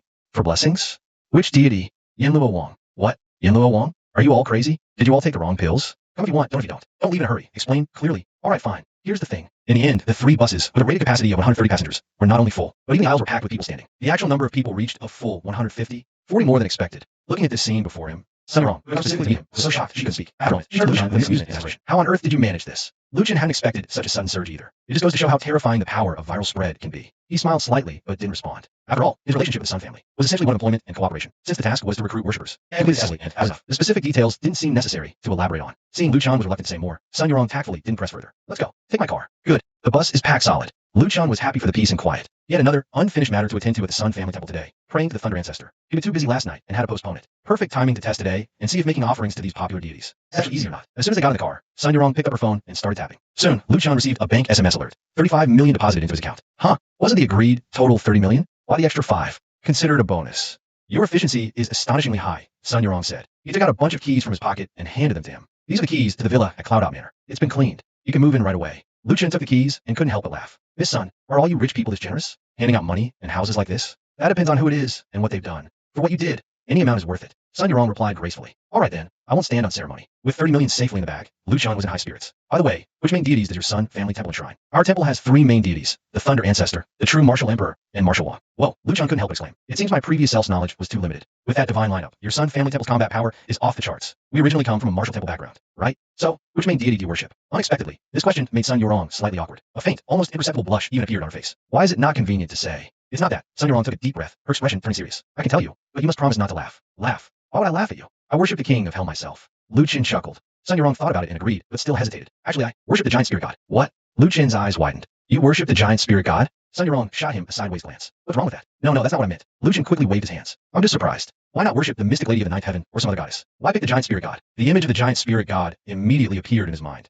Face Indigo, carrying a giant axe, towering thousands of people, eyes of bronze bells, majestic figure. Malway, no matter what, he couldn't guess that Sun Yurong would choose him as a patron god. When I was born, my dad had someone divine my fortune. The fortune teller said I have a karmic bond with the giant spirit god, so Sun Yurong explained. Luchan suddenly understood. So that's it. No wonder you're always dressed in martial attire. So that's the reason, Miss Sun. Then your weapon wouldn't happen to be a flower carved battle axe, would it? What's wrong with that? Sun Yurong tilted her chin up. She showed a hint of rare proud lines. Nothing. I just think the contrast is perfect. Luchan almost laughed, but remembering his earlier promise, he forced it back down and changed the subject. So what's your current bond level with the giant spirit god? 37%. Yes, as expected of a karmic bond. Second rank or third rank? Early third rank. Sun Yurong's lips curled slightly upwards. She looked at Luchan with a hint of challenge. Mr. Liu, I wouldn't dare boast about other things, but when it comes to fighting, I believe I have some skill.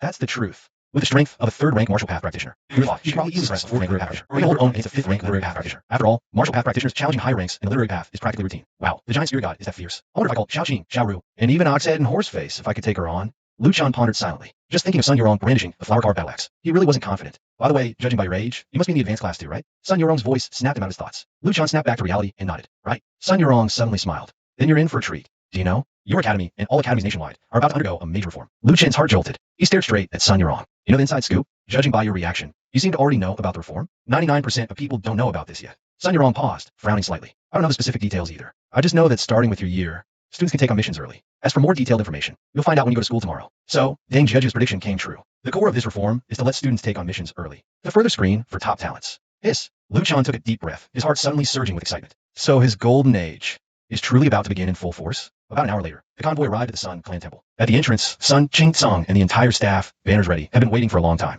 Seeing so many people get out of the vehicles, Sun Qingsong was completely stunned. The number seems more than 109, right? Uncle Sun, I brought everyone to you. Xiao Chun, Uncle Sun really doesn't know how to thank you enough. Sun Qingsong tightly grasped Luchan's hand, too excited to let go. Then, the temple staff warmly began to receive the guests. To properly host the Nanshan residents, the temple had even closed to the public today. Such service attitude left the residents feeling overwhelmed by the favor. After all, ordinary temple walls usually have signs saying, "No beating the pilgrims." But the Sun Clan temple service today was almost on par with a 5-star hotel. After settling the residents, Luchan again requested 10 bundles of incense. He then went straight to the main hall of the Thunder Ancestor in the Sun Clan temple. The magnificent, gold-decorated statue of the Thunder Ancestor stood imposingly in the hall, as if capable of cleansing all evil in the world. Truly the foremost righteous deity of the Thunder Department. Luchan hesitated no longer. He lit the incense, silently recited his prayers, and began the offering ritual. As the incense burned, a wisp of intangible essence spiraled upward, once again vanishing into the void. Within the heavenly court's divine firmament jade palace, hundreds of thousands of miles of thunder clouds churned endlessly. The majestic jade palace stood tall, with thunder and fire swirling around its golden steps. From the heavens, billions of streams of incense offerings, like rivers flowing to the sea, poured into the divine firmament palace. The night heavens responding to the origin, thunder, sound, universalized heavenly lord, 10,000 fall, sat cross-legged on a rush, his divine light shining boundlessly. Facing this vast ocean of offerings, the supreme deity of the Thunder Department slightly closed his divine eyes, already accustomed to it. Suddenly, sensing something, his eyelids lifted slightly. Among the billions of incense streams, one, carrying a special aura of fortune, was speeding towards him. What petty trickster dares use such a shortcut?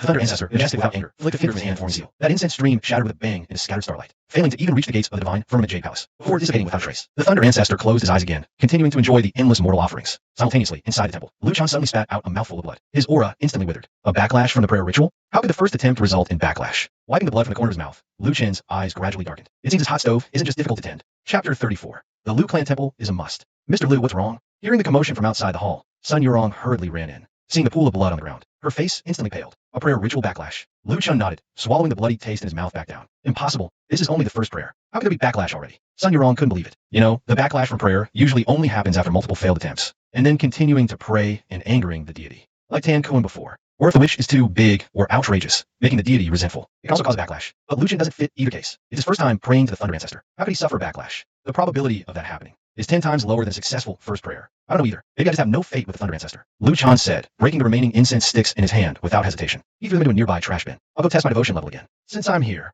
Liu Chen also tested his devotion level with the old King of Hell to see if it could also break 40. But Sun Yurong shook her head, saying bluntly, no need, it can't be tested. Can't be tested? What do you mean? The temple system simply doesn't have a module for underworld deities like those from the underworld. How to test? Liu Chen, seriously sis, you guys are being too biased here.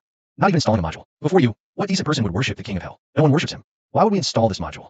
This module is expensive, more than building a main hall. Sun Yurong was also helpless. Sighed fine. Then you better prepare one in the future. Otherwise, it's so troublesome.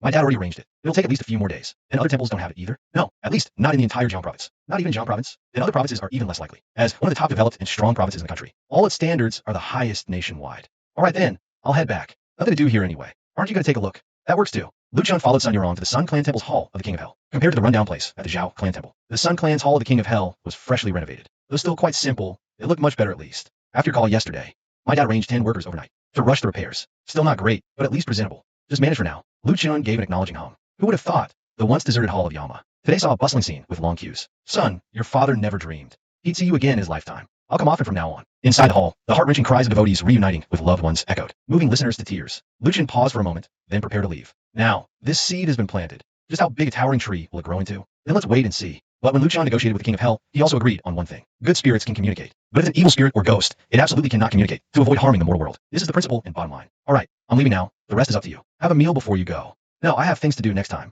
Liu Chun is also in a hurry to go back and have a good talk with his elder brother. Okay, then I'll send a car for you. Alright, on the way back. Liu Chun mentally rehearsed what he would discuss with the God of Wealth, June. If the spirit money business gets strong support from this merchant God of Wealth, then he really won't have to worry about money anymore. Don't be fooled. This is a world where martial prowess is revered by all. But as long as there is economic activity, the importance of money is irreplaceable at all times. Otherwise, why would so many people worship Zhao Goming? Just as Liu Chen was pondering, suddenly a line of text caught his eye. Starcy Divine Attendant Wristwatch. Stop the car. The luxury car screeched to a halt. What's wrong, Mr. Liu? The driver asked, turning around. Drive me to that store. Liu Chen pointed. Upon hearing this, the driver immediately drove over. Previously, Leroy didn't need to go to a window to measure a divine attendant level. Liu Chen really coveted that function. Now that he has money, he simply has to get one. The car stopped in front of the store. Liu Chen got out and walked straight towards the store. Hello, welcome to the Starcy Divine Attendant Wristwatch Direct Center. A salesperson immediately came up with a beaming smile. Liu Chen got straight to the point. Which of your watches has the most complete functions? Preferably one with the Underworld Nether Deity module. Underworld Nether Deity? Sure enough, the staff member was taken aback. Just a moment, sir. Manager, there's a gentleman here for you to attend to. Soon the manager came running over. Liu Chan repeated his requirements. After listening, the manager nodded hurriedly. If that's the case, it seems only our Starcy's highest end all deity series can meet your requirements, sir. If your requirement for the divine attendant level upper limit isn't high, the entry level model will do. It only costs 780,000. What's the highest divine attendant level the entry level model can measure? 45%. Too low. Liu Chan frowned. Too low. Both the manager and the salesperson were stunned. 45% is considered low? What background does this young man have? What's the highest? The highest is 70%. It's the flagship product of our all deity series. That's more like it. How much? 2 million. But we just started an event recently. The lowest discount is 20% off. That's 1.6 million. The price really isn't cheap. After all, Leroy's watch was only a little over 6,000. 1.6 million could buy a whole stack of those. But this thing has become a necessity for Liu Chun. A craftsman must sharpen his tools to do his work well. Buy it. Liu Chun pulled out his card. Oh, you're really buying it? Why else would I come to your store? The manager waved his hands repeatedly. I didn't mean that, sir. It's just this flagship watch. It's currently out of stock in the store. It needs to be pre-ordered roughly 7 days. Then place the order. I'm not in that much of a hurry. Liu Chun decisively paid a 300,000 deposit and took the receipt. He then left the store, escorted by all the staff. Watching his taillights disappear into the distance. The manager looked at the receipt in his hand, his face full of questions. The delivery address is Cloudtop Villa. What on earth is this young man's background? Anyone can afford to launch a flagship is either wealthy or noble. But in our Jiangdu city, there doesn't seem to be a prominent Liu family. Exactly, manager. Judging by how lavishly he spends, not even some ordinary nouveau riche families, let alone some top-tier ones, could match his level of extravagance. Could be the new nouveau riche family is about to emerge in Jiangcheng. The manager's expression turned serious. Elder brother, that's roughly the situation. Liu residence. Upon returning home, Liu Chun first invited the God of Wealth. He then told him about what happened yesterday, recounting it almost exactly as occurred. The divine statue remained silent until, after a long while, it finally let out a deep, drawn-in breath. No wonder I caught a whiff of the stench of the netherworld. So that's it. My worthy brother, you've truly done something that leaves me utterly astounded. How did you think of connecting the netherworld to the mortal realm in this way? Liu Chun smiled upon hearing this. Damn information gap. This sort of thing is just a thin layer of paper. It seemed incredible before. But once you think of it, it's just that simple. Elder brother, I merely propose my needs from the perspective of a mortal. Worthy brother, if this succeeds, it will be a deed of immeasurable merit. You flatter me, elder brother. What about the matter of the underworld banknotes? Rest assured, little brother, as I said, as long as it's legitimate business wealth, I will ensure your financial prosperity. Thank you, elder brother. Although he expected it, Lu Chun, having received a definite promise, secretly breathed a sigh of relief in his heart. Worthy brother, I do have a question I'd like to ask you. Elder brother, please speak freely. Why are you so obsessed with wealth? Lu Chun gave a slight smile. Elder brother, have you forgotten? If I don't ascend to become part of the new elite, lack qualifications to build people. To ascend, money and military merit are both indispensable. Worthy brother, do you truly think this way? The god of wealth had thought Lu Chen's earlier words were merely casual talk. He had pretended to be excited before out of politeness. Who would have thought? Elder brother, a real man's word is his bond. The promise I made, I naturally intend to fulfill. Lu Chen's gaze was as firm as iron. This Lu family temple, I am determined to build it. Chapter 35. School starts combat power source. This thunder is too devious. Worthy brother, having such ambition makes this elder brother feel ashamed. The god of wealth's tone carried a clear note of emotion. It also faintly carries the loneliness that comes with the passage of time. But the next moment, a flame seems to surge up in his voice. He says firmly and resolutely, brother, you treated me so well that I'm immensely grateful. Go ahead and do what you need to do without worry. I will definitely do everything in my power to help you. If you run into any trouble in the future, come find me anytime. Even though I've been out of the spotlight in the heavenly court for many years, I still have quite a few old connections and favors to call in. It's more than enough to have your back and get you out of trouble. 之前君财神这话也是客套，但如今却是实打实的诚心。小弟明白，那回头我再给兄长备上10万金，方便您不时之需。10万金，君财神猛地一怔，随即哭笑不得，心中暗说：这特么到底谁才是财神啊？那为兄就不客气了。可你若是以自身精血为祭，兄长放心，小弟近来法力有所精进，应当能勉强支撑。贤弟切莫勉强啊，兄长，小弟心里有数。那好吧。结束与君财神的对话，陆晨长长舒出一口气。眼下万事俱备，只欠东风，就让冥府这把火烧得再旺些。等时机成熟，届时我再推行冥币计划。陆晨暗暗谋划，也不闲着，转身便回到自己房间，目光扫过满地堆积的黄纸、金箔、银箔等材料，他微微眯起双眼。明天就开学了，趁今天还有空，得多做些准备。钱多不压身，到哪都方便。于是整个下午，陆晨都窝在房中，专心致志地制造纸钱。哎，这效率还是太慢了。将来得搞流水线，一天起码产出几百亿才行。但转念一想，不对，这样容易通货膨胀，还是得控制好汇率，稳健发行方为上策。经过一下午的忙碌，陆晨足足赶制出50万天金和200万冥币。原材料以肉眼可见的速度消耗殆尽，而成品则堆得像座小山。忙完这些，陆晨活动了下有些僵硬的筋骨。到时候10万给君财神做备用金，再孝敬老阎王100万，我就不信吊不上这条大翘嘴。区4个阴差怎么够？没有1万，至少也得来5000吧。等将来下妖魔副本时，身后哗啦5000阴差依次排开，那场面想想都刺激。届时什么鬼王、鬼皇、鬼帝，统统给贫道跪下唱征服。时间一晃也到了傍晚，陆父陆母下班回家，妈，别墅钥匙我拿到了，您收拾一下，咱们尽快搬过去。吃饭时，陆晨便把其中一把钥匙递了过去，没想到陆母却把钥匙推了回来。我跟你爸商量过了，我们在这住的挺习惯，你想去的话，你先搬过去住吧。对啊，我现在可是小区管事大爷，得留在这儿。陆父虽盯着钥匙眼热，还是摇了摇头。陆晨一时无语，你们白天在小区，晚上过去睡不就行了？反正也不远。算了，来回跑多麻烦。大别墅我们住不惯，你去吧。你也大了，该有自己的空间。正好你那房间腾出来给婉婉，省得她总跟我们挤一张床。你们不去，我一个人住那么大的空房子，多没意思。吃饭回家吃不就行了？我们又不是完全不去，房间给我们留着，想住了我们就过去住2天。就是哥，你得给婉婉留一间最大的房间。陆婉吃的满嘴油光，脆生生地插话。陆晨失笑，无奈道：行，最大的那间留给你。见父母态度坚决，他也不再勉强，重新递过钥匙。那钥匙总得留一把吧？行，妈定期给你去打扫卫生。陆晨入夜，华灯初上，陆晨洗漱完毕，躺在床上，索性试试修炼呐。阴司神雷，陆晨神识沉入阎王令中，几门神通在虚拟空间内流转盘旋，目前却只有阴司神雷是点亮的状态。动心冥王咒，陆晨瞥见另一门神通的介绍，虚无品以上修为方可修炼，能召唤阎罗分身，大幅提升自身实力。阎罗现世，百里皆暗，多为死域，施术者可掌生死，予取予求。不愧是老阎王，虽是文职，但战斗力却一点不弱。他收敛心神，开始参悟阴司神雷，神通法诀如洪流般涌入体内，化作无数文字游走于四肢百骸。陆晨心念微动，睁眼抬手，掌心顿时噼啪作响，窜起一道道黑色电蛇，这就练成了。不对啊，就算是祈福类神通，灵者也得苦修良久，怎么到我这儿瞬间就成了？难道这就是传说中的主角光环，悟性逆天？噗嗤，陆晨绷不住笑了。可以，贫道就喜欢快进到大成，装逼时刻，毕竟都穿越了，要还像别人一样苦哈哈的修炼，那这月不就白穿了？他随手将一道阴司神雷打向旁边的水杯，意料中杯子4分5裂的场景并未出现，反而杯子竟直接凭空消失了。咦，我杯子呢？陆晨瞳孔一缩，脑海中自动浮现答案。原来只要被这阴司神雷击中，不管何物都会直接被击落冥死。这雷可真够阴的。如此说来，只要被这阴雷击中，等于当场送人投胎转世，连黑白无常接引的功夫都省了。也不知道我这阴雷的威力比那雷祖的阳雷又如何？陆晨微微眯眼，一时间倒有些跃跃欲试。好了，神功已成，睡觉，一切就等明天改制，看看究竟会有哪些惊天动地的政策。这一夜，陆晨睡得格外香甜。梦中，他看见陆氏神庙高达万丈，金碧辉煌，极尽奢华。殿门大开，其中供奉着满天神佛，香火之鼎盛，堪称万妙之祖。正坐到最美处，梦醒了，天也亮了。陆晨一个鲤鱼打挺起身，从未如此渴望上学。江都3中高年级班，简称高级班。陆晨到的时候，同学基本都到了，这回都聊天聊得热闹。陆晨刚坐下，就听一个清脆的声音从背后响起：“陆晨，你来了。”李若依走了过来，递过一个纸袋，我给你带了早餐，我在家吃过了，那就再吃点嘛。陆晨不由失笑，我说李同学，你就别给我拉仇恨了。你看那边的 SB 脸都绿了。说着，他抬手一指，李若依顺着方向望去，果然看见不远处的宋浩，脸色阴沉的几乎能滴出水来。第36章，城主亲临，惊天动地的改制。见陆晨明目张胆骂自己 SB， 宋浩当即一拍桌子，发飙道：“陆晨，你骂谁是 SB 呢？”陆晨深深看了他一眼，来，有本事你再拍一次。我拍怎么了？宋浩嘴上喊得震天响，但手上却始终不见动静。切，丢人现眼！哈哈哈！班里顿时笑声一片。你，宋浩气得咬牙切齿，却拿陆晨没办法。按体型，他是真干不过陆晨那1米8的，虽然后者是瘦了点，但架不住1寸长1寸强。你给我等着，等老子待会被天官赐福，看我不整死你！宋浩暗暗握紧拳头，决定先苟一波，只要他入了一品，到时候新仇旧恨一笔算。对了，陆晨，你听说了吗？李若依拉回话题，忽然问道。啥？陆晨正好口渴，打开了李若依的牛奶，喝了一口。听说前天赵氏神庙上空黑云压日，还有猩红的火焰出现，网上有知情人爆料说有人在赵氏神庙供奉了冥府阎王。哦，有这种事？陆晨心中微动。是啊，李若依脸色惊悸。你说现在怎么什么人都有，连阎王都供奉，不嫌晦气吗？陆晨干咳道：“人家阎王也是正神，怎么就晦气了？地府是干嘛的？你不知道，这还不晦气啊？行，晦气。陆晨都怪自己话多。不过说起来，这赵氏神庙也是神了，前天出了一个你，昨天又出了一个引发冥府异象的灵者。不过你那消息我倒是没在网上看，还真是奇怪。反正啊，现在都传赵氏神庙很灵，去的人更多了。我昨天去祈福的时候，差点都没挤进去。不过还好，我终于如愿把文昌帝君的视神度提升到了3%。李若依嘴角上扬，有些骄傲。恭喜，李同学果然天赋过人。陆晨抱拳，得了吧，你这个一口气提升5%的怪物，还恭喜我？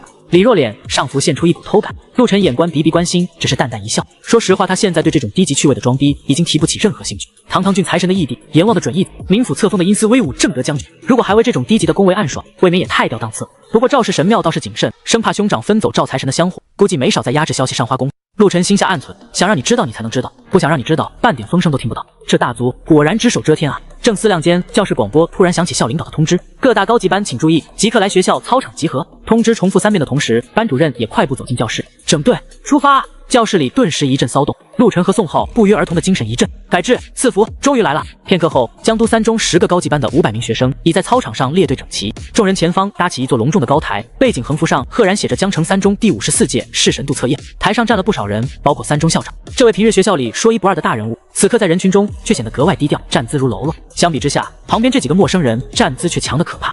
待人员整齐，校长走到话筒前开始陈述：各位同学们，众所周知，今天就是视神度测验大比。不过正式开始前，我要告诉大家一个激动人心的好消息。今天我们3中非常荣幸地请到了江城城主于峰于城主前来莅临指导。接下来，让我们用热烈掌声，有请于城主为我们讲2句话。大家鼓掌。台下一片哗然。陆晨一边鼓掌一边心中暗忖，没想到这区一次改制，竟让堂堂城主大人亲自光临，这规格是不是太高了一点？也就是说，台上那一批陌生人都是江都市的领导。各位同学，你们好，我是于峰。台上，身为城主的于峰咳了咳嗓子，露出一丝微笑。时间有限，接下来我长话短说，因为后面还有几个学校等着我去主持。今天这场测试，相信会影响很多人，因为从你们这一届开始，国家正式决定全面改制高级班，以后在高级班的基础上会增设一个特级班。至于具体改制内容是什么，这里我就不解释了，待会张校长自会跟你们解释。我想说的是，改制以后，对你们而言，或将迎来一个最好的时代，一个足够兑换你们天赋的时代。只要你有野心，你们可以在这个时代享受到远超于你们前辈的权利，加官进爵，封侯拜相，只要你们有实力，都可以满足你们。台下哗然加掌声。于峰笑笑，挥了挥手，我预祝大家一切顺利。于峰说完，退回队。台下议论纷纷，改制特级班到底啥意思？不知道啊，好突然。是啊，一点征兆都没有。校长再次接棒，好了，接下来我来给大家讲讲这次改制的内容。陆晨认真聆听，不肯放过一个细节，果然和邓佳佳说的几乎一样。首先第一条，2%以下视神度的学生将被迫毕业，只有留下来的学生才有资格争取特级班的名额。这个消息毫无意外，瞬间引爆全场，不少自知不达标的学生当场崩溃大哭，甚至还有人昏厥。而校方似乎早有准备，医护人员立刻抬着担架进场。目睹这一幕的陆晨只能轻叹，若非穿越而来，原主此刻恐怕也是绝望人群中的一员。我理解大家的心情，但有些抉择不得不做。校长叹息着继续道，第二个改革点就是关于任务模式的下放。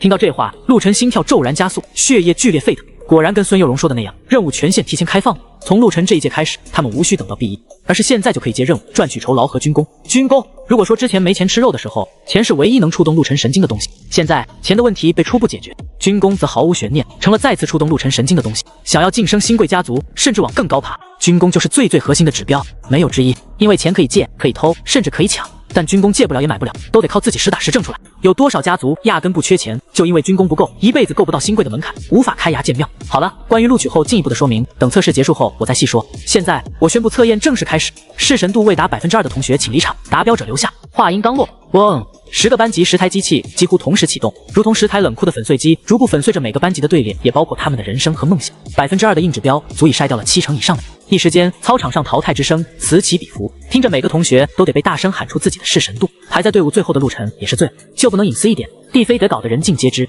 大部分被淘汰的同学都是1%出头，成绩好一点也是堪堪达到2%。关键他跟军财神的视神度足足有43%，而且陆晨自信跟老阎王的视神度也不会低于30%。到时候自己这俩视神度一亮出来，会不会太伤这些同学的心了？等下，陆晨忽然想到，既然神庙都没法测出阴司的视神度，估计学校的测试机大概率也不会有阴司的模块。这样的话，我应该只会被减出一个视神度。陆晨眼前一亮，可以，至少可以少伤他们一次心。陆晨现在只希望赶紧把流程走完，然后去接任务。真男人装什么逼啊？种田才是王道。第37章，瞒不住的嚣张震惊全市领导。而此时，听着操场上不断传来的淘汰声，台上的于峰脸色越发难看。看来这一届学生不太行啊。身为江都市城主，如果江都市入选的学生太少，他脸上自然也挂不住。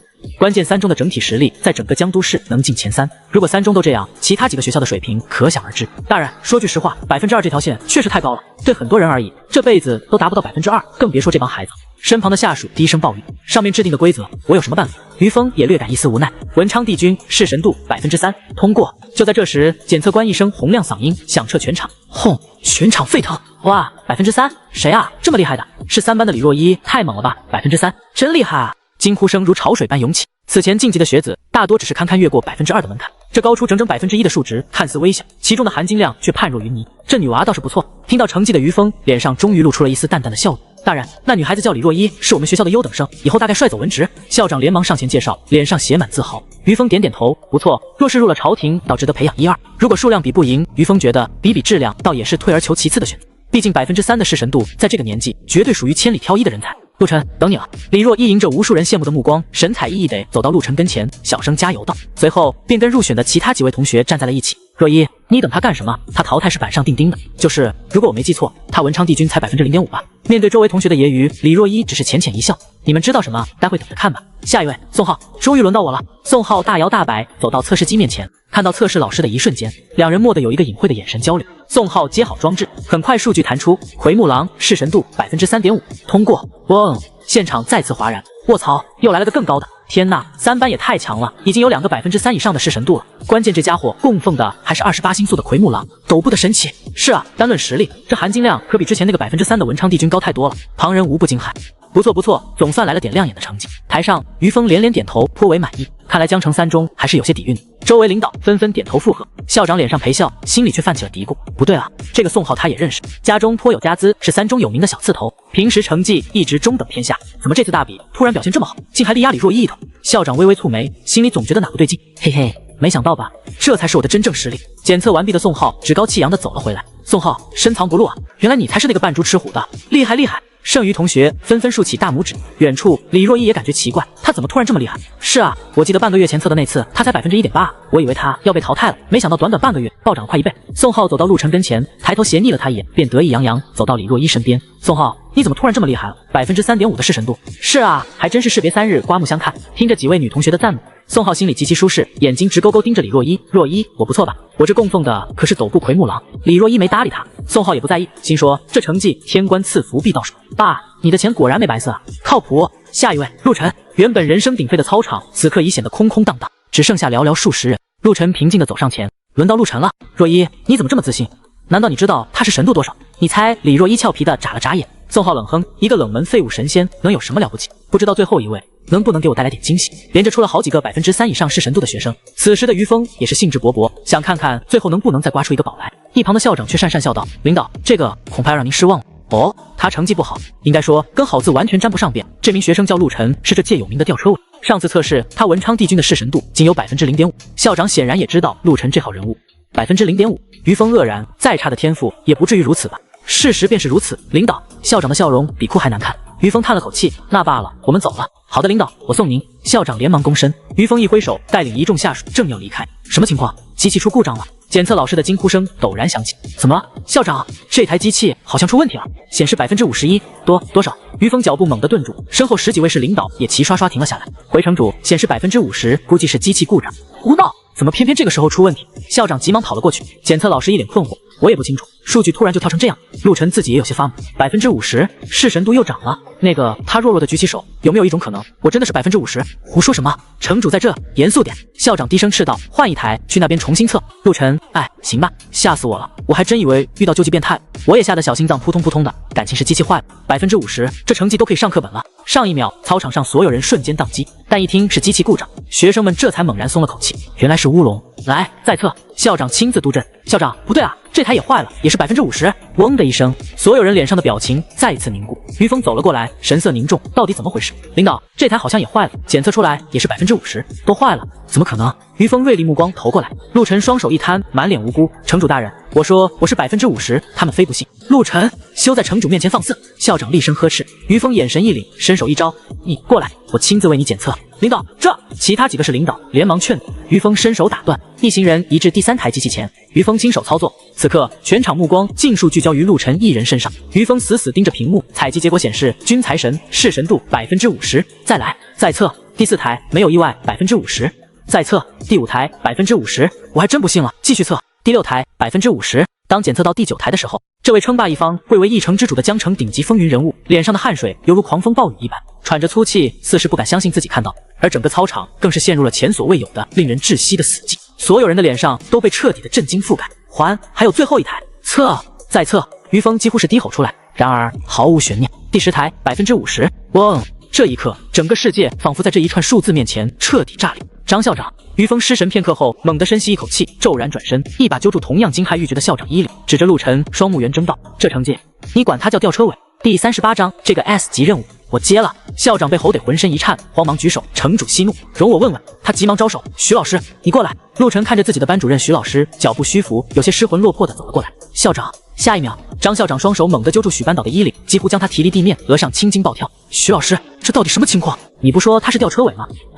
好了。于峰一皱眉，看向陆晨，同学还是你来说吧，你这50%的视神度究竟是这么回事？回城主大人，我想我跟君财神有溯源吧。陆晨是真不愿意在这个问题上墨迹，索性也把赵家之前那借口拿来用了。说完又再次抱拳，城主大人，我这点小成绩不值一提，我看还是别耽误大家宝贵时间，继续说正事吧。这一点小成绩，于峰一时竟没看懂这小子到底是谦虚还是搁着装。不过能在他面前这么小装一下的人，放眼江城，倒也屈指可数。溯源，原来如此。直到此时，周围人仿佛如梦初醒，然而意料中的惊呼、议论却并未出现，反而大家都默契地保持了某种缄默。不是他们想缄默，而是他们发现震惊到极致，原来是说不出话来。于峰见陆晨不想在这个话题上多讨论，心念一动，微微点头，冲一旁张校吩咐道：“张校长，那你先推进，此事稍后再说。”好的，领导，来，都集合。所有学员再次排成一个新队伍。陆晨，你这到底怎么回事？不是5%吗？身侧传来李若一难以置信的低语：“侥幸而已，又是侥幸，人生处处都是侥幸。好好听吧，接下来重头戏来。”陆晨长舒口气，总算把这关给过了。他目光微凝，盯着重新返回舞台的于峰等人。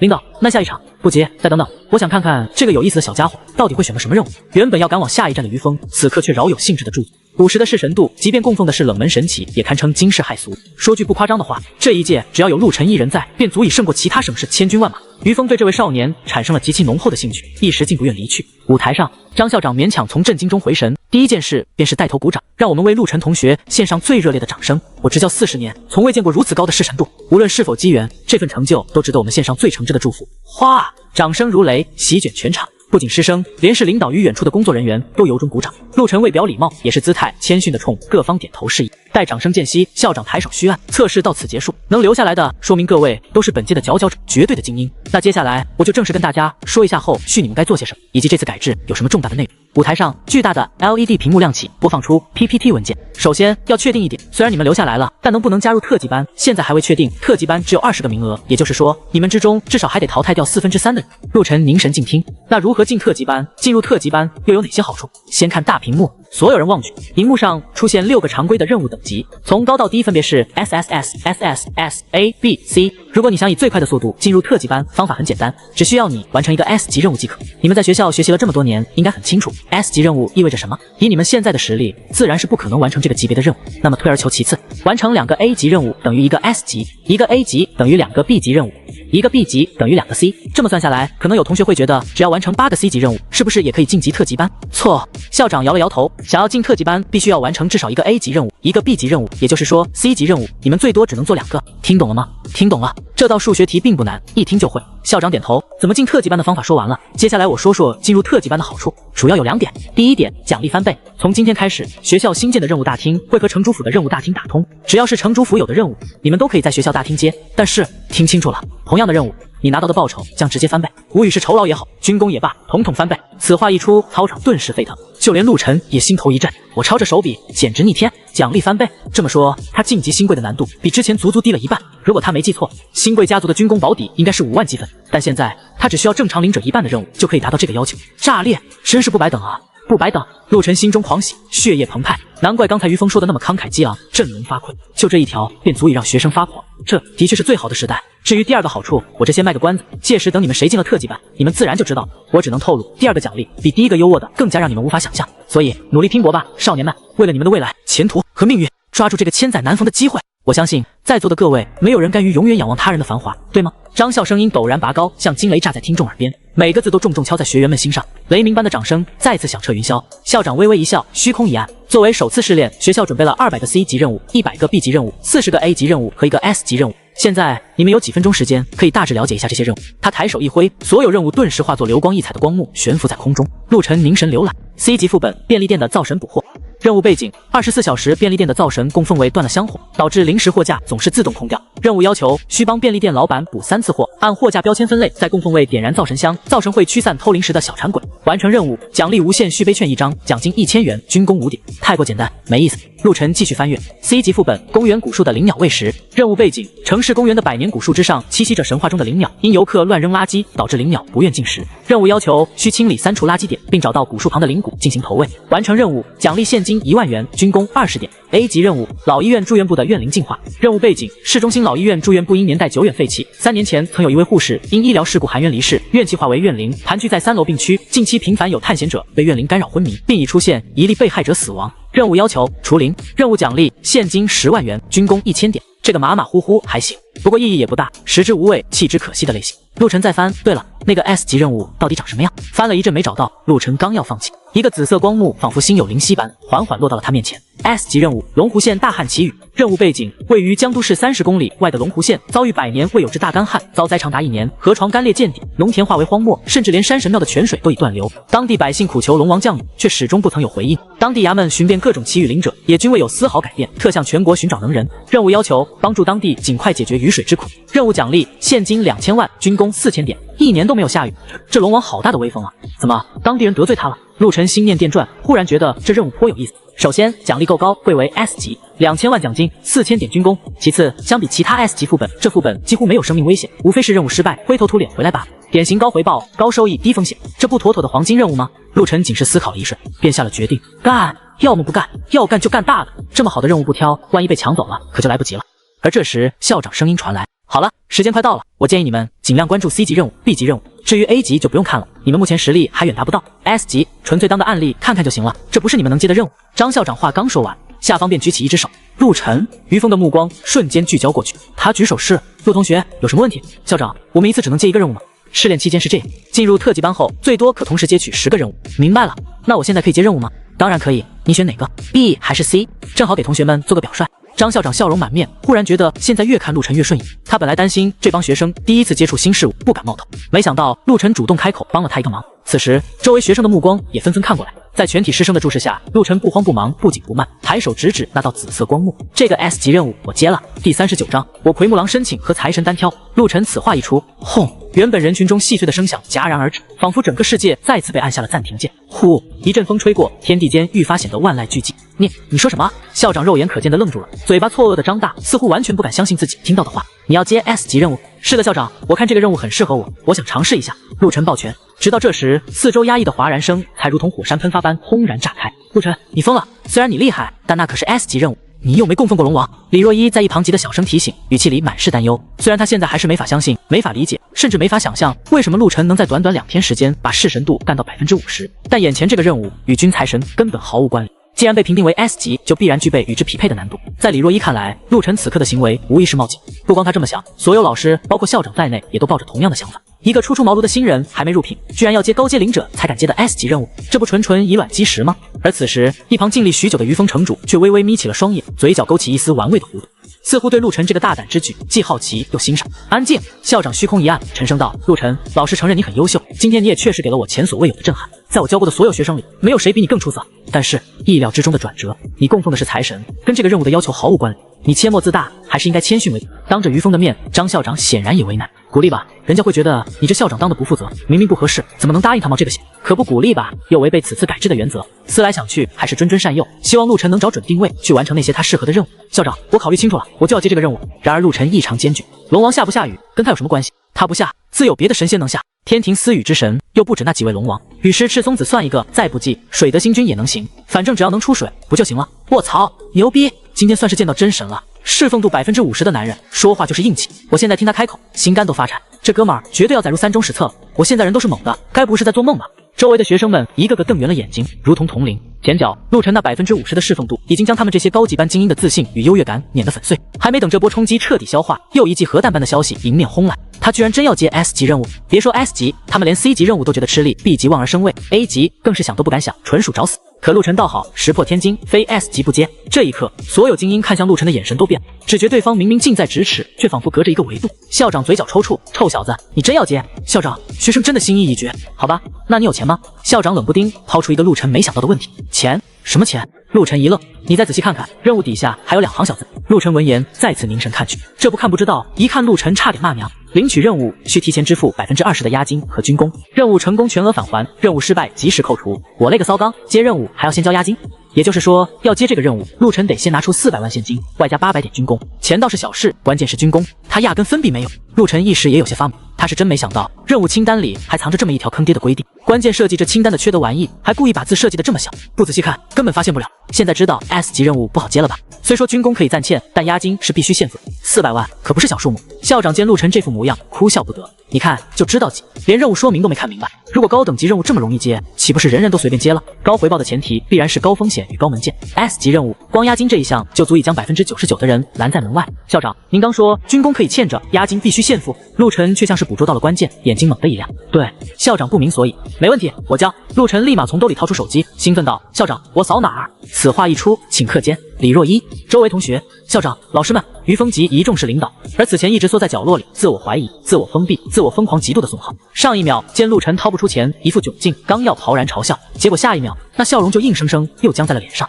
陆晨见他们都不信，嘿嘿一笑，那什么，我军才神侍奉度都50%了，能拿出400万，应该也很合理吧？卧槽！整个操场在这一刻终于彻底绷不住了，气氛炸裂到了极点，所有人瞳孔都在地震。谁也没想到，一场群英荟萃的学院侍奉度测试，到最后竟会演变成一堂个人秀场。400万！3班的学生基本都知道，陆晨家的条件就跟他文昌帝君侍奉度一样苛碜。可这才仅仅过去2天，他居然随手就能掏出400万巨款。周围的学生们不仅震惊到哭，更是羡慕到哭。陆晨几乎活成了他们梦想中最完美的样子。眼见于此，校长深吸一口气，做了最后确认。陆晨，我在最后重申一遍，这可是 S 级任务，不是那些普通的任务。以你的实力，是不具备接这种任务的能力。如果你执意要接，也没问题。可一旦失败，不光押金不退，你的账户还会倒欠800军功。你确定真要接？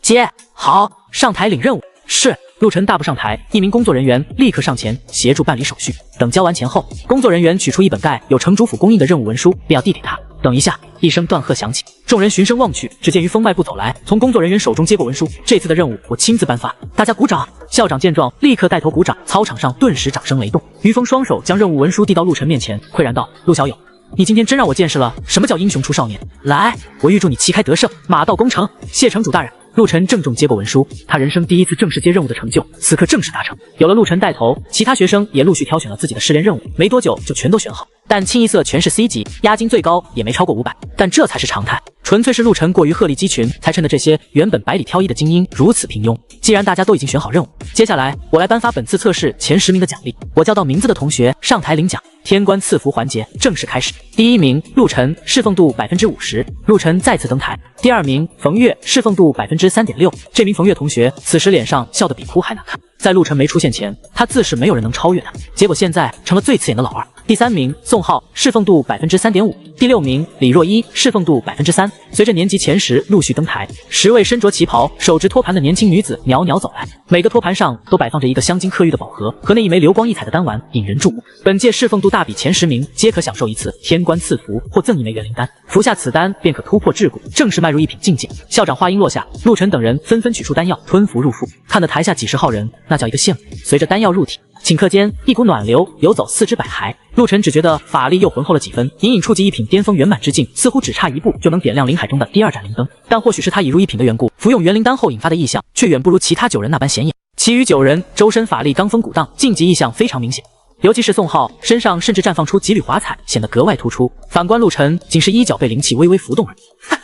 我竟然一举突破到了一品初期。随着元灵丹消化，宋浩忽然紧握双拳，难掩狂喜，放声大笑起来。看来10人之中，属你吸收的最为彻底，倒是个不错的武道苗子。于峰见状，微微颔首表示赞许，多谢城主大人夸奖。宋浩受宠若惊。好了，从今往后，你们便是正式踏入一品的灵者，望你们再接再厉，发挥表率作用。校长挥挥手，示意众人可以下台。宋浩这时却忽然看了眼陆晨，眼底蓦地掠过一丝狠厉和冲动。等一下，校长，学生有一事请教。宋浩忽然抱拳，朗声问道。其他几人都顿住脚步，唯独陆晨像没听见似的，自顾自噔噔噔走下舞台。宋浩见状，语气立刻急切起来。校长，我听说灵者入一品后可以互相切磋，若一方发起挑战，被挑战方不得拒绝，不知是否有此规定？此话一出，全场皆静，所有人表情困惑起来，不明白宋浩为什么好端端提这个。只有李若一面色一紧，好像猜到了什么，他急忙看了眼宋浩，又看向陆晨，发现陆晨刚下台阶的脚步，此时也顿住，回头看了过来。校长眉头一皱，宋同学，你好端端提这个干什么？宋浩紧追不舍，敢问校长究竟有没有这个规矩？校长下意识看向于峰，于峰负手而立，点点头，没错，是有这个规矩。那你想挑战谁啊？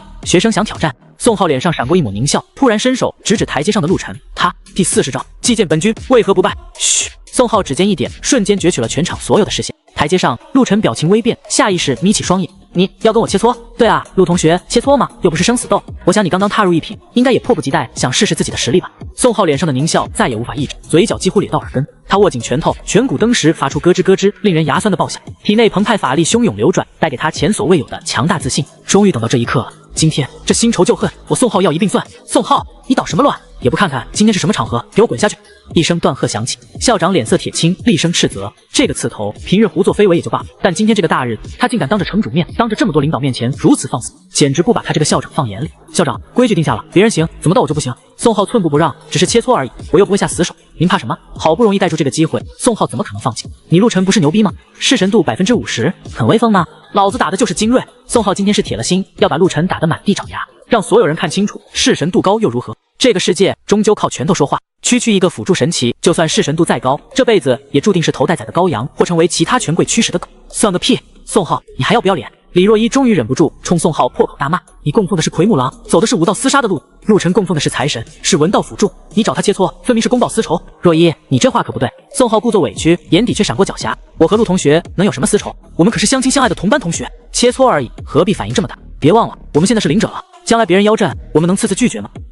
李若一一时语塞，没法反驳。这次还真让宋浩打折打到了7寸，占领了道德高地。怎么，陆晨？宋浩再次盯住目标，毫不掩饰的笑声张狂。怕了？你我同为一品，实力相当，你有什么好怕的？你可是50%弑神度的天才，我宋浩才3.5%，连你的零头都不到，该怕的是我才对。他伸手直指台下，敢不敢切磋？比句痛快话。我看你刚才接任务的时候不挺有种，挺威风的吗？与此同时，一直冷眼旁观的于峰城主微微侧手询问道：张校长，他们俩有过节？张校长赶忙凑近，压低声音回大人：这宋浩本来就是我们3中有名的刺头，平时就喜欢恃强凌弱。陆晨今天之前一直是那种默默无闻的人，正好是宋浩平时喜欢欺负的对象。万万没想到，陆晨今天一鸣惊人，扬了风光，估计这宋浩心里不平衡，所以借题发挥。哦，当着我的面也敢耍这种心思，是挺横啊。于峰嘴角勾起一抹意味深长的弧度。是啊，大人，这小子家里背景有些复杂，耳濡目染，也染上不少坏习气。那你还一直放任？于峰斜睨着他。张校长额头沁出冷汗，大人您误会了，这小子虽然嚣张，但也没做过真正穷凶极恶的事，所以学校方面，如果真等到那天，你负责得起？于峰语气平淡，却让张校长浑身一颤，连连躬身认错。于峰不再看他，向前迈出一步。陆同学，他声音不高，却瞬间压下了全场的嘈杂，所有目光再次投过来。于峰笑道：按规矩，宋同学提出切磋，你确实不能拒绝。宋浩闻言，眼中狂喜一闪而过。但是如果你实在不想跟他切磋，那这是我来做主，切磋就免了。我想这位小宋同学应该也不会有多大意见吧。于峰目光一凛，宋浩当时如坠冰窖，感觉浑身上下像冻住似的，这是在威胁他。该死！城主大人果然对这家伙另眼相待。形势比人强。虽然心里不甘，但宋浩也只能艰难地吞咽着唾沫，抱拳道：“全凭大人做主，不过切磋可免，但他必须向我道歉。”道歉？他早上骂我是 SB， 我忍不了，噗嗤，冷不丁这么一句，周围登时一阵好笑。宋浩，你这就是公报私仇！李若一怒道：“若一，你说是就是吧？他骂我，难道不应该道歉吗？那你以前经常找他茬，又怎么算？以前我不管，我就管今天，他要不答应，那就切磋，按规矩来。”宋浩也被问烦了，索性心里怎么想，嘴上也怎么说。看来宋同学对自己实力很自信啊。于峰笑眯眯道。宋浩梗着脖子抱拳：“大人，我知道我实力在您眼里不值一提，但对付他，学生自信绰绰有余。”说着，再次看着陆晨，咬牙笑道：“陆同学，到底是道歉还是切磋？你给句痛快话吧，能不能别墨迹？”“对啊，陆晨，别怂，切磋，跟他干，怕什么？我们支持你。”台上和台下的学生这回统统跟着起哄，棒杀与捧杀交织而来。坦白说，陆晨今天一个人把所有风头都抢了，心里不爽他的人比比皆是。现在有人领头想灭他威风，这些学生看热闹不嫌事大，巴不得陆晨赶紧答应。只要一答应，按照两人目前的实力，供奉斗部奎木狼的宋浩，不说一拳打一个，最多2拳把陆晨撂倒，应该不在话下。一想到这位风头无俩的3中传奇即将被摁在地上摩擦的样子，不少人心里就期待的不得了。眼见自己好像犯了众怒，汹涌声浪中，台阶上的陆晨摇了摇头，还真是阎王好见，小鬼难缠。行吧，那就晾一晾吧，一次性把事做绝，也省得以后再遇到这种麻烦事。你说什么？宋浩见他嘀嘀咕咕半天，完全听不清。我说如你所愿。宋浩闻言顿时眉飞色舞，他娘的终于上钩了。好，那我们换个宽敞地方。不必。陆晨迈步重新踏上高台，就在这吧。这施展不开啊。你觉得陆晨的脸上骤然浮现出一种森然诡谲的笑容，你还有施展的机会吗？宋浩被那笑容盯得心底一寒，一股莫名恐惧攫住了他。还不等他开口，轰隆一声沉闷至极的雷鸣毫无征兆地炸响天际，天一下子暗了下来。众人抬头一看，只见不知何时，原本晴朗的天空竟在瞬息之间被一片不知从何而来的厚重乌云吞噬，阳光被彻底隔绝，天地骤然昏暗。这是……刹那间，于峰、张笑等人发觉不对劲，心中一凛，猛地再次看向陆晨，瞳孔却登时骤缩。只见陆晨静立原地，衣袍却无风猎猎鼓动，但下一秒，一股浓郁如墨的黑气自他体内疯狂涌出，缭绕升腾，瞬息间化作一道连接天地的黑色龙卷，狂暴的气息席卷四方，阴司冥气。于峰瞳孔顷刻间地震，他怎么会有冥府阎王的神力？这突如其来的变故，令得整个世界仿佛被瞬间按下暂停键。整个操场上，一股冰冷彻骨的阴冷威压轰然间席卷全场，如一只结满冰霜的无形巨手，狠狠攥住了每个人的心脏。这一刻，所有人瞳孔之中皆倒映出一幅足以成为毕生梦魇的景象。只见那高台之上，咚！陆晨每踏出一步，脚步落下的瞬间，铺着红毯的木质台面竟发出不堪重负的呻吟，甚至有无数木屑粉尘被震得迸射飞扬。而更令人毛骨悚然的是，那缠绕在他发丝间的浓黑冥气，竟如同拥有生命般催动着他的头发疯狂生长。眨眼之间，那原本干净利落的板寸，竟化作了一头长到腰际的狂舞魔法。轰！他刺目的闪电撕裂昏暗的天幕，震耳欲聋的雷鸣紧随其后，阴气冲天而起，搅动风云。此刻的陆晨仿佛自无边炼狱踏出的魔主，降临凡尘。他手背上阎王令猩红欲滴，仿佛活了过来，在他身后投射下一道巨大、扭曲、充斥着无尽怨念与死亡气息的恐怖鬼影。霎时间，以陆晨为中心，方圆数十米仿佛化作了森罗鬼域，阴风呼啸，隐约传来万鬼痛哭、撕心裂肺的哀嚎，空气冰冷刺骨，弥漫着死亡与恐怖的气息。双神供奉，他竟还身负冥府阎罗的传承，而且这气息是一品巅峰，圆满无瑕。原来他早就入了一品。于峰死死盯着那道身影，眼中爆发出前所未有的狂热光芒，不停念着此子此子。而他身旁的张校长等人早已面无人色，双腿发软。砰！首当其冲的宋浩此刻更是肝胆俱裂，在恐怖威压下，他终于膝盖一软，像一滩烂泥滩倒在台上，脸上哪还有半分之前的嚣张乖戾，只剩下极致的恐惧与绝望。看着眼前步步走来，长发狂舞，双眸猩红如血，周身冥气缭绕，宛如阎罗亲临的陆晨，宋浩喉口一阵剧烈耸动后，终于发出了撕心裂肺的尖叫：鬼啊！救命！他手脚并用，涕泪横流的疯狂向后爬去。然而，那如有实质的阴司冥气却如同冰冷的毒蛇，缠绕上他的脚踝，任他如何挣扎，也动弹不得分毫。陆晨微微偏头，猩红的眸子俯视着脚下蝼蚁，声音仿佛来自九幽之底，带着重重回响：“你不是要战吗？宋浩啊！”宋浩吓得眼球暴突，发出一声非人的凄厉惨嚎，随即只听扑哧一声异响，一滩污浊的黄色液体迅速从他臀下蔓延开来，刺鼻的恶臭顿时弥漫在阴冷的空气中。陆晨眉头微蹙，这就吓崩了。他嫌恶地移开目光，再次扫向台下。此时，那些原本还在起哄的学生精英们，早就同样被吓得瘫软在地，面无人色，瑟瑟发抖，连大气都不敢喘一口。还有何人胆敢切磋？眼见陆晨神威扫过来，学生们吓得连连摆手，声音带着哭腔，精神已处于崩溃边缘。不敢，我们不敢！既然不敢，陆晨声音陡然拔高，张开双臂，如同万千冤魂齐声咆哮，震荡寰宇。祭见本君，为何不拜？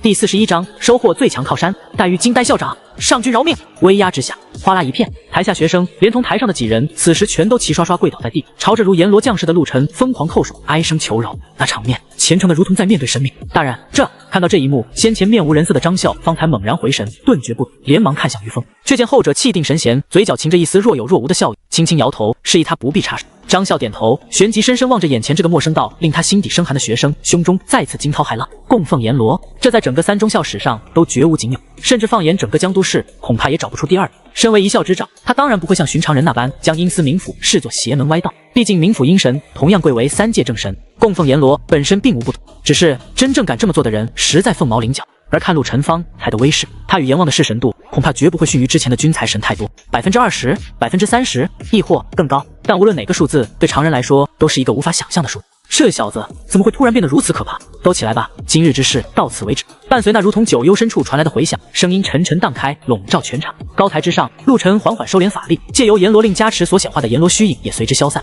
转瞬恢复如常。他瞥了眼地上已然昏死过去，身体不住抽搐，还散发着一股恶臭的宋浩，下意识那手指抵住鼻子，懒得再多看一眼。本想着这货至少会挣扎2下，没想到竟直接被吓得魂飞魄散，不省人事。陆晨还打算，要是他负隅顽抗，就把宋家在冥府的仙人都叫上来，当然不是酗酒，是当着宋浩的面让牛头马面好好抽他丫的仙人。阳间的事阴司管不着，同样阴司的事阳间也管不了。这种难缠小鬼，如果不收拾到底，他下次还敢好了伤疤忘了疼。不过人已经昏死过去，陆晨也只好打消了这个念头，把他带下去吧。张笑见台上狼藉一片，连忙指挥医疗小组将人抬走救治。城主大人，各位领导、校长、学生一时冲动，给诸位添麻烦。陆晨抱拳作揖，略表歉意。无妨，你并未做错什么。于峰走上前，拍了拍陆晨的肩头，眼中带着赞许。陆小友，你还真是深藏不露啊，不断给本城主惊喜。供奉阎罗之人少之又少，常人避之唯恐不及，你却如此胆识过人。这么说来，前日在赵氏神庙引动冥府异象的也是你吧？这件事早就传开，陆晨也不隐瞒，点头称是。臭小子，你什么时候变得这么厉害？张笑实在按捺不住心中好奇，问这作甚？大千世界各有缘法，何必刨根问底？于峰把张笑的问题直接踢了回去。是，城主教训的是。张笑连忙讪笑，老实当久了，刨根问底的确成了职业病。于峰深深看了陆晨一眼，长舒一口气。陆小友，冥府阴神亦是3界正神，你既愿供奉，便放手去做，无需在意他人眼光。是，大人，学生警戒。不愧是城主，眼界格局远非常人可比。一时间，陆晨对这位城主的好感又增加了几分。那你可曾测过与阎罗的弑神度？于峰又问。我记得江都市的神庙似乎没有冥府阴神的检测模组。对，没地方测。不过学生已自购了测试仪器，打算回头再测。呵，供奉财神果然财大气粗。于峰朗声一笑，随即眉宇间掠过一丝思量，忽然从怀中取出一枚令牌，递向陆晨。你这小子颇合我胃口，日后若遇难处，可持此令直接来府上寻我。大人，令牌一出，于峰身后一众江都市的高层齐齐变色，甚至比方才见到陆晨化身阎罗更为震惊，而身旁的校长更是当场懵逼。城主令，城主大人居然送给陆晨城主令！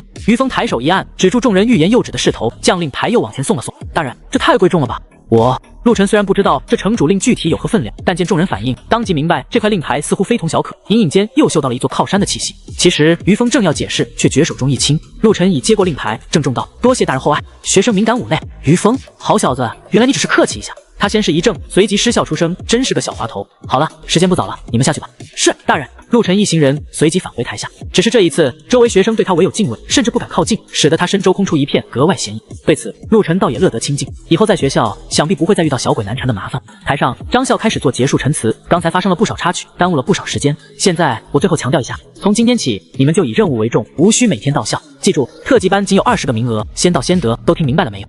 听明白了，解散。张笑大手一挥，台下人群顿时如潮水般退散，几乎是逃也似的离开了这片区域。望着陆晨逐渐远去的背影，于峰微微眯起了眼，想不到三中还藏了这么一条龙。你们说他那任务能成吗？身后众人面面相觑。此子虽有些邪门，但龙虎县那毕竟是 S 级任务，多少赏精灵者信心满满而去，最终铩羽而归。属下以为成功的可能微乎其微。是啊，术业有专攻，那任务需拜四海龙王，与他所供奉的双神并无关联，属下也不看好。众人纷纷摇头。张笑，你觉得呢？回城主，属下想法与几位大人相近。于峰闻言，唇角轻扬。哦，看来诸位都不看好，那不如打个赌。打赌。于峰掌心一翻，只见一截通体赤红、焰光流转的竹子悬浮于空，热气扑面。这是千年艳阳竹。身后顿时响起一片低呼：五品天才地宝，乃是火部神奇最为青睐的地宝之一。仅此一劫，纵是先天神灵，也至少可提升5%的弑神度。不错，于峰颔首，本城主便以此物为主，赌这小子能成。若我输了，这艳阳竹归你们平分；若我赢了，你们每人需输我一件4品天才地宝，如何？可敢一赌？什么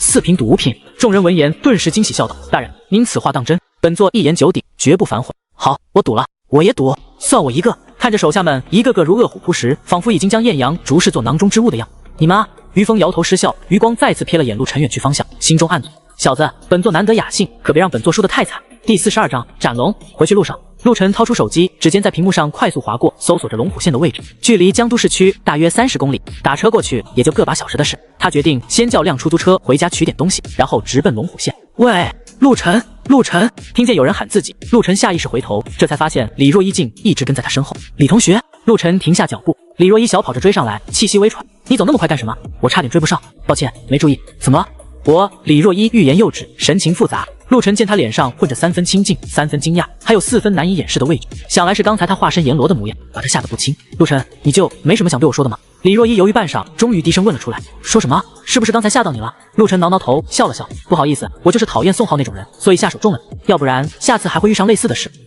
这个我理解。李若一点点头，这才鼓起勇气抬起眼，深吸一口气问道：所以前天在赵氏神庙祭拜阎王的人也是你？陆晨，你怎么突然变得这么厉害？我真的不敢相信。城主不是说了吗？人人都有自己的机缘，我妈大概也找到了我的。陆晨轻描淡写地带过。好吧，恭喜你。那没什么事的话，我先走了。等一下，李若一却再次叫住他。不知怎的，他眼圈一红，鼻子轻轻抽动起来。你怎么了，李同学？陆晨属实有点摸不着头脑。李若吸了吸鼻子，像是受到了什么沉重的打击，红着眼睛道：陆晨，你怎么可以这么厉害？你这样，我很害怕。害怕？我又不会吃了你。陆晨还以为他是被自己先前那副阎罗像给吓到，谁知李若一用力摇头：我不是怕你刚才的样子，我是怕自己再也追不上你。以前你成绩没我好，我喜欢你也没什么压力，可大前天你一口气把噬神度提升到5%，我就开始有压力了，我都不敢相信那是真的。后来我安慰自己，说不定你只是运气好，5%也不算太多，我努力一点，也许还能追上。他顿了顿，声音里带着哽咽。可今天呢？噬神度50%，这要我怎么办？我这辈子都不可能追上你了。这还不算，你居然和冥府也有这么深的联系。刚才你那法相神通，我猜至少也有20%以上的噬神度吧？一个50%，一个20%，你2天就走完了别人一辈子都走不完的路。陆晨，我怕我们终究会成为2个世界的人。说到最后，他像是被彻底击溃，哇的一声哭了出来。陆晨一时怔住，这算是表白了吗？他失笑，摇了摇头，上前一步：李同学。李若一还在哭，哎，你放心。哭声戛然而止。李若一抬起头，眼中带着一丝期待望向他。陆晨笑了笑，语气轻松：你和我之间的差距注定会越来越大，所以你真的不用害怕，坦然接受就好。李若一，好了，别哭了，现在哪是谈情说爱的年纪，加油干吧，祝你早日进特级班，我走了。说完，陆晨头也不回的转身离开。李若一愣在原地，好一会儿才反应过来，他刚才那话到底是在安慰他，还是在安慰他？不对，陆晨，你这个该死的大直男！李若一气得跺脚，却又忍不住哭笑不得。妈，我接了学校的任务，要出去几天，记得早晚帮我上香。回到家，陆晨迅速收拾好行李，临走前不忘给老妈打电话交代：你去哪儿啊，儿子？龙虎县。龙虎县？你去那鬼地方干什么？做个任务。不说了妈，我得走了。挂断电话，陆晨朝着家里的2尊神位拜了拜，旋即背起书包下楼。刚走到小区门口，就听见一阵喇叭声，扭头一看，孙佑荣正靠在他那辆豪车旁，朝他招手。你怎么来了，孙小姐？别叫我孙小姐了，我才比你大1岁，叫我佑荣吧。以后我也不叫你陆先生，就叫你陆晨，怎么样？无所谓，称呼而已。你是特意来找我的？孙佑荣点点头，听说你接了个 S 级任务，要去龙虎县求雨。陆晨微微一愣，随即笑了。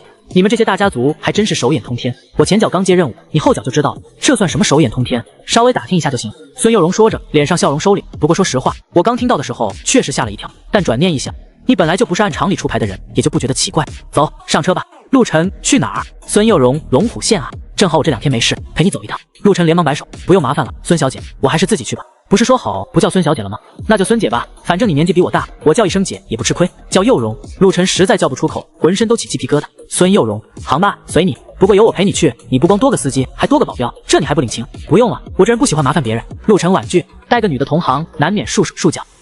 孙佑荣柳眉一竖，他堂堂孙家千金，在江都市走到哪不是众星捧月，现在主动给他当司机当保镖，他居然还嫌弃。好吧，他话锋一转，那你就不想知道龙虎县究竟出了什么事才会闹出3年大旱吗？3年？任务上不是说1年吗？任务是任务，实际情况是实际情况，这场旱灾其实从3年前就开始了。你在网上能搜到的所有消息都是经过处理，真正发生了什么你根本查不到。孙佑荣指了指自己，语气笃定，但我知道。陆晨眉头一皱，想了想没再废话，拉开车门，径直坐进了副驾驶。孙佑荣见状，嘴角轻轻一扬，低声嘟囔：小样。车子发动，驶向龙虎县。路上，陆晨随口问：对了，孙姐，你爷爷应该没事了吧？托你的福，我爷爷今天出院了，本来我想请你来家里做客，他也很想见见，不过听说你接了龙虎县的任务，我爸就让我陪你走一趟，所以我就来了。孙佑荣顿了顿，眼角余光扫向他，语气带着几分调侃：对了，你今天化身阎罗，可是出尽了风头啊。陆晨不置可否，直奔主题，说说龙虎县吧，到底怎么回事？我刚刚查了下，说是当地人得罪了负责降雨的东海龙王，所以龙王一怒之下不肯施雨。孙佑荣点头，这说法没错，但太笼统了，等于没说。真实情况远超常人想象，早就被相关部门封锁了，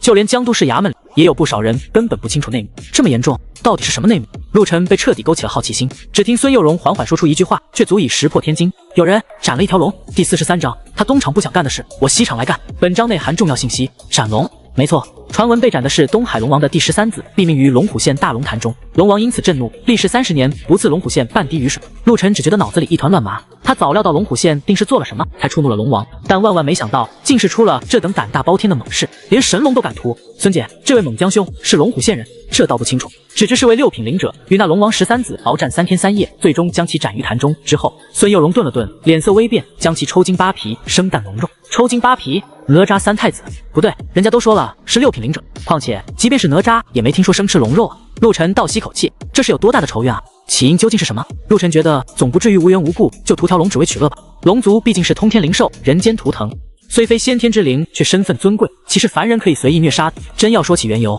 那就复杂了。慢慢说，反正开车过去也得1个小时，不急。陆晨调整了下坐姿，准备细听。孙幼荣点了点头，好吧，这事说起来还得从四海龙王僭越疆域说起。你应该知道，3界之内唯有海和龙族是与我人族共同栖居于凡间的神灵，他们司执行云不雨，保一方风调雨顺。然而凡间幅员辽阔，龙族根据栖息之地也分海龙王、江龙王、河龙王，乃至潭龙王、景龙王。原本各方龙王各有辖区，职责分明，但随着四海龙王在人间势力日益膨胀，拥有龙族最强实力的他们已不再满足于统御海洋或近海之地。为了争夺更多香火、更广地盘，获得更丰厚的供奉与祭祀，四海龙王便驱使麾下海族开始围猎江河龙王等小龙神。这些小龙王若肯归顺，便被并入四海龙宫，从此听凭驱策，且不得再单独立庙受祀。但若是不从，那后果自然不言而喻。海河龙王志中有明确记载，100余年前，四海龙王犯进江河，众多江河龙王不甘压迫，奋起反抗，最终其中大部分被4大龙王屠戮殆尽，毁宫灭母。自那以后，你我如今所见的龙王庙中供奉的便尽是四海龙王了，根源就在于此。陆晨闻言蹙眉，四海龙王这么干，天庭难道坐视不管？孙幼荣付之冷笑，龙族虽归天庭辖制，却自古听调不听宣。再说，这终究是龙族内部纷争，天庭也不便过多插手。况且，天庭水部正神之中，唯有四海龙王位列尊位，那些江河龙王，即便在天庭挂职，也是位分卑微。在天庭看来，恐怕比虾兵蟹将也强不了多少。换作是你，你会为了他们大动干戈吗？我操！陆晨忍不住低骂。照这么说，那在天庭挂职还有什么意义？光脚供奉，不受庇护，这比打黑工还不如。一股无名火自陆晨心头窜起，只觉得这四海龙王行事霸道，天庭更是冷漠的不近人情。既然受了供奉，出了事却将下属当作弃子，这种做法未免太过无耻，何必惊讶？类似的事情在人间难道还少见吗？孙幼荣却意味深长地回了一句。陆晨微微眯起双眼，哼了一声：“孙姐，这话我来说倒不稀奇，可从你口中说出，似乎不太合适吧？”孙幼荣并不在意，目光掠过车窗外飞速倒退的景物，淡淡道：“或许在你们看来，我们身为大族，名震一方，风光无限，可我们头顶不还有名门世家吗？你又如何能断定有朝一日，我们这些人不会成为那江河龙王？”陆晨侧头看了他一眼，喉咙动了动，最终还是没有继续深入这个话题。那这事又怎会牵扯到人族斩龙？四海龙王种下恶因，自然接不出上。当年大批江河龙王遭屠戮，但世间虔诚供奉他们的凡人依旧众多，这份仇怨便由此蔓延到了四海龙王与这些灵者之间。3年前那位灵者，据说祖上就供奉了一位江龙王，他一直苦学，终于学成屠龙本事，最终秉承仙人遗志，将盘踞在大龙潭底的东海龙王13子斩杀，为昔日江龙王复仇。东海龙王得知后勃然大怒，当即兴风作浪，欲水淹城池，逼我人族交出凶手。交了吗？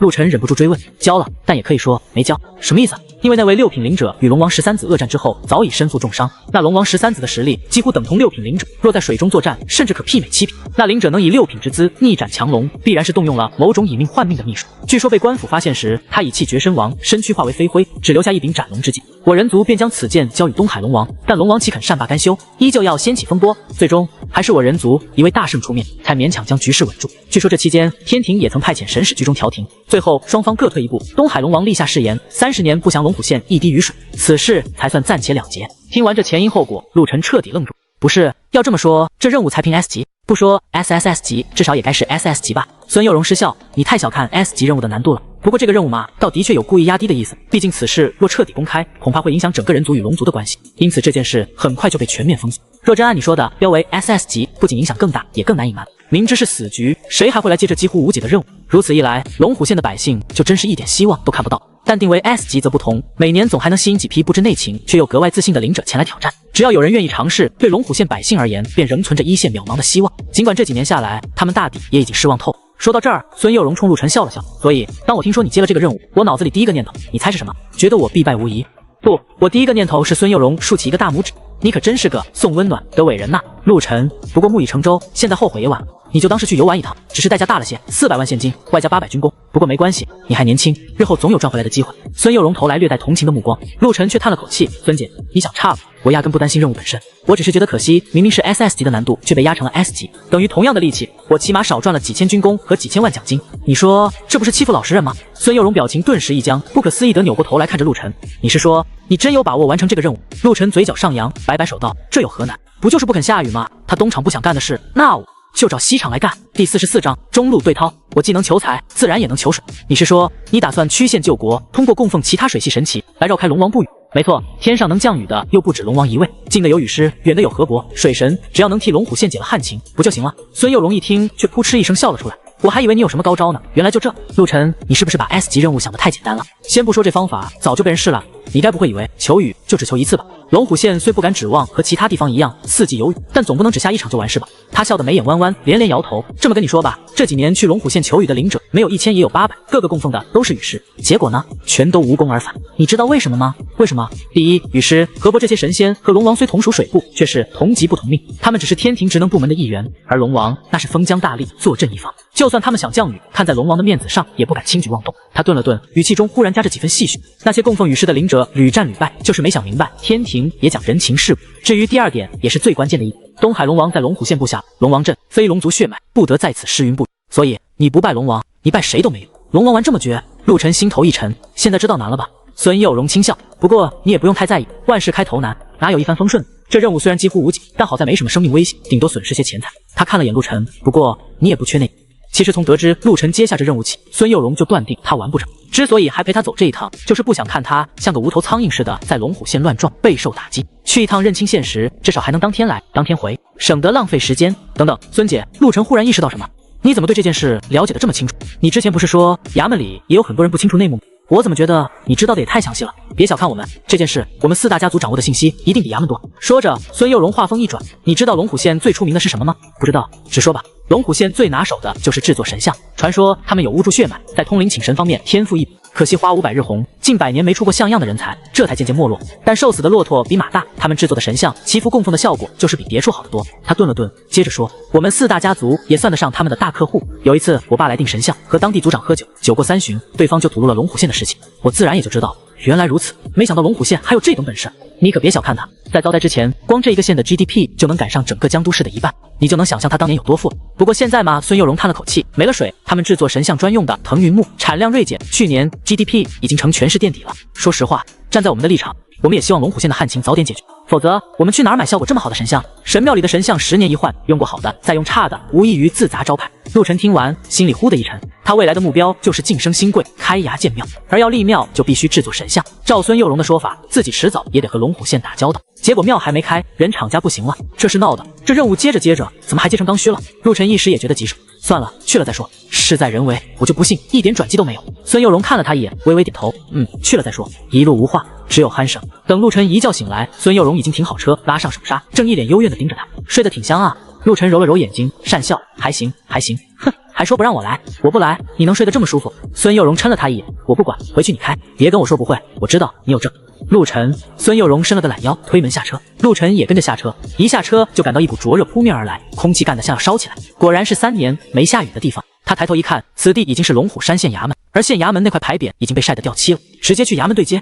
你跟着我就行。孙佑荣一招手，很快在孙大小姐的面子果实作用下，一个中年人急匆匆跑进大厅，一边走一边伸出手。孙小姐，想不到您大驾光临。田主任，好久不见。孙佑荣只是微微点头，并未握手，透着一股生冷的性。田主任对此倒见怪不怪。孙小姐，您今天来这是？孙佑荣看向陆晨，把你的任务文书拿出来。陆晨递过文书，你也是赏金领者？田主任上下打量陆晨，小伙子，你才几岁啊？看着还没我儿子大，就来接这种 S 级任务。田主任，做任务应该和年纪没关系吧？陆晨笑笑，道理确实如此。那你供奉的是哪位水部神祇？田主任又问。陆晨刚要开口，却被对方打断。算了，你们索性一起来吧。正好有一队赏金领者也到了衙门，王知府和陈组长正在会议室接待呢。我们先过去。田主任，什么人能让王知府和陈组长一起出面？孙佑荣有些意外，是2个外乡人，绰号临水上人，据说在祈雨方面很有造诣，声称有办法绕开水部神奇，单独求雨。还有这种事？孙佑荣和陆晨对视一眼，跟了上去。县衙门会议室门一推开，陆晨就看到4个人正在里面热络交谈。哟，是孙大侄女。其中2人立即起身，笑容满面。陈伯伯、王伯伯。孙佑荣打了声招呼，看得出来他和县衙门确实很熟。这位是我朋友，也接了你们龙虎县的任务。你也是来求雨的？被称作王伯伯的中年人露出和田主任一样的诧异表情。陆晨抱拳回应：是，晚辈奉命前来。小子，你这年纪也敢接 S 级任务？你供奉的是哪路神仙？这时，一个不善的声音响起，说话的是正那位自称灵水上人的赏金领者。陆晨赫然发现对方竟是个侏儒，脖子上套着金圈，脸上没有眉毛，使得整张脸透着一股阴戾。他旁边那位不知是不是他妻子，五官倒算清秀，但脸上有一大块骇人的红斑，几乎覆盖了小半张脸。此刻也警惕地看过来，这两人正经吗？陆晨看到这对组合第一眼就不是特别舒服。至于对方这口气，也能理解，毕竟自己横空杀出，同为竞争对手，有敌意也很正常。陆晨也没正眼搭理这对奇人组合，而是向王知府抱拳道：晚辈供奉的是君财神。话音一落，会议室顿时静了一瞬，紧接着刺耳的笑声爆发，哈哈，天塌了，连拜财神的都跑来求雨了。我活了这么多年，还真是头一回见。灵水上人笑得前仰后合，王知府和陈组长也被这冷不丁的回答震惊了，面面相觑了。陈组长迟疑地问孙侄女：你这位朋友是不是走错地方了？我们龙虎县不求财啊。孙佑荣一时不知如何解释，陆晨已抢先一步，含笑开口：二位，老话常说财就是水，我既能求财，自然也能求水。哟嚯！孙佑荣眼前一亮，这话说的有水平。不料陆晨说完，又看向那位灵水上人，和善地招了招手：喂，坐，说你呢。笑声戛然而止。灵水上人表情蓦地一僵，难以置信地看向陆晨。陆晨毫不避让，笑容越发温和：你笑这么大声，笑你马呢？第45章，像你这样的，我一共有5个。那灵水上人登时脸色骤变，浑身法力翻滚，释放出强悍的威压。3品灵者！陆晨冷哼一声，一个3品灵者这么嚣张？他之前就发现此人法力毫不收敛，隐隐是3品气息，如今全力释放，果然得到验证。靠，不就3品吗？你这样的实力，老子有4个，不对，5个。现在孙佑荣也算一个。而孙佑荣居然也承诺了自己来之前保镖的使命。只听噌一声，一道黑色玄光刹那间如刀锋划过整个会议室。再看孙佑荣手中已然多了一把比他人还高、霸气非凡的宣花板斧。我累了个巨灵神反差美少女。孙佑荣这一手属实把陆晨帅到，原来女孩子拎把板斧也可以这么酷。只见孙佑荣脸色不善地看着眼前的灵水上人，而灵水显然也没想到面前这年纪分明不大的美少女竟还是个3品灵者，甚至供奉的是还以实力著称的著名武道神器巨灵神。他嘴角一扯，大脑疯狂计算后，一时对局势也有些犹豫起来。好了，看在王某的面子上，各位都消消气。王知府和一旁的陈组长见双方剑拔弩张，赶忙打圆场。灵水眼睛滴溜一转，这才哼了一声，借坡下驴，收起法力。臭小子，算你有种，本座记住你了。哼，威胁话语，阁下还是少说为好。陆晨满不在乎，孙佑荣也收回了宣花板斧。孙姐太带派了。陆晨竖起大拇指，酷毙了。孙佑荣白了他一眼，嘴角却下意识微微上扬。孙侄女，你们先坐，等王叔和这位上人聊完，咱们再续。王知府握拳抱歉。孙佑荣点点头，跟陆晨一同坐了下来。只听灵水上人道：王知府、陈组长，话我都说完了，我可以先露一手，让你们验验货。若是你们同意，那本座要的东西必须先给我，否则一切免谈。这王知府看向一旁陈组长，只见后者眉头已经再次皱成川字。上人，恕我直言，麒麟刀和通神玄本，族中有规定，绝不外传。你还是换个条件吧，哪怕是6品天才地宝，只要你能解我龙虎县大难，我等散尽家财，也愿双手奉上。什么？麒麟刀、通神玄本？孙佑荣闻言当场色变，这家伙还真敢要。怎么了？陆晨见他反应竟如此之大，孙佑荣压低嗓音：这2样东西是陈家一族制补。我刚才跟你说过，这龙虎县极其擅长制作神像，其实指的就是他们陈家。他们之所以做出来的神像效果如此出众，便是得益于这2件东西加持。通神玄本内含请神秘术，学习此术制成的神像，请神效果可多添3成。若是再配上祖传的麒麟刀，则又可再多2成。传闻这2件东西搭配腾云木做出来的神像，可请遍诸神，不管是功德成圣还是先天之灵，皆可容纳。但只有2种例外。哪2种？陆晨好奇。第一种是圣人，圣人之姿身在无穷，通俗说就是段位太高，非凡人可以请示。第2种就是肉身成圣的神仙，这类神仙无需香火供奉，不喜受祀，便是做出来神像也无法感应相关的神奇，更别说征得对方同意，分出一缕精魂入住其中，形成神位。肉身成圣，听到这4个字，陆晨目光一凝，自然下意识想到了那几位。而2人说话间，那灵水上人再次冷哼，接着摇头：不，6品天才地宝固然珍贵，但本座要的就是麒麟刀和通神玄本。陈组长双眼一眯，声音略显生冷地问道：上人，你如此执意要我陈家的这2样至宝，究竟为何？你若是需要供奉什么神器，尽管告诉我，除了3清6欲和肉身成圣的神仙，我都能给你做出来。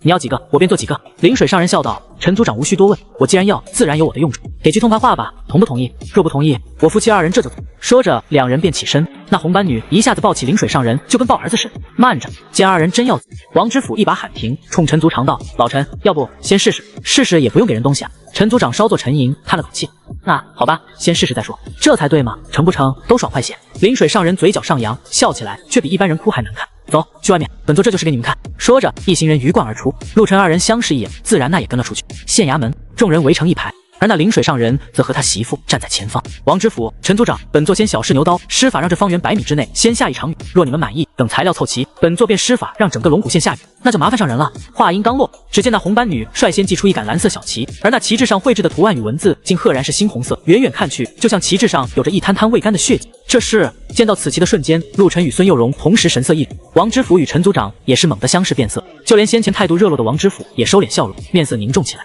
那灵光上人口中一阵喃喃私语后，忽然大喝一声：“风起！”呼，狂风骤起，卷起漫天沙尘，迷得众人睁不开眼。云聚！又一声令下，陆晨只觉头顶忽然一黑，抬头一看，竟真凝聚起一团乌云。快看，是黑云！下雨了，真的要下雨了！老天爷，难道我们龙虎县的劫难真的要破了吗？仅仅只是见到乌云，周围县衙这些人便已经激动得无以复加。这在外人看来稀松平常的东西，在他们眼里仿佛却成了奇观。临水上人面露得意，只觉变幻，一道法诀打入小旗，尖声厉喝：“雨来！”霎时间，淅淅沥沥的雨点从天而降，洒落在这片干涸的土地上。是久旱逢甘霖。刹那间，无数白烟蒸腾，这块土地仿佛如一条可死的鱼，拼命攫取着水分。那白烟其实是水蒸气，刹那形成热浪翻滚扩散。好在王知府眼前手快，施展一门神通，在众人面前形成一个光罩，这才将水汽挡了回去。这一刻，除陆晨和孙幼荣外，所有人都陷入了前所未有的狂热。下雨了，我们龙虎县终于下雨了啊！时隔3年，我终于再次见到雨了。压抑已久的欢呼如火山喷发，有人甚至冲进雨幕，张口唱。待到白雾散去，临水上人和他道侣负手走了过来，他二人身上同样也有一个罩。怎么样，王知府、陈组长可还满意？陆晨注意到，此时二人脸上不见半分喜色，反而比先前更加严肃，眼中隐现敌意。看来他们也察觉了。孙幼荣低语，陆晨微微颔首。只见王知府眯起双眼，目光锐利如刀。原来阁下的底气来源于此。恕我直言，阁下未免太过胆大包天。临水上人纵声大笑。王知府不必紧张，既然赶来，自然不怕诸位识破。况且本座既然来的，就有把握走的。他话锋一转，声音带着蛊惑：毒死总比可死强。再说这水并无剧毒，除了无法滋养生机，与寻常净水有何区别？诸位可要三思，莫要错失良机。陆晨一边听一边想，之前孙擎苍总是动不动说邪修邪修的，没想到今天终于是被他遇到一个。此人所谓的降雨之术，分明是一门邪术。雨乃天地精华，福泽苍生，润泽万物，内含无限生机。而他刚才降的根本不是雨，而是一滩死水。关键这死水中还掺杂着一丝邪气，这水喝久了，无异于饮鸩止渴。奶奶的，没想到罪犯还真敢在帽子叔叔面前施展才艺。陆晨也是开了眼了，这货到底谁的部将？怎么能这么勇？第46章，看似老人摇头，实则老头摇人。见王知府和陈族长久没反应，那临水上人咧开嘴一笑，悠悠道：“不急，本座便在这龙虎县暂住2日。若是二位想好了，随时与我联系。本座保证，以后每年在龙虎县祈求10场大雨，再也不用让乡亲们饱受赤地千里、河床干枯之苦。”说完，他纵身一跃，坐在了那红班女的肩头上，伸手一指：“走。”走之前，还特意深深看了眼陆晨，嘴角露出一丝不掩饰的狞笑：“上人别走啊，求您再给我们下点雨。”“是啊，我们好久没喝到这么甘甜的雨水，求你再赐一点。”见临水上人要走，周围群众却是不答应，百般挽留。临水上人笑道：“不用求我，要求你们族长去，只要他答应本座的条件，本座便施法为龙湖县下一场3天3夜的大雨，届时让你们喝个痛快。”此话一出，那些原本围住临水上人的群众都一窝蜂跑到了王知府和陈族长面前。知府、族长，你们赶紧答应这位上人的条件啊！3年了，我们龙虎县整整3年未曾下过一滴雨，你们在犹豫什么？是啊，别犹豫了，他要什么给他就是，这可是雨啊，管他有什么问题，至少我喝下去没问题。是啊，我也感觉没问题，甚至还觉得有点甜。没错，我也觉得喝着有点甜。这些群众中，甚至有相当一部分还是县衙门的官员。围住王知府二人后，你一言我一语，听着语气中都有些埋怨。临水上人大笑一声，就此离去。王知府和陈族长相视一眼，脸色都沉了下来，甩手道：“这事我们还得再商量商量，你们急什么？都散了。”说罢，两人扭头原路返回。孙幼荣拉了下陆晨：“走，我们也跟上去。”几人一路来到王知府办公室，一进屋，王知府便在办公室内踱起步来，眉头皱成川字：“老陈，这事你怎么想？”“哎，此法不成啊，这种雨就算求来了也没什么用，既养不了腾云木，喝酒了恐怕迟早也是个祸害。你觉得呢，王知府？”“我何尝不知，没想到这临水上人是这么个货色。我之前听人说他求雨本事厉害，还满含希冀，特意把你也叫来。结果……”王知府摇了摇头，关键这人现在还露了本事，我猜用不了多久就会闹得满城皆知，届时民意汹涌，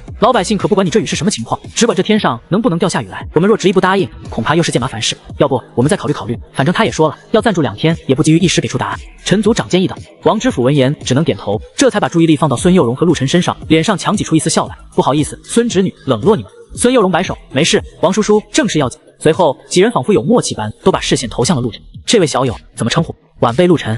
陆晨。王知府点头：“我来介绍一下，我叫王忠明，是本县的知府，他是陈氏家族的族长，叫陈天生。”陆晨点头：“王叔好，陈叔好。”二人点头微笑。“小陆，我看你刚才好像也挺有信心的样子，你有什么法子能帮我们求雨吗？”这个陆晨挠挠头讪笑：“暂时还没有。不瞒二位，我接这个任务前并不知道这任务背后有这么多隐情，是我想简单的。”王忠明看了眼孙幼荣，心知龙虎县背后的事，孙幼荣应该已经告诉了他这位朋友，当即有些赧言道：“既如此，你们还是早点回去吧，趁现在天色还早。只是委屈小陆你白白损失了一笔钱财和军功，王某在此略表歉意。”说着，他抱拳一礼。王叔不必客气。陆晨神色平静，但我既然来了，总要试一试才甘心。陆晨自然不会这么白白的回去。400哇，800军功，怎能说放弃就放弃？他看向孙幼荣，孙姐，下午车先借我用用，我去转转，看看能不能想到法子。孙幼荣干脆的掏出车钥匙扔给陆晨，那我在这等你，你好了来接我。没问题。陆晨点点头，转身离开办公室。待他脚步声远去，王忠明和陈天生几乎异口同声道：“孙侄女，这小伙子是你男朋友？”孙幼荣脸颊刷得红了。王叔、陈叔，你们胡说什么呢？就是普通朋友。二人对视一眼，哈哈大笑起来。好，普通朋友。不过这后生模样挺俊，跟你站在一起倒是般配。孙幼荣脸更红了，连忙转移话题。陈叔、王叔，刚才那人的要求，你们真要答应吗？那可是你们陈家的镇族至宝。果然，笑容转移了。陈天生重新皱起眉头，落到了万不得已的时候，那也只能答应他了。不过就这种语，就想换我族2大至宝，想得美！我最多给他1样。王忠明提议，那还是给通神选本吧，术可传，但麒麟刀可救一。陈天生默然半晌，终是长长一叹，点了点头。呼，车窗外风声呼啸，卷起的黄沙噼里啪啦打在挡风玻璃上，几乎遮住前路。如果不是知道自己身处江南水乡，陆晨一度都怀疑自己是不是驶入了荒凉的戈壁。看来3年无雨，已让龙虎县的生态濒临崩溃。目光所及，山峦光秃秃的，不见一丝绿意。一路上，陆晨见到的最多的就是印有水车字样的大货车。如今整个龙虎县所有的用水都需要外调，水的价格堪称逆天。陆晨刚在路边买了瓶水，在江都市顶多2块钱一瓶，这里要20，足足贵10倍。而且别的地方人见面都是问湿了吗？这龙虎县打招呼都是你家今天囤水了吗？种种细节都让陆晨体会到了一个 S 级任务该有的分量。他按着导航地图驱车来到当年那位6品灵者斩龙的大龙潭，只见原本的龙潭如今早就成了一个巨大的盆地，河床干裂，蛛网般的缝隙纵横交错，寸草不生。陆晨停下车，一路走到潭边，在一块大石头上坐了下来，思索破局之策。按照孙幼荣的说法，此地下了龙王禁雨的法阵，就算是求了雨师河伯也没用。那水德星君呢？论神职，水德星君乃水部正神，执掌天下水脉，4海龙王皆为其下属。若他出面，龙王想必不敢不从。可堂堂天部正神，3品仙官，真会为人间一个小小的龙虎县降尊玉贵吗？陆晨心里没底，毕竟东海龙王死了儿子，他既然能立下誓，30年不给龙虎县下一滴雨，恐怕也得到了天庭的默许。否则，即便再听调不听宣，区龙王也不敢违抗天庭的法旨。毕竟这老泥鳅又不是人家2郎显圣真君，那位大哥才是真正的听调不听宣，出山迂腐，全凭个人心意。实在不行，搬救兵吧。之前兄长说过，若遇到难事可以找他，他在天庭还有些人脉和关系。五路财神的话，严格说起来，也是天庭从3品的大元和同为3品的水德星君，恐怕还真能攀上关系。想到这，陆晨心中乍喜，但转念一想，却又摇头，觉得此事不妥。第47章，你拜海龙王，我拜景龙王。你试想，以君财神的身份，相当于一家公司的财务管事，关键这财务管事还是虚的，实权在人家赵公明手里。这水德星君相当于部门经理，这龙王相当于他手下的销冠。现在销冠一笔大业绩被人抢了，你让一个虚职的财务管事跟人部门经理说，别让你那销冠计较，业绩丢了就丢了，顺便还让人销冠再给对手贡献点业绩，求雨，这是不是太强人所难了？且不说一个虚职的财务管事有没有这么大面子，万一人家水德星君跟龙王一条裤子怎么办？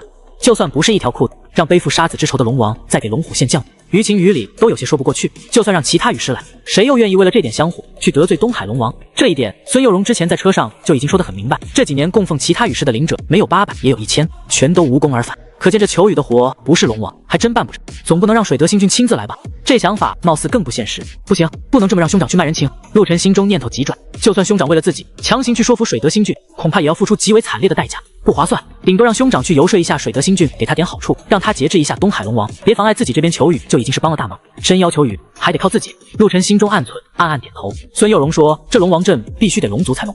要说施云布雨，其实这些都是龙族的天赋技能，但凡资历深一点的老龙应该都有这项技能。陆晨凝眸看向那干枯的大龙潭，喃喃念道：龙虎县大龙潭，照理说这地方带了这么多龙子，以前应该盘踞了不少龙才对，难道都被那东海龙王杀光了，然后让自己儿子鸠占鹊巢？看来我得先找个人问问，看看这地方还有没有漏网之龙。一念及此，陆晨心头火起，转身就要回县衙找王忠明问个清楚。谁知脚下泥土松软，他一个踉跄没站稳，啪一声，结结实实摔了一跤，噗嗤！却在这时，隐约之间似有一声轻笑传来。陆晨心中一凛，猛然大喝：谁？那笑声却戛然而止。陆晨左右环视一圈，并没有发现任何人。难道大白天见鬼了？还是我听错了？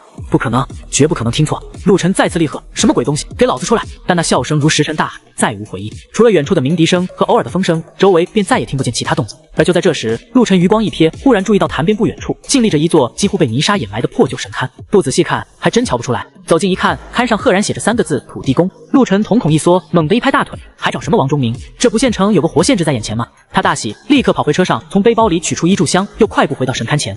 焚香念咒，谨请诸位土地神至灵，升天达地出游境，镇守风云为四正，坛前3拜请土地速显灵。正是专请土地的，请土地咒。砰！神龛前忽的白烟腾起，待白烟散去，只见一个手持枣木拐杖的小老头在原地不停打转，正是本地的土地公。这小老头活脱脱像个老庄稼汉，穿一件打补丁的灰布对襟衫，脸晒得黝黑，颧骨高耸，下巴上胡茬凌乱，糙是糙，却透着一股子亲切。而与天仙不同，这地仙是可以直接显形而出的。土地公，在下有礼了。陆晨浅浅打了个起手。其实以他目前在冥府的神职，完全当得起一句本君或本座。毕竟这土地公的职位也就和黑白无常差不多。好你个小子，从哪学的秘术，竟敢直接召唤本宫，速速从实招来。这土地公还有些猛，他不过是见到有人摔了个狗吃屎，觉得好笑，闲出屁来笑了2声，万万没想到居然被对方直接召了上来。陆晨微微一笑，气定神闲，在下陆晨乃天庭财部正神君财神义帝，当今阴司冥王阎罗王义子，司职阴司威武正德将军。陆晨一口气把自己所有的名头都报了一遍，出门在外，头衔就是身份。至于阎罗义子，这些小细节不重要，反正也是迟早的事，先拿来用再说。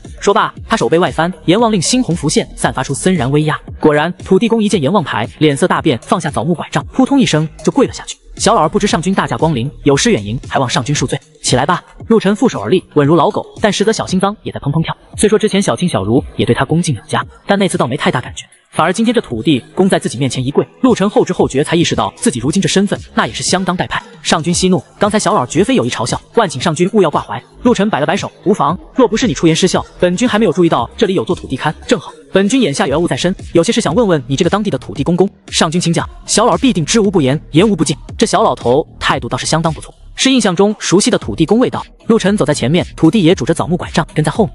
本君今日前来是为龙虎县求雨一事。他才开口，土地公就激动地窜到他身侧，主张抱拳。原来上君是为此事而来，太好了，我龙虎县终于有救了。陆晨抬手虚按，语气平静，先别急着高兴。本君虽在冥府领职，但在凡间也不过是个领者，何况本君已全然知晓龙虎县大旱3年背后的缘由，此事当真有些棘手啊。上君神威盖世，再棘手的事，想必也能迎刃而解。见着小老儿把自己当救星，疯狂拍马屁，陆晨嘴上哼笑，心里却也颇为受用。好了，说正事，本君问你，这龙虎县既然名为龙虎，想必早年应是龙虎汇聚之地，龙族数量应该不少吧？难不成都被那犯禁疆域的东海龙王给杀了？回上君，不错。土地公脸上顿时露出一丝悲戚。这龙虎县以前有一条大河，名为虚河，这虚河中便有一位虚河龙王，护佑此地风调雨顺，而他的龙宫府邸便在这大龙潭。土地公伸手往那干枯的盆地一指，转而叹道：只是后来东海龙王犯禁虚河，这虚河龙王一身傲骨，不肯低头，其水族便被东海龙王尽数覆灭，连带着毁宫破骨，皮毛不存。陆晨冷哼，这四海龙王行事确实霸道。土地公也哼道：还不是自恃海族强盛，仗着手底下兵强马壮而已。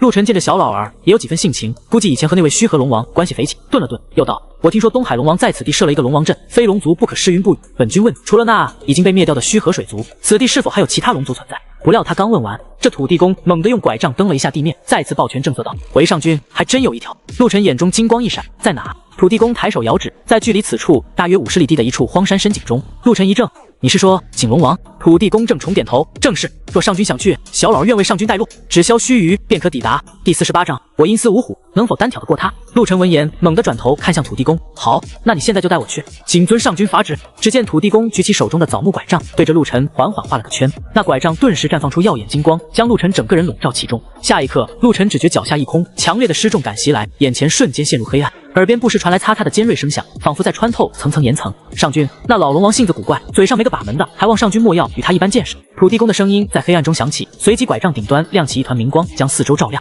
陆晨这才看清，周围的泥沙正如流水般向后飞退，正是土地公的看家本领遁地术。初次体验这等玄妙法术，陆晨宛如刘姥姥进大观园，左右张望，啧啧称奇。他微微颔首，反问道：土地公，听你这话，好像跟这景龙王颇为熟人，莫非你们平日还有往来？回上君的话，小老平日里闲来无事，偶尔会去那老龙王的水府手谈几句，要说熟悉，倒也确实有几分了解。哦，陆晨挑眉，当年东海灵王犯进虚河，虚河龙王宁为玉碎不为瓦全，这景龙王却能独善其身，莫非已经归顺了东海龙王？上君说笑了。土地公连连摆手，这老龙王胆小如鼠，法力也稀松平常，只比小神略胜一筹。东海龙王那般人物，哪里瞧得上他？即便瞧不上，这景龙王终究也是龙族，以东海龙王的手段，本君不信他会轻易放过他。陆晨语气加重了几分。土地公讪讪笑道：上君有所不知，这景龙王别的不行，藏匿的本事却是一等一。当年东海龙王发难之前，就连小老都不知道龙虎县还藏着这么一位景龙王。直到10几年前，小老儿照例巡视地界，偶然行至一处荒山，隐约听见龙吟之声，凑近查看，才发现有条老龙在溪间唉声叹气，这才知晓他的存在。后来往来多了，我二人便渐渐成了棋友。说到这，土地公干笑2声，小老儿平生无甚嗜好，唯独对这棋道情有独钟，与那老龙倒是臭味相投，还望上君莫要见怪。陆晨若有所思，听你这般说，这景龙王如今很是落魄。土地公点头叹道：景龙王本职乃是掌管井泉、调和地下水源，可如今世道变迁，还有几人会掘井取水？百姓饮用的都是江河大川之水，供奉景龙王的人早已绝迹。如此一来，他自然日渐落魄。加之他生性胆小，往日虚河龙王在时，他就整日担心被收作麾下驱使；待到虚河龙王战死，他更是惧怕东海龙王雷霆手段，终日惶惶不安，大门不出，二门不迈。自打被小神撞见后，他更是紧闭水府，只有实在闲得发慌时，才会传音邀小老去对弈几局。陆晨似笑非笑，这么说来，倒是应了那句老话：胆子越小，活得越久。上君明鉴，正是这个理儿。说来，小老儿也不忍见龙虎县百姓遭难，护佑一方本就是小神职责。小神不是没想过请老龙王施云不语，可每次都被他断然拒绝。土地公顿了顿，又道：不过细想之下，倒也情有可原。他若真有那个胆量，当年东海龙王大开杀戒时，他早就该挺身而出了。是故上君若要说服他出面，难度确实不小。但小神相信，以上君神威，定能手到擒来，所向披靡。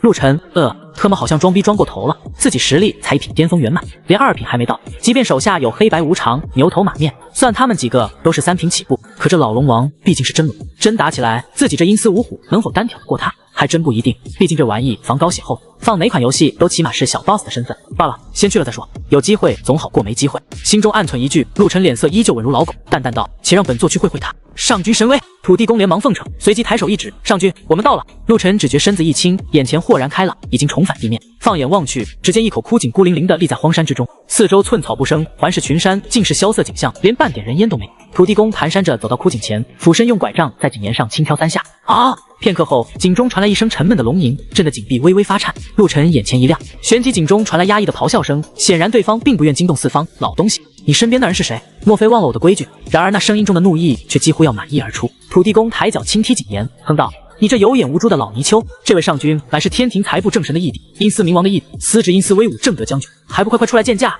老东西休要诓我，此人修为不过2品未到，法力低微，哪有你说的那般神啊！又一声龙吟传来，震得陆晨一时心神激荡。上君土地公抱拳看向陆晨，陆晨微微颔首，缓步走到井边，向下望去，只见这枯井中竟还有水，想必是连通着地下暗河。此刻水面正剧烈波动，无助地冒着气泡。他二话不说，从脖子上取下通财元宝，举至枯井上空。老龙王可认得此物？这是景龙王音色骤转，露出狐疑之音，此物竟真带着天庭正神的气息。不错，此乃天庭财部正神君财神的贴身法宝，名曰通财元宝。陆晨嘴角微扬，老龙王，再看这个。话音方落，他周身黑气翻涌，化作龙卷冲天而起，声势骇人。长发无风自动，及腰飞舞，双眼如九幽深渊苏醒的阎罗，猩红四喜，手背上的阎罗令如赤蛇吐信，令人胆寒。陆晨再次化身阎罗姿态。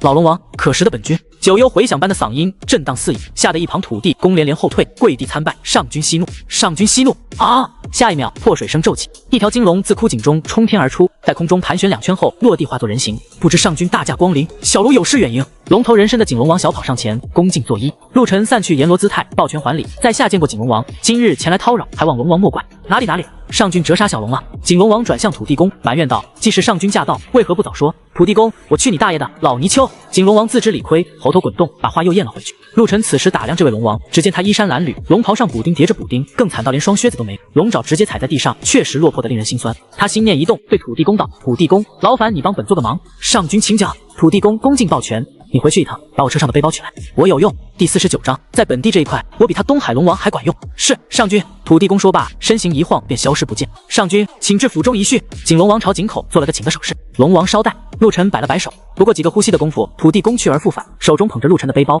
上君，您的包有劳了。陆晨接过背包，旋即从包内取出2张黄纸，以法力将其定在半空，又取出一只朱砂笔，便笔走龙蛇的在黄纸上绘制起来。这是景龙王与土地公面面相觑，不明所以。约莫1炷香后，陆晨急如残影的手终于停了下来。本座今日贸然来访，区区薄礼，不成敬意，还望2位笑纳。说罢，他打了个响指，2张黄纸瞬间燃尽。不等一人一龙反应过来，他们面前各多了一套华美服饰和一双宝光熠熠的靴子，正是先前烧给君才神龙凤衣一般的法术，名为变衣法。土地公与景龙王顿时瞪大双眼，上君竟有如此神通，先穿上试试。陆晨微笑示意，好。一人一龙张口一吸，霎时间焕然一新。景龙王身着灿金龙袍，脚踩金靴，头戴流冕，威仪堂堂。土地公也摇身一变，一身枣色袍服，俨然从庄家老汉变成了地主模样。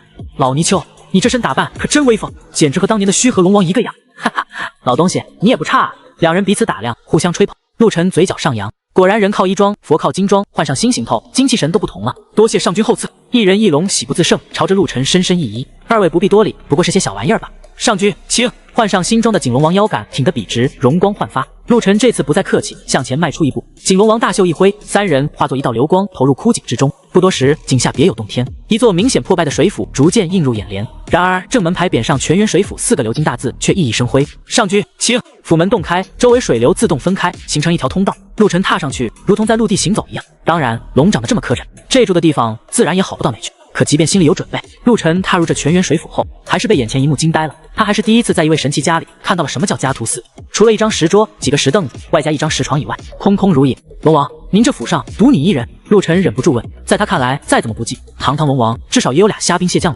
没有，毛都没有，就光杆司令，让上君见笑了。景龙王乃然，水府中并无衙役，唯有小龙独守寒舍。今日上君驾临，真令寒舍蓬荜生辉。上君请坐。三人落座后，景龙王奉上清茶。不知上君今日前来，所谓何事？见他目光闪躲，陆晨心知肚明，索性开门见山。实不相瞒，本座此次前来龙虎县，正是为求雨之事。求雨虽早有预料，但听到这2个字，景龙王仍是面色微变，讪笑道：“上君有所不知，龙虎县3年无雨，其中另有隐情。”土地公忍不住插话：“老泥鳅何必装糊涂？我既带上君前来，内情自然清楚。你只给句痛快话，这雨到底下还是不下？休要放肆！”景龙王龙颜一怒，转向陆晨时，却又堆起笑容：“上君既知内情，当明白小龙苦衷，非是不愿，实不能也。东海龙王行事酷烈，捏死小龙如同碾蚁，小龙苟全性命于此，只求安稳度日。是故龙虎县之事，小龙实在心有余而力不足。龙王苦衷，本座自然明白。”陆晨淡然挥手，示意理解，但旋即话锋一转：“但倘若我有法子让东海龙王不来找你麻烦，这忙你可愿帮？只要景龙王这边肯答应航运，东海龙王那边的压力，陆晨相信兄长应当能够周旋。若连这也办不到，那这个任务索性不要也罢。上君能让东海龙王罢手？”景龙王将信将疑，那龙王13子敖坤可是被人生生斩杀于大龙潭，杀子之仇，东海龙王岂会善罢甘休？此事本座自有计较，若最终无力转还，本座绝不强你所难。景龙王苦笑作揖：“这个上君美意，小龙实在心领，但小龙谪居于此，只求保命。不瞒上君，连昔年须和龙王都不曾察觉小龙此处行踪。这般悠悠岁月都过来了，如今这形势，小龙实在不愿冒险。纵使东海龙王此次不予追究，难保他知晓小龙存在后，下次不会动手。届时小龙成了瓮中之鳖，恐怕在劫难逃。不成不成！”说到后面，景龙王起身踱步，连连摆手，一副油盐不进的模样。老泥鳅，你好歹是尊龙神，就忍心看着龙虎县百姓受此苦害？若不是那龙王设下禁制，非龙族不能行雨，谁来求你这条废龙？土地公怒道。陆晨连忙制止，土地公此言差矣，我等是来请龙王出手，岂可强人所难？再说他的顾虑情有可原，换作是我也不会轻易答应。听到这话，景龙王怒色稍霁，拱手道：“多谢上君体谅。若没有四海龙王犯禁疆域、毁宫破府、残杀同族这些事，这雨小龙拼了半条性命也愿意为龙虎县百姓下上一下。可如今前有追兵，后有猛虎，小龙实在是力不从心。”陆晨闻言挑眉，后有猛虎本座明白，但这前有追兵是何意思？景龙王挥了挥龙袍，叹息道：“上君有所不知，小龙失去香火供奉已逾100多年之久，如今法力实不存一，纵使外患可解，这副残躯也难当大任。行云不雨虽是龙族本能，但终需法力支撑。以龙虎县之广袤，小龙拼尽性命，恐怕也至多行于2到3次。”此言一出，土地公本欲再劝，话到嘴边却又咽了回去，化作一声长叹，显然也明白老友处境艰难。不成这时，陆晨却忽然笑了起来，一人一龙齐齐望来。上君因何发笑？我当是何难题？陆晨从容道：“若是为此，龙王大可放心。不就是缺香火吗？从今往后，本座可让龙虎县百姓独奉你一位龙王，数十万信众的香火足够让你饱餐。若还自觉力有不逮，也无妨。本座可先赐你一场大功德，助你恢复修为，届时行云不雨，想必不在话下。”先赐功德，景龙王当场怔住。功德乃天地至善业力，岂能说赐就赐？但低头看见身上光滑流转的龙袍，心头又是一动。此人手段通玄，难道真能逆天而行？见景龙王明显异动，陆晨趁势道：“要不这样，龙王，若你肯出山，东海龙王那边的麻烦我来解决。若实在无力转还，我绝不强求。毕竟龙虎县百姓的命是命，你的命也是命，本座绝不厚此薄彼。但若麻烦解决了，便请龙王为龙虎县行云不雨。至于你如今修为不足，本座自会设法助你恢复。只要你听我号令，你让你现身，你就现身，自然能让你功德加深，一身法力如枯木逢春。事成之后，我还会让龙虎县为你立庙肃经，届时你便是新的虚河龙王。从今往后，定保你香火无虞。你看这样可好？”虚河龙王这4个字如惊雷贯耳，震得景龙王神魂巨荡，瞳孔剧烈地震起来。老泥鳅还犹豫什么？上君话已至此，此事不答应更待何时？土地公激动得满面红光，豁然起身。景龙王直直望向陆晨，只见对方眼中全无闪躲，反而是扑面而来的自信和底气，看得他心跳骤然加速，浑身龙血剧烈翻腾起来，足足深吸数口大气，吞咽了属下口水，方才压低嗓门，强压情绪，试探问道：“上君此言当真？本座向来一言九鼎。”好！景龙王拍案而起，若上君真能助我托此囚龙，重获自在，续上香火，那护佑龙虎县风调雨顺，小龙义不容辞。并非小龙夸口，别看小龙只是景龙王，但在本地这一块，我比他东海龙王还管用。只要枷锁进去，定让龙虎县要风的风，要雨得雨。陆晨闻言同样豁然起身，此话当真？景龙王举手向天，斩钉截铁，绝无虚言。第50章，看我手搓神像。好，那咱们可就说定了，一言为定。上君，双方抱拳行礼。旁边的土地公看得眉开眼笑，连连说：太好了，太好了！有上君运筹帷幄，又有老龙王鼎力相助，这下龙虎县的老百姓真的有救了。陆晨笑了笑，龙王兄，那你等我消息。不敢不敢，小龙恭候上君佳音。眼见事情谈得顺利，陆晨心里的大石头总算落下一半，他也没多耽搁，跟景龙王告别后就离开了水府。枯井边。看着遁地离开的两人，景龙王慢慢放下抱拳的手，望着远去方向，深吸了口气。此子当真不凡。他沉吟着，眼里闪过一缕金光，似在盘算某种隐晦的计较。须臾后，大龙潭边，土地神龛前，陆晨和土地公再次现身。土地公，这次真是有劳你了，上君太客气了，能帮上您的忙是小神的荣幸。说着，土地公从怀里掏出一块木片递给陆晨，上君，以后在龙虎县地界要是有什么需要，可以用这个召唤我随叫随到。陆晨接过木牌看了看，也不客气的收进口袋。行，等龙虎县的事情解决了，一定给你记一功。土地公笑得满脸褶子，多谢上君。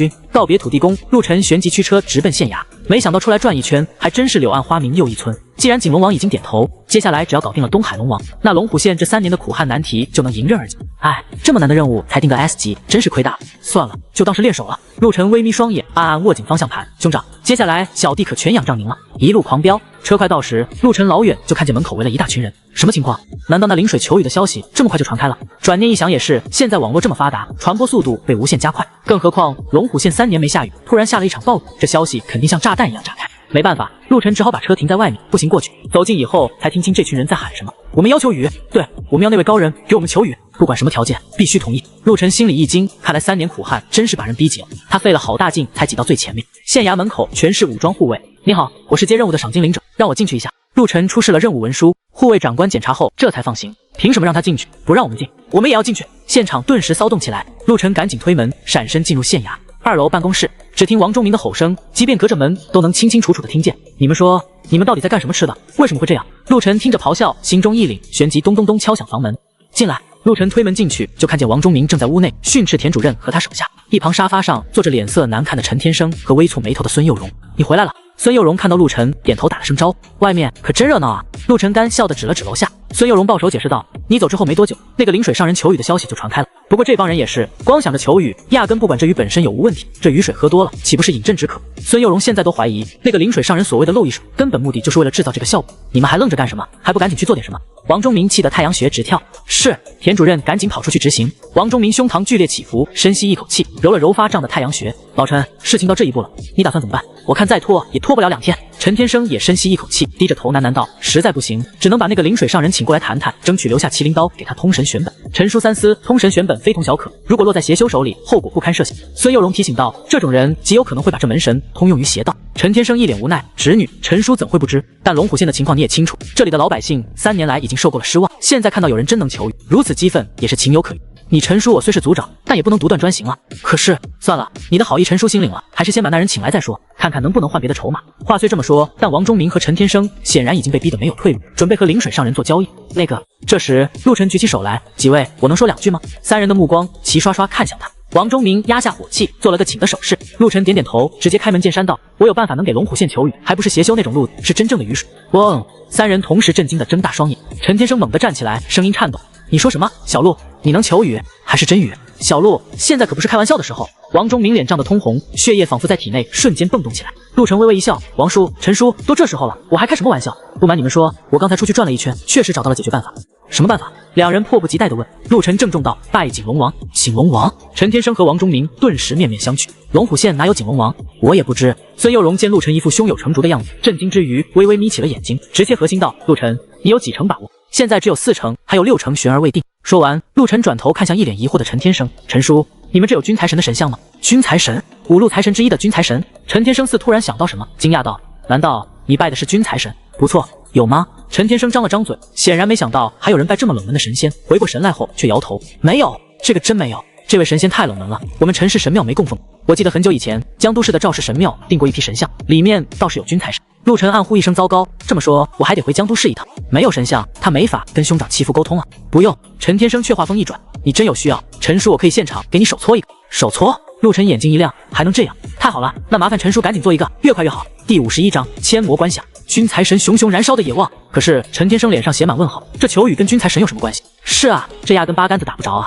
王忠明也想不明白，陆晨不知该如何解释，同时的也不想多解释。孙幼荣看出他的心思，主动解围：陈叔、王叔，你们就按他说的办吧。他既然说有办法，就一定有办法。我可以为他担保。陈天生和王忠明对视一眼，都难免惊讶，这位素来清冷高傲的江都市超级千金，竟会如此坚定，这两人到底是什么关系？陈天生目光一凝，握紧拳头，似终于下定决心。好，小陆，你等我一会儿，我这就让人把麒麟刀取来，不出1个小时，君财神的神像一定摆在你面前。多谢陈叔，客气什么？要是你真能求下雨来，那你就是我们龙虎县全体百姓的恩人，我感谢你还来不及。说罢，陈天生立刻掏出手机给心腹打电话，吩咐把麒麟刀和腾云木等材料送到县衙。孙幼荣瞥了眼一旁的陆晨，发现他眼中闪烁着一种运筹帷幄的自信，心中不禁荡起一丝无名的涟漪。他迅速低下头，掩饰住微红的脸颊，指尖不自觉地摩挲着衣角。不多时，一辆豪车停在县衙外，车上下来几个人，簇拥着一个手持金色木箱的年轻男子。让开，都让开！护卫们提前在人群中清出一条通道，让几人顺利通过。干什么？你们在搞什么鬼？让王忠明和陈天生出来见我们。今天他们不出现，我们绝不走。对，绝不走！群众们骂骂咧咧，情绪激动，眼看人越聚越多，黑压压一片，几乎要把县衙的围墙挤塌。护卫们的压力也越来越大。此时，不远处角落里，一辆黑色轿车静静观察着县衙的动静，好像有什么奇怪的人进去了。驾驶座上的红班女开口，声音沙哑的像是从磨盘里挤出来，与她壮硕的身材一样诡异。哼，耍再多花招也没用，龙虎县求雨注定是个死局，除了我，没人能帮他们求下雨来。副驾上的临水上人满脸不屑，等着吧，用不了多久，陈天生就会乖乖来求我们。等拿到麒麟刀和通神玄本，我们立刻回洞府，相信不出半年，我就能用千魔关想制出大黑佛母的神位。到时候，我们黑水教必将遇水重生，卷土重来。临水上人阴森森地笑了起来，红班女也跟着笑。狭小的车厢里弥漫着诡异的气氛。对了，走之前找机会把那小子做了。想起之前被陆晨痛骂，临水上人眼神阴厉，嘴角露出嗜血的笑容。红班女点点头，捏得拳头咯吱作响。县衙办公室内，陈天生打开金色木箱，里面是一个精致的宝盒，盒中正是陈家至宝麒麟刀。据说这把刻刀是用神兽麒麟的腿骨制成，配上陈家独有的秘术通灵玄本，便能通灵3界诸神。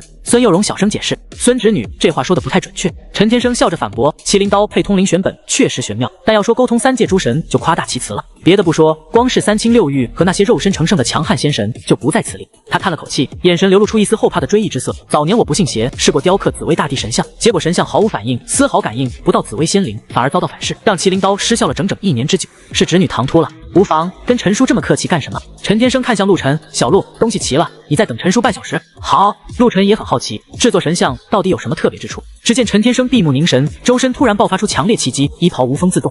当他拿起麒麟刀时，刀身上的密纹仿佛活了过来，顺着手背瞬间爬满整只手掌。下一刻，陈天生取出一整块腾云木，刀光闪动，木屑纷飞，木块的轮廓以肉眼可见的速度在众人面前逐渐清晰。你陈叔这次可是拼了全力，这尊君财神像刻完，怕是没有10天半个月缓不过来。王忠明看着老友如此拼命的样子，心疼的叹了口气。通常制作一尊神像，短则1周，长则数月，甚至数年。陈天生只用半小时，显然是在透支自己。果然，随着木块逐渐成型，陈天生汗如雨下，甚至渗出了血珠。陆晨看得心惊不已，连一族之长尚且如此艰难，可见这门手艺绝没有想象中那么简单。不过陆晨心里却对这门神通产生了浓厚兴趣，要是他也能随手制作神像，那以后去哪儿都不受限制，等于随身带着诸神神龛。等事情办成，看看能不能把这门手艺学过来。陆晨眼中金光一闪，既然那邪修以死水之术都能要2件之宝，他只学1样，不过分吧？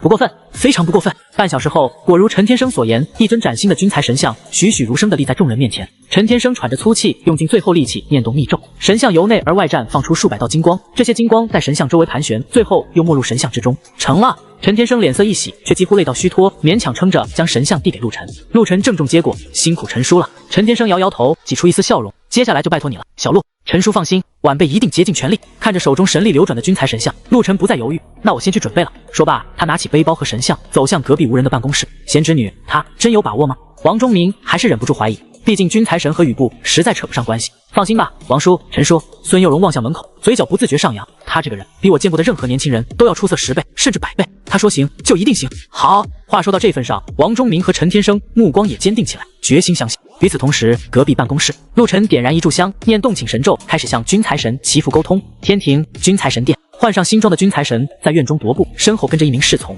此刻的他脸上似带着沉重的心事，脑海中不断回想着陆晨之前那番话。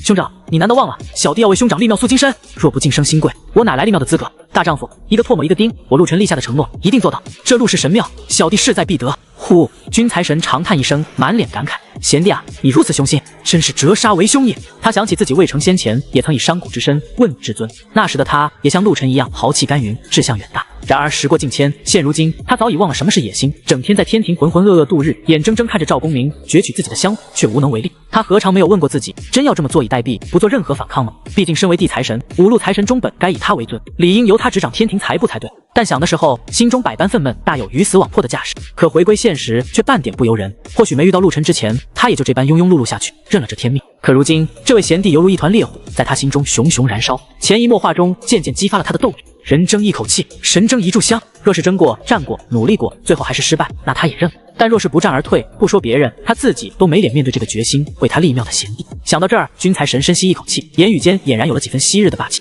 本君与那赵公明日月同辉，便是争上一争，又有何妨？大人，身后的侍从听到这突如其来的一句，不由得一愣，却见君财神转身时，整个人已然不同。虽然说不清具体哪里变了，但那摄人心魄的气质，让侍从瞬间神魂激荡，刹那间仿佛看到了无数岁月前刚来君财神殿时见到的那位意气风发的君财神。大人，您……侍从激动地跪倒在地，热泪盈眶。你这小子好端端哭什么？真没出息！大人，属下不知怎么的，就是高兴。君财神付之一笑，正要上前安慰，一道香火忽然飞入殿中。奇怪，哪来的香火？等等！君财神神色一凛，似是贤弟的。第52章，小小年纪敢在天地棋局落子。县衙办公室内，神像骤然绽放出万道金芒，待光芒渐敛后，传来君财神略带困惑的声音：“贤弟，此处是……”陆晨当即躬身抱拳：“兄长，此事说来话长，小弟今天求见兄长，是有要事相求。”哦，君财神轻笑一声，语气温润如春风：“贤弟何必见外？为兄早先便说过，若有难处，尽管开口便是。”好，陆晨也不客气，当即将自己来龙虎县之事详详细细、原原本本告知了一遍兄长。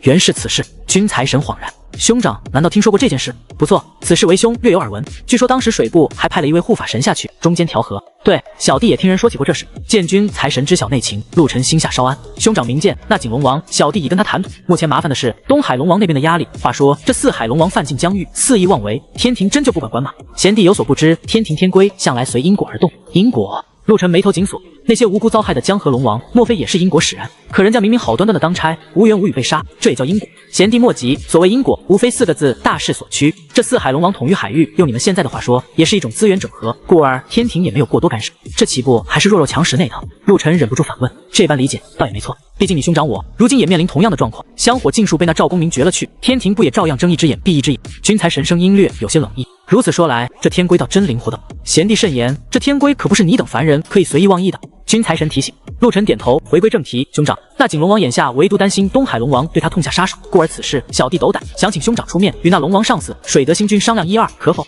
水德星君身为水部正神，统管天下水务，这四海龙王不过是水部几个护法神而已。你的意思，让为兄跟水德星君打个招呼，让他约束东海龙王，莫要插手此事。陆晨深吸一口气，正中颔首，正是。既然龙王可以恃强凌弱，那他自然也能借势压人。好小子！君财神忽然朗声大笑，你这身修为在凡间尚属微末，竟敢算计到天庭正神头上，当真是初生牛犊不怕虎。陆晨面露赧然，是小弟唐突了，非也非也。君财神话锋斗转，语气中满是赞赏，为兄反倒欣赏贤弟这份胆魄。年少正当锐意进取，你小小年纪便敢在这天地棋局中落，这份胆识与谋略，令为兄甚是欣慰。陆晨不好意思的挠头笑道：兄长过奖了，小弟不过是借了兄长的光。能借势本就是本事，试问凡间少年有几个能与你比肩？君财神语气中带着几分骄傲。陆晨闻言也不禁挺直了腰杆。贤弟放心，此事为兄应下，正好那水德星君也欠为兄一个人情，想必他也不好服了为兄的面。陆晨闻言当即深深抱拳作揖道：那小弟就带龙虎县全体百姓谢过兄长。无妨，这龙虎县百姓本就无辜，何况已经受了3年苦汉，就算惩罚也差不多了。你且静候为兄佳音。等一下，兄长！陆晨赶忙先叫住他，还有何事？兄长，实不相瞒，那景龙王谨小慎微，若只是让东海龙王此次不加阻挠，不保全其后续安全，我估计那景龙王应该还是不肯出山。那贤弟的想法是？回兄长，此事小弟也未曾想好，所以想请教兄长的意见。君财神再度一笑，这有何难？这景龙王无非是怕自己被东海龙王秋后算账，那本座给他一些保障不就是了？陆晨心一紧，兄长的意思是，君财神，本座正好也缺一尊护法神，若那景龙王愿意，本座便收他为座下护法金龙，平日里仍让他盘踞龙虎县，造福百姓，若有差遣，他再来护法即可。陆晨一拍双手，妙极妙极！如此说来，这景龙王还真得了天大的造化，能成为兄长座下护法金龙。如此一来，有了您这座靠山，他必定可以昂首抬头，毫无顾虑的在此地施云布雨。小弟这就替他谢过兄长，不过举手之劳而已。那为兄去了，你把神像带上，有消息，为兄自会通过神像提示。是，恭送兄长。陆晨作揖相送，待神像上金光散去，他这才起身咂了咂嘴，笑道：果然朝中有人好办事。旋即，陆晨拿起君财神神像，重新回到王忠明办公室。怎么样，小陆？见陆晨折返，王忠明和陈天生迫不及待等消息。不过有机会，事情还没成功，陆晨也不想半场开香槟，给他们太大期待。有机会就好，有机会就好。王忠明和陈天生听到这话已经足够。那需要我们做什么？暂时还不需要，等那边消息确定了，我自会跟你们讲后续的计划。行，那我们先等你消息。王忠明说着，看向陈天生，老陈，你先休息会，我下去看看，一直不露面也不好，我陪你一起去。算了，你身体不碍事，我撑得住。陈天生努力站了起来，陆晨颔首，去安抚一下也好，让他们再等一会。无论如何，我都会给你们，也给他们一个交代。行，此事若是成了，从今往后，小陆先生，你便是我们龙虎县的大恩人。王忠明和陈天生双双保全，郑重告退。办公室就剩陆晨和孙佑荣两人。喂，你不跟我透露一下吗？也满足下我的好奇心。孙佑荣拉了下陆晨的衣角，别急，等事办成了你就知道了。切，小妾。孙佑荣嗔怪地白了他一眼，走到沙发上一屁股坐下。陆晨凝视手中神像，目光深邃，希望兄长尽快吧，这楼下恐怕等不了太久。天庭玄斗宫，此处乃是水部正神水德星君的行宫。但见宫阙万千，琉璃作瓦，白玉为阶，无数香火愿力自下界汇聚而来，将整座宫殿映照得金碧辉煌。水德星君正在云台打坐，周身水气氤氲，道运流转。启禀星君，一名先是躬身入内禀报，财部正神君财神在外求见。哦，水德星君缓缓睁眼，袖袍轻拂，快请。不多时，君财神驾祥云而至，衣装华贵，气度不减分毫。水德兄，君财兄。水德星君含笑相迎，真是贵客临门。水德兄说笑了，小弟如今哪还算什么贵客？君财神淡然一笑，君财兄自谦了，您可是财部5位正神之一，无论何时都当得起贵客二字，一时不顺又算得了什么？他日总有否极泰来的时候。来，坐。侍从奉上琼浆玉液，二人分宾主落座。不知君财兄今日驾临，有何指教？岂敢指教？实不相瞒，今日前来，小弟是有事相求。君财神开门见山。水德星君眸光微动，他料知君财神无事不登门，但以对方素来清高的性子，竟会主动开口相求，这反倒令他生出几分好奇。哦，何事？君财兄但说无妨。君财神颔首，兄长可还记得龙虎县一事？第53章，什么？我避他锋芒，最强杀手锏，他来了。龙虎县。水德星君一愣，无论如何也没想到君财神会突然提及这个点。君财神含笑解释，不瞒兄长，我今日于凡间刚刚收了一位义弟，正巧我这位义弟接了去龙虎县求雨的任务，知晓内幕后，便拜托小弟从中斡旋，想让兄长略开尊口，让那东海龙王网开一面，免了龙虎县苦旱之灾。水德星君恍然，却不由蹙眉，只是君财兄，此事恐怕不妥。你也知道，东海龙王的13太子正是在龙虎县境内被人斩杀，如今要我出面说情，让东海龙王再去为那里降雨，未免强人所难。杀子之仇，不共戴天。当初我等费尽口舌，才劝住东海龙王未与人族开战，如今不与龙虎县降雨，已是东海龙王最大的让步。他面现难色，言语间尽是推却之意。君财神淡然一笑，对水德星君的态度早有预料。他从容道：兄长，此事需从2方面来看。其一，那凡人领者斩杀龙王13太子固然不假，但此事与龙虎县百姓何干？此地苦旱3年，若论惩罚也该够了。其二，请兄长周旋，并非要兄长强令龙王降雨，按我那义弟的意思，只要东海龙王莫要从中作梗，阻碍他们施云不雨，便足矣。自行施云不雨。水德星君失笑解释道：君财兄有所不知，敖广在那龙虎县布下了龙王阵，非龙族不可施云不雨。我麾下的雨师河伯近日也收到不少祈福供奉，希望解救旱灾，可惜全都有心无力。君财神摆手笑道：兄长莫要担心，求雨一事我那义弟自会处理，只要兄长能约束龙王1、2便足矣，之后如何皆无需兄长操心。如此简单。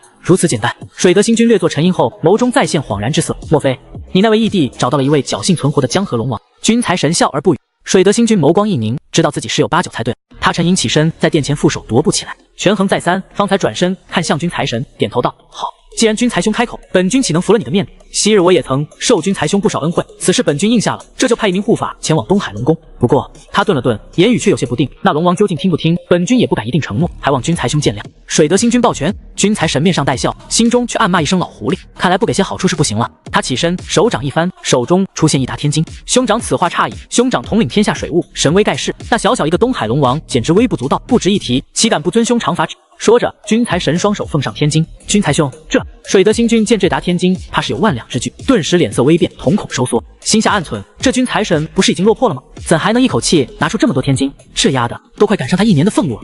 兄长，今日实在来得匆忙，未及备礼，实在惭愧。此乃小弟一点小小心意，万望收下。可是兄长无需可是，兄长日理万机，每日操持天下水务，管着手底下几千号天兵天将的吃穿用度，这些天金，兄长既可留着打省下属，以资鼓励，亦可留作行宫调度，总之留着防身，总归没错。这如何使得？这如何使不得？君财神笑着，将这万两天金塞入对方手中。本来陆晨上供的10万两就是以备不时之需，如今到了坑节上，君财神也不吝啬，求神办事自然是要给些好处的。至于天金的妙用，那可多了去了。作为天庭的公认流通货币，凡天庭一切可贩之物，皆可以用天金兑换，甚至是神位官职、法力功德，都可以在天庭宝库中逐一兑换。君财神之前便是靠着每月领取的俸禄兑换些功德股，这才勉强支撑神格不落，否则以他几乎断绝的香火，哪还能坚持到今天？早就生死报销了。至于天金如何而来，其本质就是香火。各路神仙从人间收获香火供奉，随后去香火间加以兑换，每100份香火可得1两天金，也就是说1万2天金便相当于100万份香火。放眼整个天庭，除了赵公明等少数几位香火极其旺盛的神仙以外，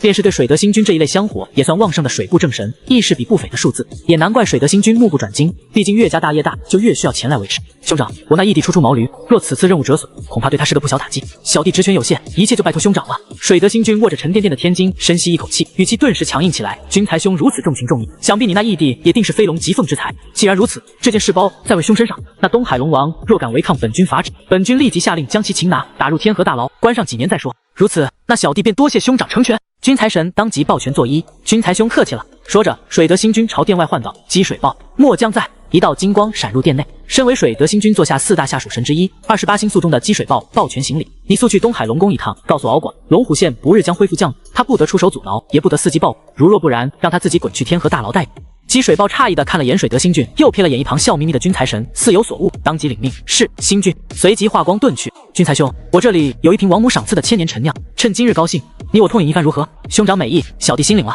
只是还需尽快将这个好消息告知义弟，不如改日，你我兄弟再不醉不归也好，还是正事要紧，那便改日再议。事情既已办妥，君财神便告辞离去。望着他远去身影，水德星君掂了掂手中厚重的天金，喃喃道：“难道他也得了什么机缘？若真是如此，那以后财不恐怕要热闹。”面对掌管自己钱袋子的君财神，水德星君自然愿意交好。相形之下，区区一个东海龙王又算得了什么？实在不值一提。须臾后，东海龙宫上郡，你说什么？龙虎县不日降雨？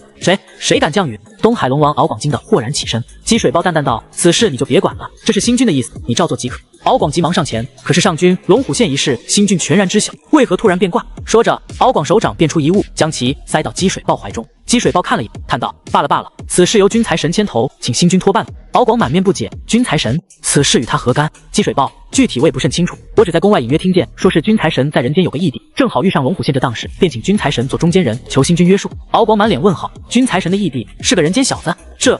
积水豹安慰道：“敖兄，算了吧，这龙虎县也遭灾数年，也该够。至于那人间小子，定然非富即贵，来历不凡。本座劝你一句，还是先避锋芒吧。”敖广：“什么？我避他锋芒？我堂堂东海龙王避一个凡人锋芒？”积水豹冷哼一声：“你若不避也罢，下次相见，怕就是在天河大牢，你好自为之。”说罢，积水豹化作金光离开了龙宫。敖广怒不可遏：“啊！”顷刻间，震天龙吟响彻东海。这一日，整个东海翻江倒海，大小渔船无不惊恐万分。与此同时，龙虎县不知不觉已是傍晚时分。多谢兄长。收到消息的陆晨得知事情办妥，当即冲神像鞠躬抱拳，深深感谢。跟为兄还客气什么？现在东海龙王那边已经是了，接下来贤弟你尽管放手去干。待那景龙王失云不语时，为兄自会出手，将他点化为座下金龙。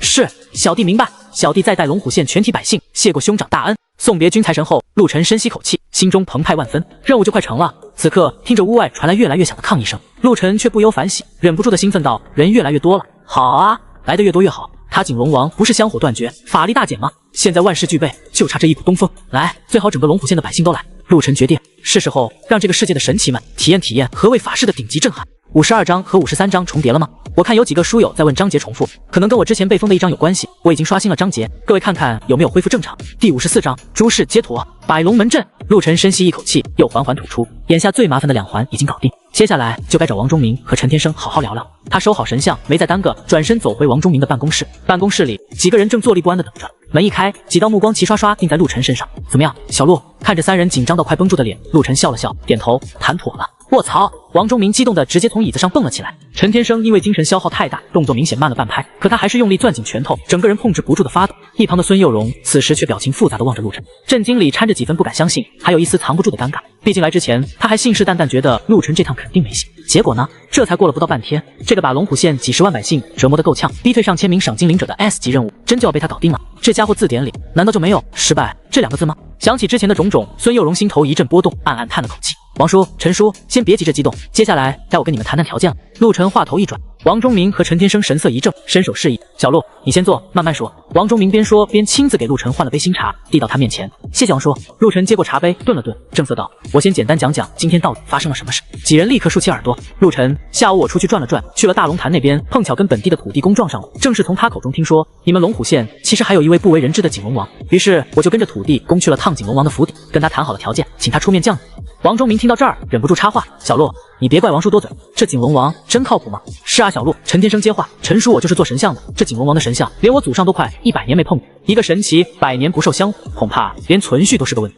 陆晨笑了笑：“王叔、陈叔，你们有顾虑我理解，而且你们说的也没错，那景龙王如今的状况确实不比当年，那他还能求来雨吗？别急，此事我心中也有计划，否则也不会坐下来跟你们谈。见陆晨这么说，王忠明和陈天生对视一眼，重重点头。行，景龙王就景龙王吧，我们信你。你继续。陆晨接着说道。至于君财神那边，我不方便多说，你们只要知道，这次龙虎县能解围，他起了关键作用。不然，就算景龙王愿意出手，有东海龙王这尊大凶在上头压着，他也不敢出山。这话一出，三人顷刻间眼睛瞪得滚圆。陈天生狠狠咽了口唾沫。我刚才也在想这事，景龙王就算再有本事，可东海龙王在那儿摆着，他一个景龙王怎么敢出面？海族内斗那点事，外人不知道，我们可清楚。原来小陆你早就安排好了，可你到底是怎么请动君财神的？对了，你跟他是神度是多少？两人直勾勾盯着陆晨，等一个答案。陆晨轻轻一笑，这个两位就别细问了。总之，过程不重要，结果才重要，不是吗？陈天生两人又对视一眼，不约而同看向孙佑荣，眼神带着询问。孙佑荣失笑，王叔、陈叔，你们也别看我，他不愿意说，我就算知道也不能讲。不过我可以透露一点，他和君财神的弑神度超乎你们想象。死！两人倒吸一口凉气，终于不再追问。行，我们懂了。那需要我们做什么？陆晨正色道：我跟景龙王谈的条件里，最关键的一条就是为他开衙建庙，保证香火。要是香火不够，他法力不济，难保不会又变成现在这。这没问题。景龙王要是真能忽悠我们龙虎县风调雨顺，我们肯定给他立庙塑金身。陈天生拍着胸脯，我们陈氏神庙愿意给他建一座气派的龙王殿，保证香火不断。王忠明也重重点头。老陈，你放手去办，需要什么手续，我批条子。陆晨笑笑，既然二位这么保证，那最大的问题就解决了。他顿了顿，又说，接下来则是我个人有2个请求。小陆先生，你尽管说。陆晨点头，竖起一根手指。第一，君财神在此次事件中作用关键，但你们也知道他香火一直不旺，正好现在有他的神像，我希望龙虎县百姓能记住他的功劳，以后多给他上圣像。求财不是只有赵财神，君财神也行。在我看来，他比赵财神还灵，只是很多人不愿意是罢了。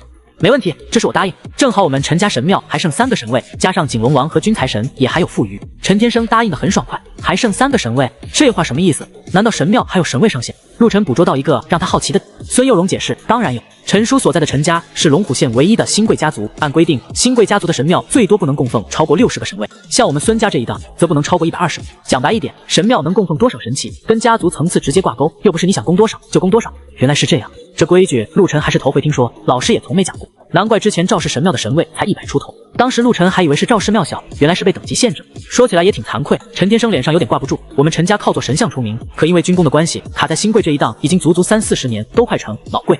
陈叔，话不能这么说。孙佑荣安慰道，术业有专攻，你们陈家制像的手艺独步天下，就算名门世家也得高看你们一眼。那倒也是。陈天生点点头，表情缓和了些。陆晨暗暗记下这些以后肯定有用的知识，接着说道，君财神是其一，其二，我希望两位能修缮土地，供在县里各处的神龛也给他供上香。今天要不是土地公帮忙带路，后面的一切都谈不上。我也答应他会记他一功。没问题，这都是小事。王忠明重重点头，谁能解决龙虎县的干旱，谁就是我们龙虎县的恩人，我们绝不会让恩人寒心。没错。陈天生郑重应下，还有别的吗？没了。陆晨摇头，没了。王忠明和陈天生面面相觑。小陆先生，你不为自己提点要求？是啊，虽然你是接了任务来的，但任务奖励归任务奖励，你要是有其他要求，我们能满足的绝不推辞。毕竟你说这个是功臣，那个也是功臣，可你才是最大的功臣。没错，孙佑荣也点头附和。怕陆晨不好意思，他主动递话，陆晨有什么要求你尽管提，任务奖励只是保底，你要是有别的想法，直接说出来。龙虎县这个任务的难度早就超过 S 级了，只是被硬压下来而已。你要是不提，等事情真成了，王叔和陈叔心里也过意不去。孙侄女说的对，小陆先生有要求尽管提，别客气。这个陆晨略一沉吟，下了决心，直接看向陈天生。行，那我就不客气了。陈叔，我对你们陈家制作神像很感兴趣，有了这门神通，以后我出门在外跟神器沟通也方便。不知道你们家这门神通能不能外传？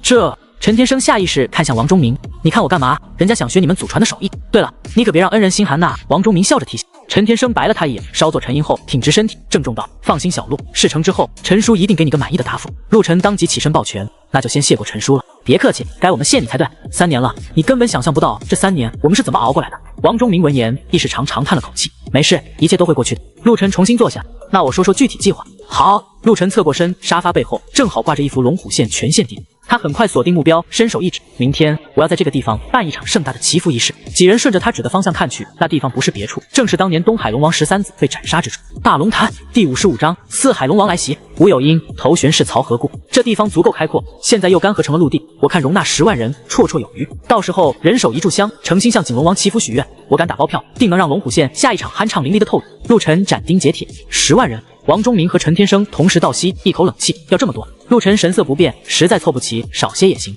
但为了确保万无一失，还是越多越好。王忠明拧眉沉思，行，那我试试吧。无论是广播也好，网络也罢，我尽量把这个消息散出去。不过时间紧急，若几千人不在话下，10万人的话，的确是个不小的挑战。王叔，需要我帮忙吗？这时孙佑荣忽然开口。王忠明和陈天生眼前同时一亮，佑荣，你要是愿意出手，那自然再好不过。孙佑荣微微颔首，转向陆晨，一事定在明天几点？陆晨一愣，那就中午12点。孙佑荣也不多言，直接拿出手机拨通一个号码。宋管家立即以龙虎县衙名义派人辐射全县，通知所有在龙虎县的人，明天中午12点前必须赶到大龙潭，自备清香，祈福求雨，共同见证甘霖普降。说完，他干脆利落地挂断电话，却发现陆晨早已目瞪口呆地看着他，嘴巴甚至张得能塞下一个鸡蛋。怎么这就惊到了？我的个乖乖！陆晨被这波操作彻底镇住，一个电话就能做到连夜通知几十万人，这手段简直不能用夸张2字形容。小陆，孙家可是咱们江都市的4大族之一，大族的手段不是你我能够揣度的。陈天生苦笑着解释，王忠明也在旁啧啧感叹：何谓大族？此间方圆无敢称大，这便是大族。现在知道我的厉害了吧？终于在陆晨面前扳回一城，孙佑荣眼底掠过一丝得意。陆晨无言以对，只能由衷地竖起大拇指。这娘们之前一直没有太大的架，陆晨也下意识把她当做了寻常的富家千金，直到这通电话才让他反应过来，孙家可是大族，是放眼整个江都市10几个县市仅有的4个大族之一。陈叔，我还需要您帮忙准备几样东西，明天仪式要用。陆晨也苦笑一声，继续安排起来。好，你说。我需要1柄桃木制成的木剑，1张八仙桌，1捆线香，还有1套黄袍和1顶帽子。样式我现在画给您，务必在明天中午前准备好。陆晨取来纸笔，仔细绘制出道袍和9两金的样式。这9两金也就是道士寻常戴的帽子，并细心的连颜色也都标注好。陈天生接过图样，微感诧异，这服饰倒是很特别，是专门配合这一式的吗？对。陆晨点头。陈天生颔首道：放心，明天中午之前你要的东西一样都不会少。既然方案已定，接下来众人各司其职。王忠明和陈天生下楼进行最后安抚，陆晨和孙佑荣则没参与这些琐事。酒店已经订好了，我们出发吧。孙佑荣说道。稍等，我还要办点事。好，我等你。陆晨来到县衙后院，用土地公所赠木片将其召来。上君。土地公躬身行礼。土地公，劳烦您走一趟，告诉景龙王，答应他的事都已办了。陆晨俯身在其耳边细细交代。土地公越听越是心惊，上君当真神威盖世，手段通天。陆晨失笑，不必奉承，速去速回。记住，明天正午前让他在大龙潭待命，等我号令。小神明白，定将此事办得妥妥当当。谢上君栽培。得知自己今后也能分享龙虎县的香火，土地公激动得浑身轻颤，再三叩谢后才遁地而去。这老伙计，陆晨终于理解《西游记》里猴哥为何总爱使唤土地公，确实好用又省心。铃，嘀咕时手机响起，陆晨看是个陌生号码，接通一听，才发现原来是孙佑荣安排的模拟通知电话。大族就是大族，陆晨心中的火焰被这通电话再次点燃。总有一天，我也会站在这个高度。他深吸一口气，平复心绪后，原路返回。孙姐，哪家酒店？几星级的？我能要1间大床房吗？你要1层都行，我已经把龙虎县唯一一家5星级酒店给包了。